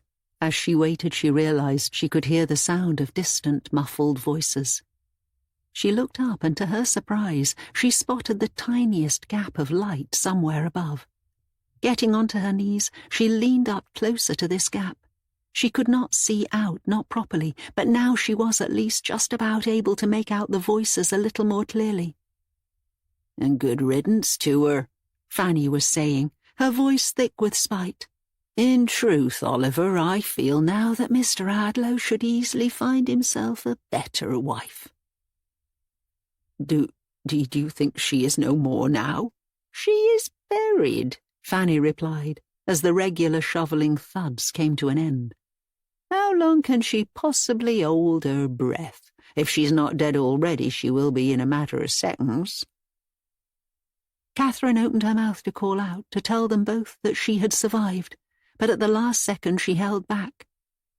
She had never liked Fanny Baxter, and she had always found the woman's husband, Oliver, to be a rather strange sort, and now she feared that they would do nothing to help her. Indeed, she realized that they would only take further measures to end her life, so she held back as, a moment later, some shape briefly passed across the thin sliver of light.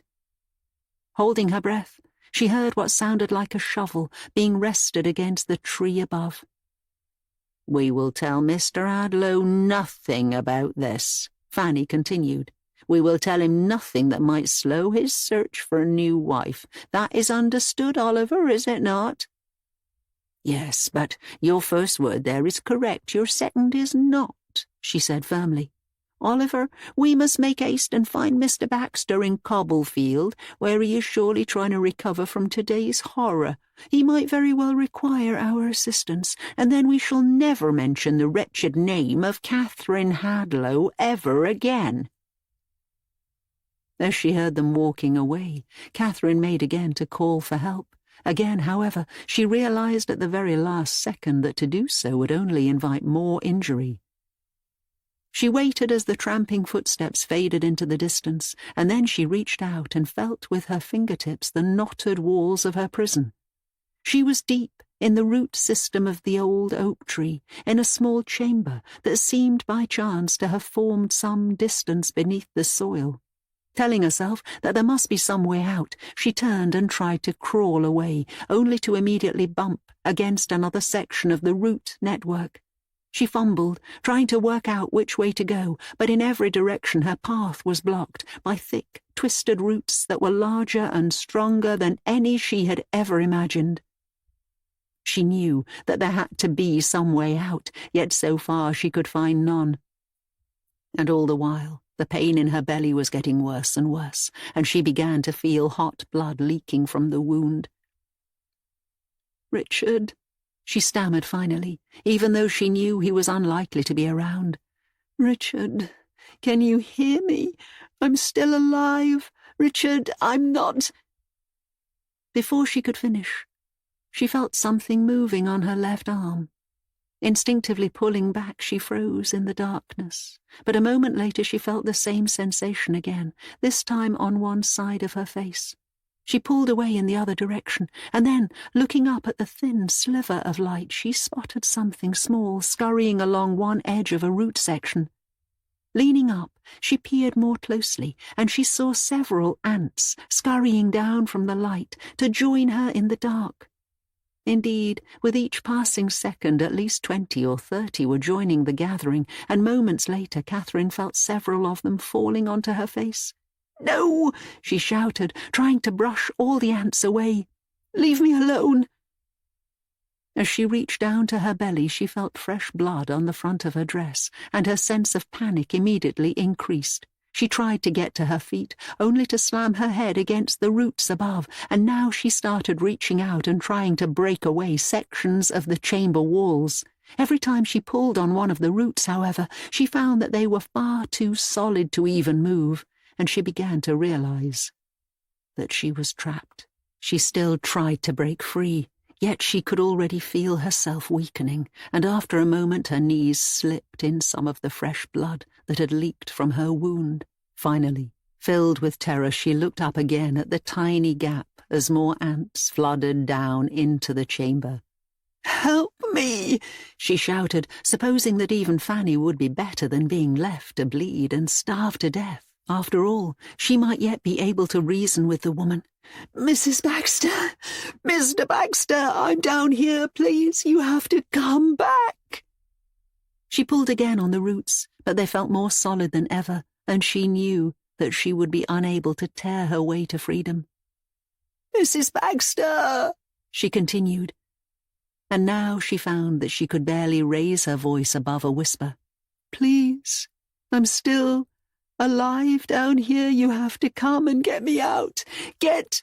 Suddenly she felt more ants around the base of her neck. Filled with panic, she started trying to brush them away, only to swiftly realize that there were, in fact, ants all over her body. No longer able to ignore the sensation of all those little legs walking across her body, she frantically tried to wipe them away from every part of her skin, even as more of them arrived to outnumber her completely. "Help me!" she screamed. "Somebody get me out of here!" 2 days later, Catherine's dead body lay curled in the chamber, deep within the tree's roots. Thousands upon thousands of ants had found her now, and were swarming all over her corpse, tearing away tiny scraps of meat. Where gaps in her body had formed, ants scurried in and out of these holes, often going deep inside her bones to seek the freshest and most promising sources of food. Her eyes and mouth were open. She had died screaming, but now the scream was silent, and all that emerged from her mouth were lines of ants carrying pieces of flesh and meat up towards the tiny gap in the roots above.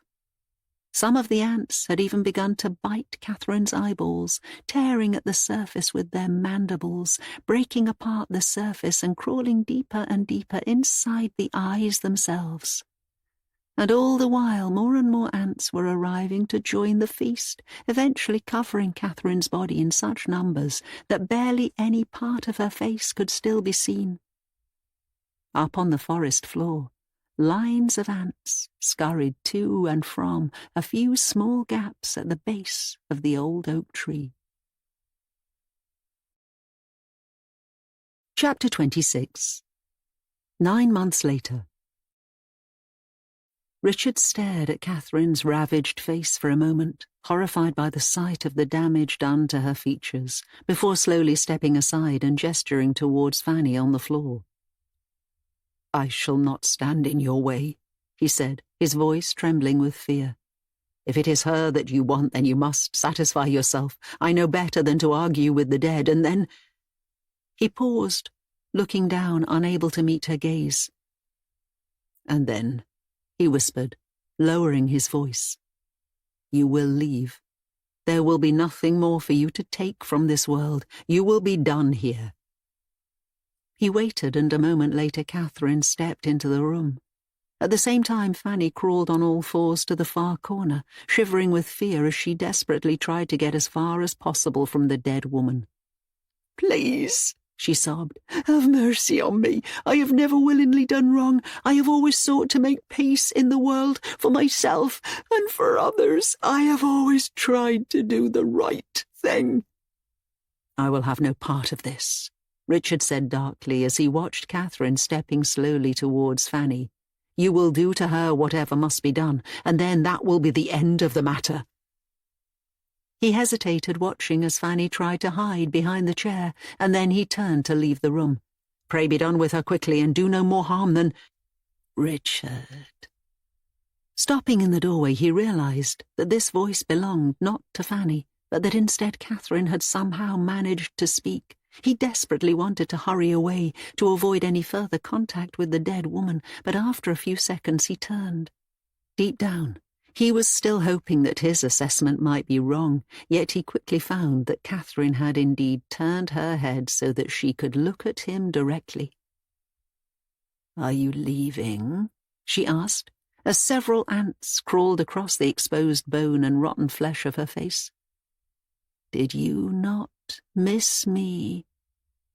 Did you not mourn me?" she continued. "Your new wife is pretty, although I fear that all is not well with her. Do you know where she is now?" "She went outside," Richard said cautiously. "Catherine, pray tell me, did you do anything to hurt her?" "Not I," Catherine replied, and now her partially skeletal features appeared almost to twitch in anticipation of a smile.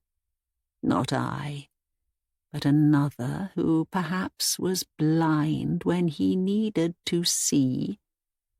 "I don't know what you mean," he told her. "Catherine, where is Rebecca?" "She is outside," she replied, "though if you go to look you might not see her. Perhaps you should have taken a little longer to find yourself a new wife, Richard. Was such haste really necessary? Could you not have waited even 1 year? Catherine, what happened to you was not my fault. Yet you left me in the hands of those 2 butchers, she sneered, and did not care to check that I was dead. You showed little respect for me as soon as you thought I was gone." "Catherine, I only—" Stopping suddenly, he realized that Fanny was no longer hiding in the corner. He looked around, expecting to find that she was hiding somewhere else in the room. She could not have slipped past him, yet there was no sign of her until he saw that the door to the storage room was now open. A moment later, he heard a metallic clanking sound, and he realized that just a few seconds earlier a similar sound had caught his attention. And then, to his horror, he saw Fanny stepping back into view with an angry sneer on her face and Oliver's old, long-handled axe in her hands. "Fanny," he said, "what—" "Die!" Fanny screamed, lunging at Catherine and swinging the axe wildly, hitting her in the shoulder and sending her thudding down to the ground. "Die again, you foul thing!" Catherine tried to push her away, but Fanny kicked her hard in the chest, sending her crashing back down. Raising the axe up high, she quickly smashed it down, slicing through one side of Catherine's waist. Richard instinctively stepped forward to stop her, but at that moment Fanny swung the axe towards him, catching his left arm just below the shoulder. Feeling a burst of pain, he pulled back and bumped against the wall, and when he looked at his arm, he saw that while the cut was not too deep, blood was soaking out onto his shirt. "You shouldn't have interfered," Fanny shouted at him, waving the axe around again. "None of you should have meddled." Behind her, Catherine was slowly standing again. "To think that I tried to help you all," Fanny continued, stepping towards Richard and raising the axe again. "The Hadlow name belongs in the grave with the worms, and that's where I shall consign it tonight. There is no place for you in England now." She raised the axe high. Richard held up his hands as a form of defence, but at that moment, Catherine lunged at Fanny from behind, placing her hands on the woman's face and immediately digging her thumbs into her eyes. Fanny screamed and tried to push her away, but she succeeded only in throwing the axe against the far wall as Catherine's rotten fingertips pierced her eyeballs. Letting out a pained gasp, Fanny dropped to her knees. Blood was gushing from her eyes now and running down her face, but all Fanny could manage was a series of groans as she reached out with her hands and tried desperately to find the axe again. "Sir," she stammered, "I beg of you, end this pain one way or the other." Clutching his injured arm, Richard could only stare in horror as Catherine's fingers dug ever deeper into Fanny's eye sockets, gouging out what was now left of the orbs that had once occupied that space. Several ants were already scurrying off Catherine's hands and entering the sockets. Some of these ants were immediately washed out by the flowing blood, but some disappeared into the sockets as Catherine finally began to retract her fingers to reveal the dark, ruined eyeballs within. "Sir," Fanny whimpered, "let me go to my Oliver now." "Do you know how it feels to starve to death?" Catherine sneered, reaching down and taking a firm hold of Fanny's jaw. "Do you know how it feels to waste away in agony?" "Please," Fanny gasped, "I only meant to do the right thing. I never—" "Enough with your lies," Catherine snarled, before twisting her hands against Fanny's jaw. Seconds later the jawbone snapped, and Catherine twisted it the other way before pulling it off entirely. "Now, you can never speak of such things ever again." Letting go of Fanny, Catherine watched as the dying woman slumped forward against the floor. Shuddering and spluttering, Fanny tried to crawl forward, only to immediately roll onto her side. Blood was pouring from what remained of her mouth, but when she tried to scream, she succeeded only in spraying yet more blood across the floor. She reached out with her hands, trying to find something she could use to defend herself, and then she tried several times to get to her feet, each time with varying degrees of desperate failure. "Let her live the rest of her miserable existence like this," Catherine sneered. "Let her know pain and suffering the way—" Suddenly a shot rang out, and Fanny's head exploded, splattering blood across the wall. Catherine turned and saw that Richard had drawn his pistol, and that he had ended Fanny's torment forever. "This is no way for the just and the godly to behave," he said, staring at Fanny's corpse for a moment, before lowering the pistol and turning to his dead wife. "You came for justice, and you have it, and more besides. If I could change what happened and conspire to bring you back to this world, I would do so, but such matters are entirely out of my hands. I will endeavour to do whatever I can to give you a proper burial, Catherine, but you belong now in the world of the dead. I bid you farewell as you go to that place." He waited, but she simply stared at him, as if she failed to understand what she'd been told. "I am done here," he added, turning and setting the pistol down. His hands were trembling, and all he could think was that he wanted the night to be over. Let the past remain the past now, for the world must move on. He took a deep breath, but a moment later he felt Catherine's hands on the side of his face, holding his head tight as her fingertips moved towards the edges of his eyes. "My darling," she sneered as she leaned close to him from behind. "I am not finished with you yet." Chapter 27. Suddenly bursting up from beneath the river's murky surface, Rebecca gasped for air as she fell back against the muddy bank. Desperately trying to get air into her lungs, she lay bathed in a growing patch of moonlight, and after a few more seconds she began to bring up heavy gulps of foul water. Rolling onto her side, she brought up as much of the water as possible before scrambling onto all fours and crawling up the river's bank. Finally, she threw herself onto the grass, digging her fingertips into the mud, and as she looked across the garden she saw the house standing dark and silent just a couple of 100 feet away. "Richard," she spluttered, as she looked around and saw no sign of anyone else. Even the horrific, rotten form of Catherine Hadlow had disappeared. "Richard, where—" She hesitated, and in that moment she heard the unmistakable sound of Richard Hadlow screaming in the house. Startled, Rebecca got to her feet, soaked from head to toe in the river's dirty water. She was shivering now in the cold night air, but Richard's cry continued for several more seconds before fading into a series of brief guttural moans.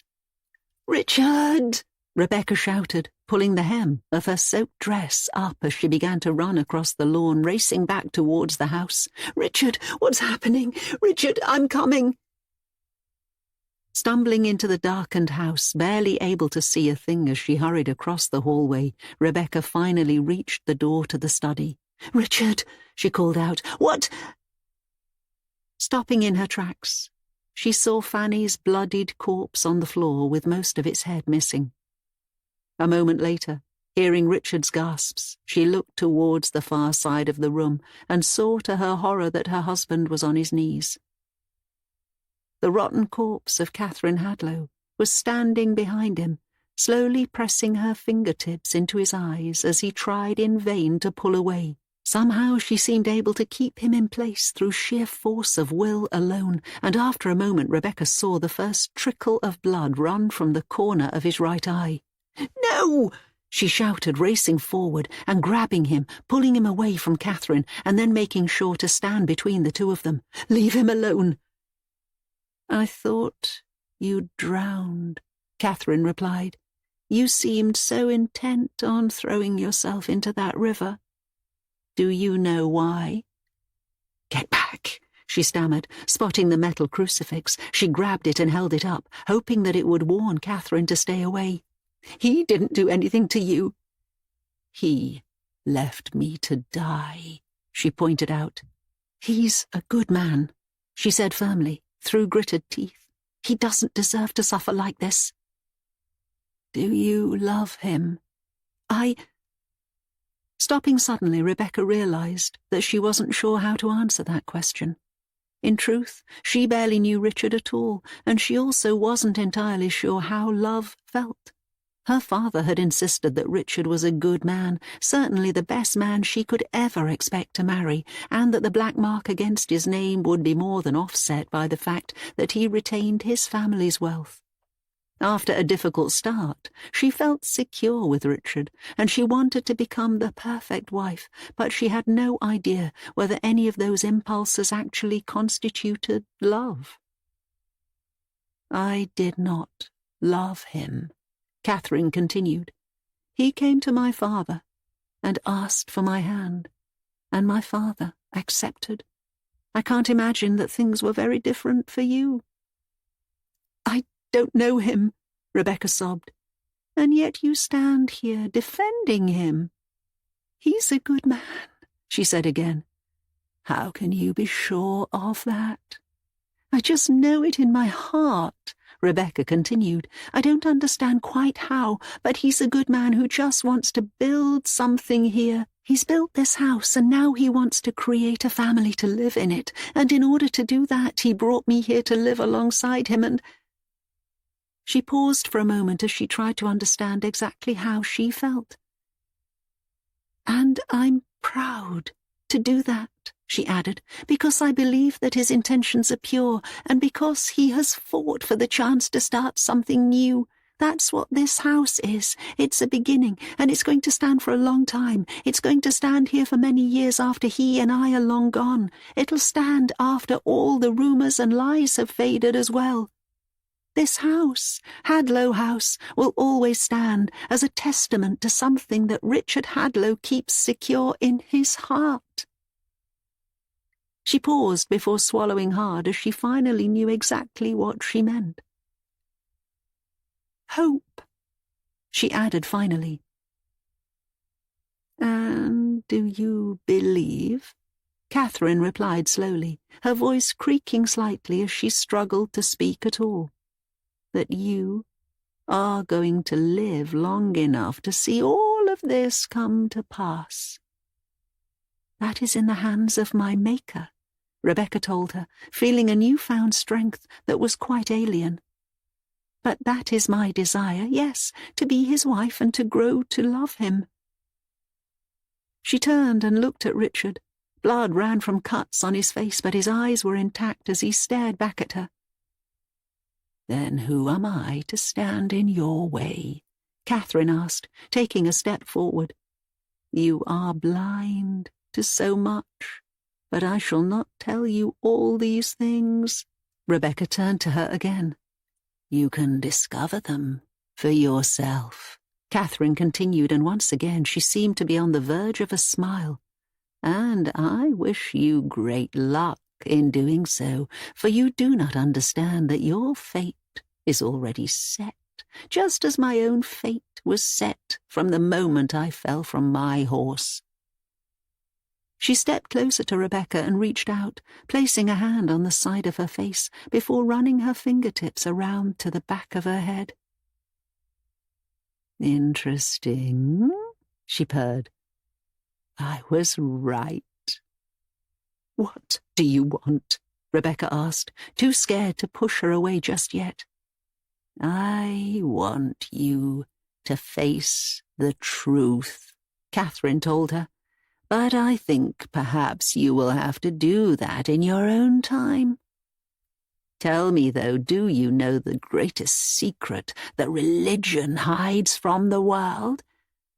No soul can be guaranteed safe passage from this world to the next." Catherine continued, tilting her head slightly as a smile spread across what remained of her lips. "Richard is going to learn that, but first you're going to learn that becoming a Hadlow wife is the most terrible of all fates. My dear, I look into your eyes and I see it already." Reaching forward, she took hold of the crucifix and pulled it gently from Rebecca's hands. "Why kill you when instead I can leave you to suffer the worst fate of all? A fate even more agonizing than my own." "Leave her alone," Richard gasped. "Oh, Richard," she purred, still keeping her eyes fixed on Rebecca.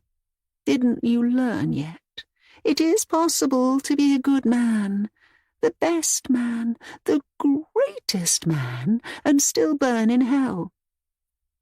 In that moment, she clutched the crucifix to her chest. Letting out a gasp of pain, she pressed the metal even harder against her body as it began to burn through what was left of her bones. Her hand slipped from the back of Rebecca's head, and she stumbled back, and a moment later she dropped to her knees.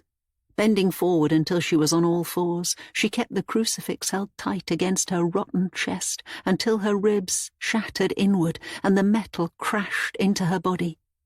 Letting out a pained gasp, she managed to look up at Rebecca and scream one final time before her body crumbled away and fell to the floor as dust.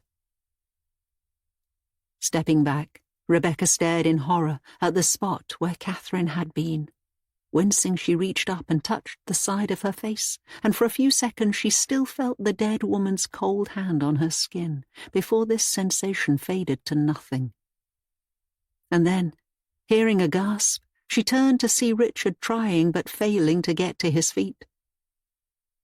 "My darling," she called out, hurrying across the room and leaning down to support him. "It's over. She's gone." "It's not over yet," he replied through gritted teeth, as he looked at the pile of ash on the floor with a few chunks of bone still poking out from the remains. "Not until I've done the right thing by her."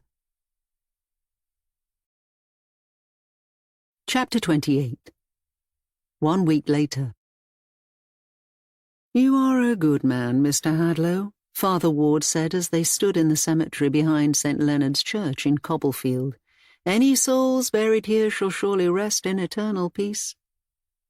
"This is my hope," Richard replied, staring intently at the name of Catherine Hadlow etched on the gravestone.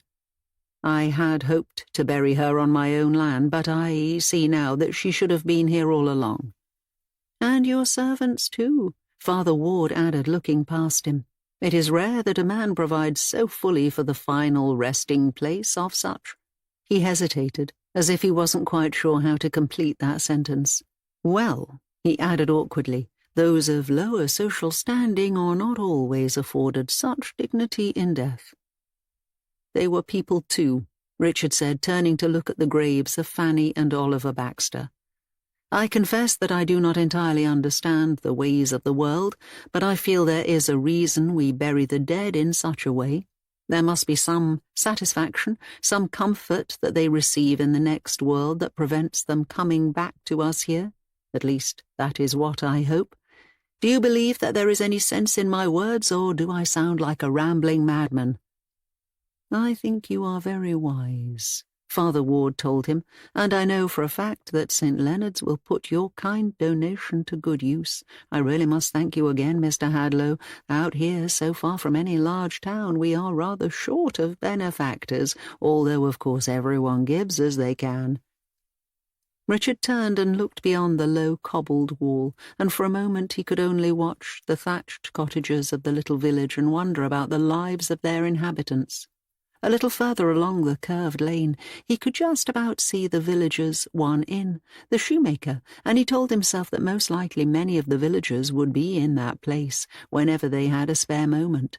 He briefly wondered whether he should go and visit the inn and perhaps learn a little of the local chatter, and then he remembered that he needed to get back to Rebecca.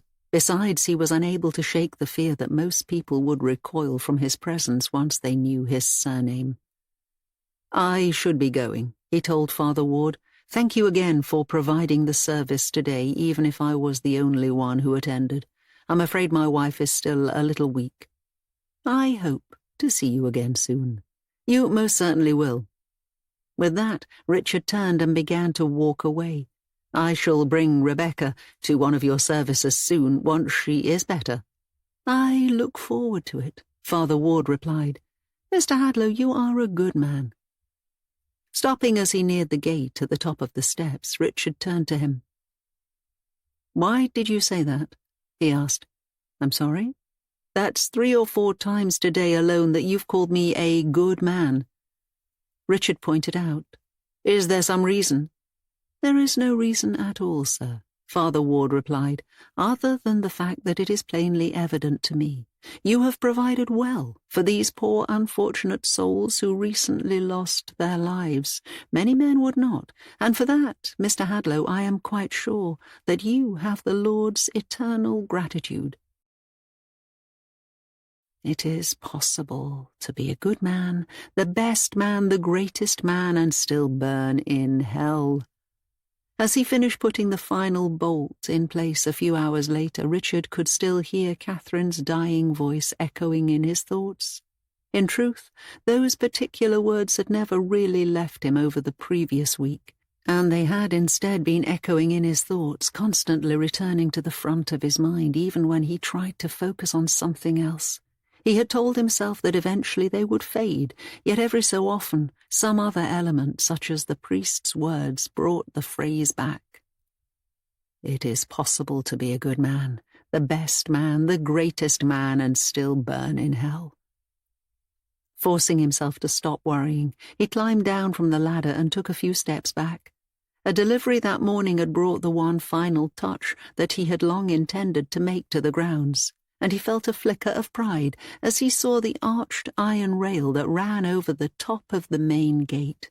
He'd thought long and hard about this arch, and for a while he'd felt that he needed to be modest, but now, for the very first time, he found himself hoping that he could move past the troubles of his family.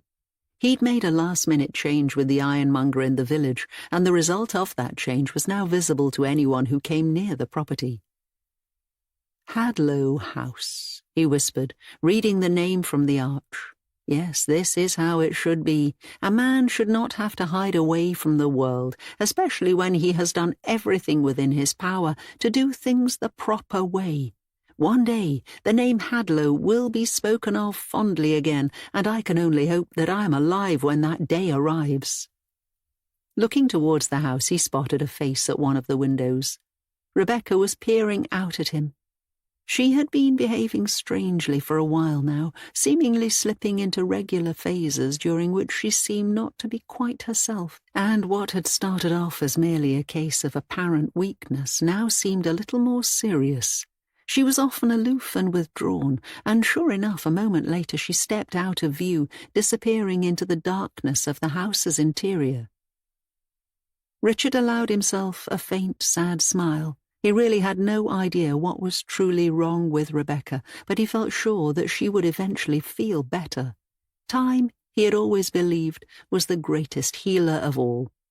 To prove that point, he stepped through the gate and made his way over to the old oak tree.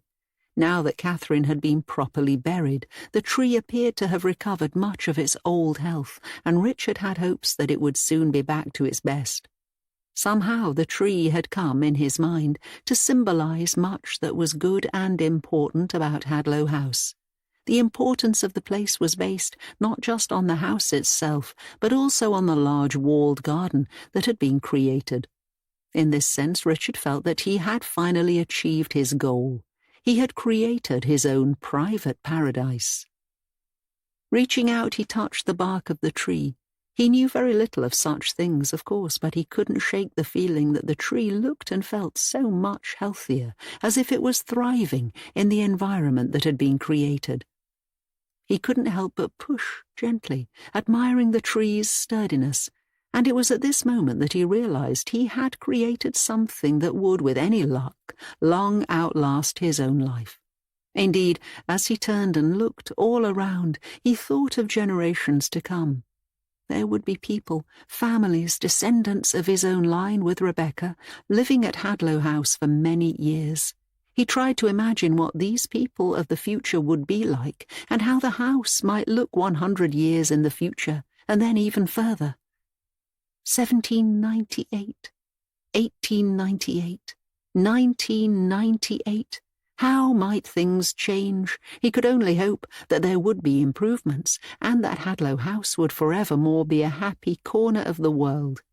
He certainly felt that he had done all that he could manage in that regard, and that he could trust those who came next. For that eventually to come around, however, he would need children of his own, and he told himself that he would soon be able to start a family with Rebecca. Indeed, when he glanced at the house again, he saw her face once more staring out at him from the windows.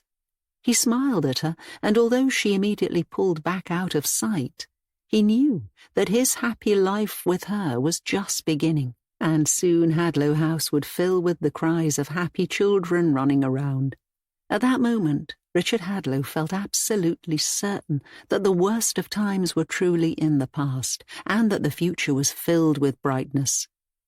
As he continued to look around, he failed to notice the ground beneath his feet. Already his boots were being investigated by several busy, industrious little ants. Chapter 29. After pulling back from the window, Rebecca froze in the gloom of the study and tried to think properly. She'd seen Richard a moment earlier, out there pacing around in the garden, but something about his stare had sent a ripple of fear through her chest. And yet, she felt as if her own mind was drifting in and out of some waking sleep. Turning, she shuffled across the study and out into the hallway.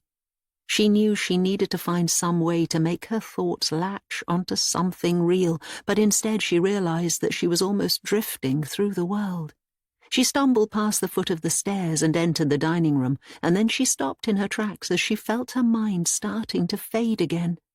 No matter how hard she tried to think of the world and of Richard, she wondered whether some other sense had begun to push her own thoughts aside. Without even thinking, she walked over to the window and sat down. The frame of this particular window had been damaged by rainwater, which had leaked through a hole higher up.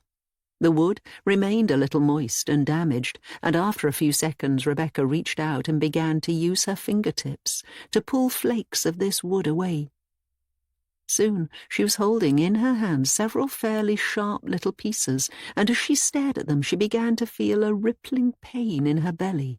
She tried to push that pain away, but after a few seconds she instead lifted the flakes of wood up and sniffed them carefully.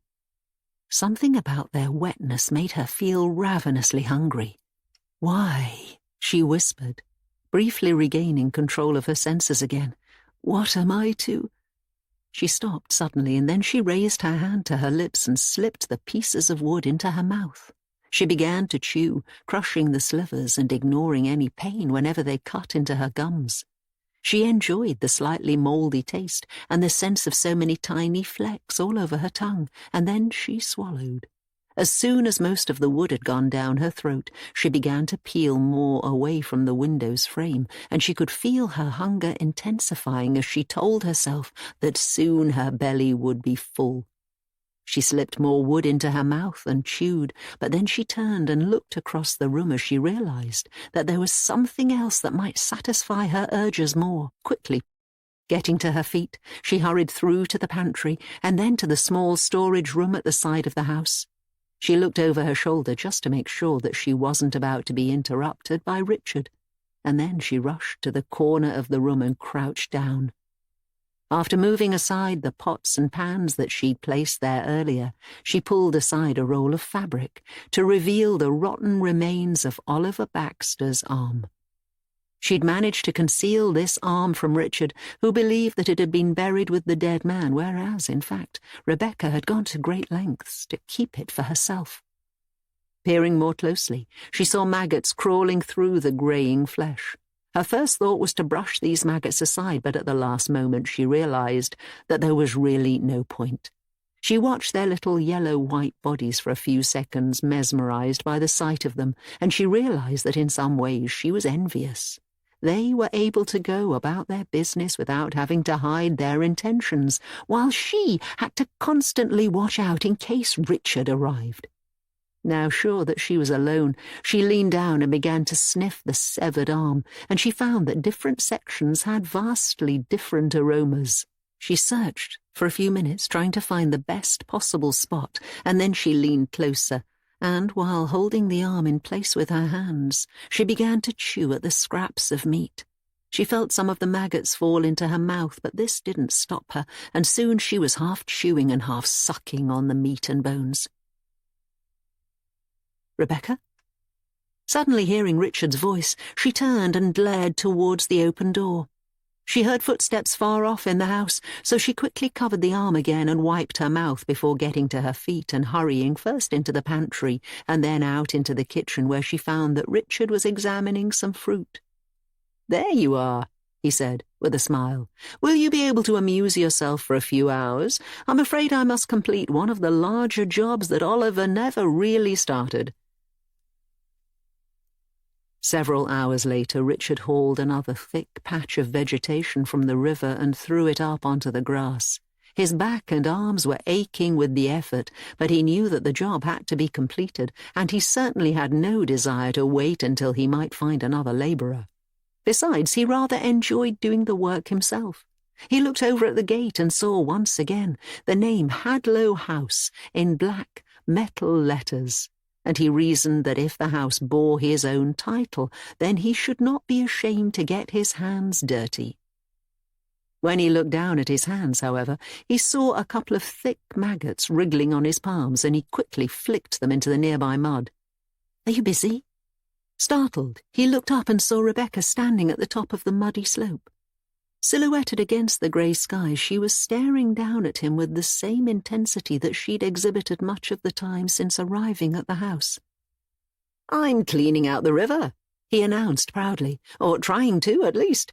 I know this sort of work might seem to be beneath a man of my stature, but I have never been afraid to break a sweat. Obviously Oliver would have done this had he survived, but—" "Have you seen Oliver?" "I beg your pardon?" "Have you seen Oliver today?" she asked. "Or have you seen Mrs. Baxter?" "I'm not entirely sure what you mean," he replied cautiously. "Mr. and Mrs. Baxter have been dead for some time now, for a little more than a week." "Dead?" She furrowed her brow for a moment. "Of course, I'm sorry. You must forgive my moment of silliness. In truth, I've been feeling a little out of sorts lately." "I can tell," he admitted. "Rebecca, as much as I enjoy your company, there is no need for you to be out here in the cold. Would you not prefer to wait inside the house? I saw that you made preparations for a meal earlier. Have you managed to get any further?" "I don't know," she murmured. "I shall have to find a cook soon," he muttered with a sigh. "I simply have no choice. Tomorrow I shall venture into the village again and ask around. There must be someone there who can come and work for me. Would you like that, Rebecca? Would you like us to have some help around the house again?" He waited for an answer, but now Rebecca seemed to have returned to one of her regular blank states. Sometimes he found her simply standing somewhere in the house or garden, staring into space, as if her mind had entirely emptied from her body. When he tried to wake her from these states, she often required several seconds before she could even pretend to act normally again.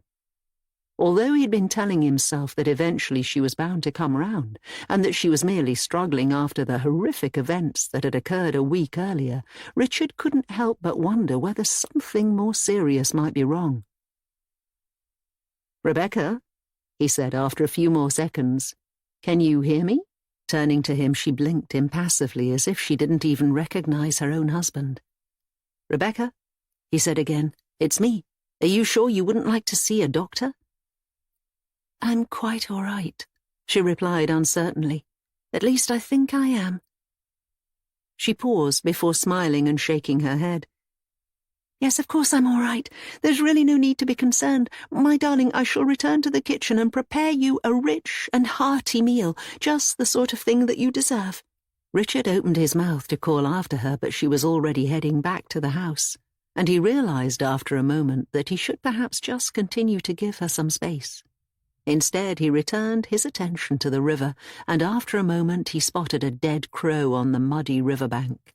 Wading over to take a closer look, he peered at the creature and saw to his horror that it was infested by maggots that were rapidly eating away at what remained of its flesh.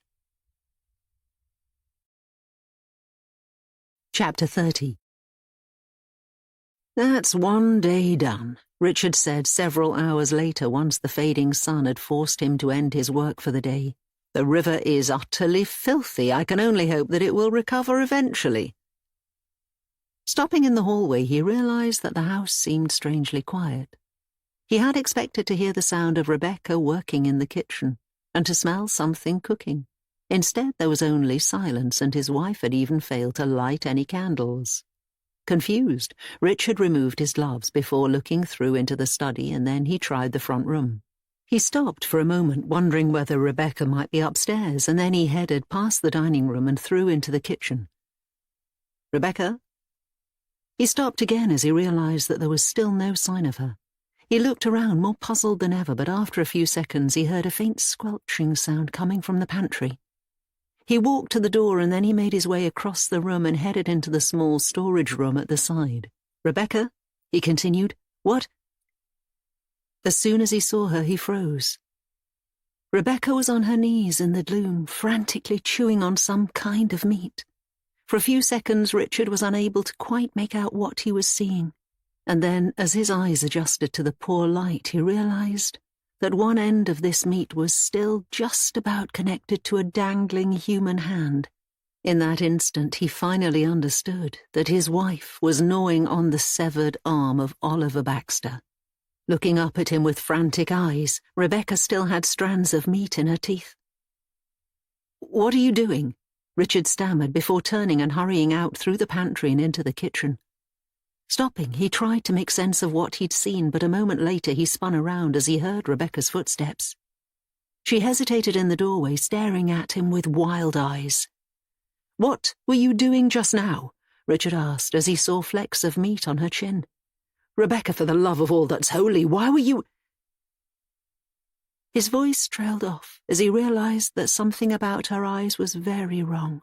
She seemed almost ravenous, as if filled with hunger, and a moment later she approached him and put her hands on his shoulders. Leaning closer, she began to sniff the side of his face. "Whatever has possessed you?" Richard gasped. Her mouth opened and she let out a series of faint, indecipherable gurgles that certainly matched no language that Richard had ever heard. "I will not tolerate this," he told her. "What—" Suddenly she gasped, as if in pain, and reached up. He watched as she ran her fingers through her own hair, moving her hand slowly around to the back of her head. She furrowed her brow, clearly puzzled, and then she let out a faint groan. She managed only that one word before falling silent again. "Rebecca," Richard continued, "you will tell me what is happening, or by the grace of God I shall tie you down until a doctor can be found to see you. What—" Before he could finish, he realized that he could smell a foul, sweet scent. He had noticed this scent once or twice over the previous few days, but it had never been strong enough for him to mention. Now, however, Rebecca pulled her hand away from the back of her head, revealing that her fingers were covered by blood and what appeared to be some kind of pale pus. "Rebecca," Richard said firmly, as his voice trembled with fear, "what is wrong with you?" He waited for an answer before stepping around her. Although his hands were shaking, he reached up and moved her hair aside. And finally he saw that the back of her head, which had been hidden by her hair, had been badly damaged. A thick, old-looking wound had left a hole in her skull. Dried blood was caked all around this hole, and as Richard looked closer, he saw what seemed to be fragments of damaged bone. And then, just as he was about to ask Rebecca what could possibly have caused such an injury, he realized that something was moving deep inside the wound itself. He pulled her hair aside a little more, and now he saw several small maggots wriggling in the wound. As if that was not sufficiently horrific, a moment later he spotted something large and white glistening even deeper, and he found himself staring at one of the large bulbous maggots that he had occasionally seen by the banks of the river. Hearing more gurgled whispers slipping from his wife's lips, Richard pulled back and looked into her eyes, and now he saw that her pupils were distended. In that moment, he remembered her clambering out of the river after the carriage had toppled over. At the time, she'd touched the back of her head as if injured, but then she'd insisted that she was fine. Now, however, he realized that she must have suffered a grievous injury that had been festering and developing ever since. Suddenly, gasping, she lunged at him and bit the side of his neck. He quickly pushed her away, but he could see the greed and hunger in her eyes, and a moment later she stepped towards him again. "Stay away from me!" he shouted, hurrying across the kitchen and grabbing his pistol, then turning and aiming it at her face. "Woman, you will not come near me, else I must defend myself." Almost falling over, Rebecca stumbled towards him and reached out with her trembling right hand. She managed another faint gasp, and in that moment Richard realized that whatever was staring out at him through Rebecca's eyes, it was most certainly not his wife. Instead, she seemed almost to have been taken over entirely by the thick maggot that even now was buried deep inside her brain. "No!" Richard shouted as she lunged at him, and he instinctively pulled the pistol's trigger. One side of Rebecca's head exploded, and she stumbled back, immediately falling to the floor. Horrified by what he'd seen, Richard hurriedly reloaded the pistol before stepping over to Rebecca again. Looking down at her, he was about to raise the pistol one more time when he saw that a large section of her skull had been destroyed by the blast. Brain matter was seeping out and blood was spreading in a pool across the floor. A moment later, the large white maggot tumbled out and landed wriggling on the wooden boards, and Richard instinctively moved his foot and crushed the wretched creature beneath his heel. Then, looking at Rebecca's remaining eye, he saw her blink. "Thank you, my love," she gasped before falling still. "Rebecca," he stammered, before dropping to his knees and putting his hands on her shoulders. "Rebecca, can you hear me? Rebecca, you can't leave. Do you understand? Rebecca, come back to me." It is possible to be a good man, the best man, the greatest man, and still burn in hell. Catherine's words once again echoed through Richard's thoughts as he stumbled out of the house. The setting sun was low in the sky now, its light struggling to break through the trees of the forest. Richard took a few steps away from the house before his knees buckled and he dropped down onto the ground.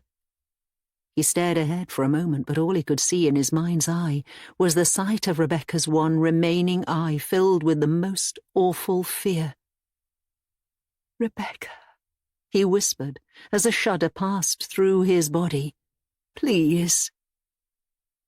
He tried to think of the better times, of the moments when he'd felt close to Rebecca, but in truth, the awful moment of her death seemed to have entirely erased any other memories. Even when he briefly managed to push the thought of her dying gasp aside, it was merely replaced by Catherine's haunting, mocking tone.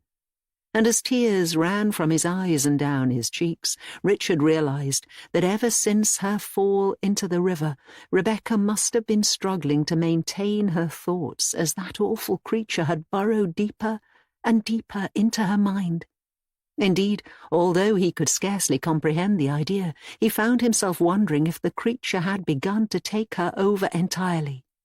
Now, as Catherine's words returned to him once more, Richard raised the pistol and placed one end in his mouth, while tightening his finger against the trigger. It is possible to be a good man, the best man, the greatest man, and still burn in. As soon as he pulled the trigger, Richard's head was blasted open. Nearby, birds immediately took off from the tops of the trees, taking flight high above as the dead man's corpse slumped down against the grass outside Hadlow House. Epilogue. Within minutes, the silence was broken as the birds returned. Some sat on the treetops again, but others landed on the ground. Their black, beady eyes flicked constantly, but gradually some of the birds began to make their way across the garden, hopping closer to the bloodied corpse on the grass. One bird flew briefly before landing on the corpse's back, and then it began to peck at the meaty pulp at the top of Richard's neck. Other birds, meanwhile, were starting to approach some of the brain matter that had been blasted across the garden, and soon more and more of these birds found the courage to make their way closer to the corpse so that they could start feeding. They weren't alone. Soon the ants arrived, crawling into Richard's hand, and then along his arm before investigating his spilled blood and brain. They were joined by flies and then by some of the birds that had flown from a little further away. A few hours later, some rats emerged from the forest and scurried over to the body, and they began to tear at what was left of Richard's brain. As if word had somehow got out, all the creatures of the forest began to venture into the garden, some of them passing through the open gate, moving beneath the arch as they approached the body and found a spot from which they could feed. As the feast continued, the light eventually faded entirely. Hadlow House was now bare and empty and shrouded in darkness, and it stood in silence for several more hours until, just after 3 in the morning, one of the upstairs doors suddenly slammed shut. You've been listening to 1689 by Amy Cross, narrated by Joan Walker. Published by Quest Audiobooks, an imprint of W.F. Howes Limited. This recording is copyrighted by W.F. Howes Limited.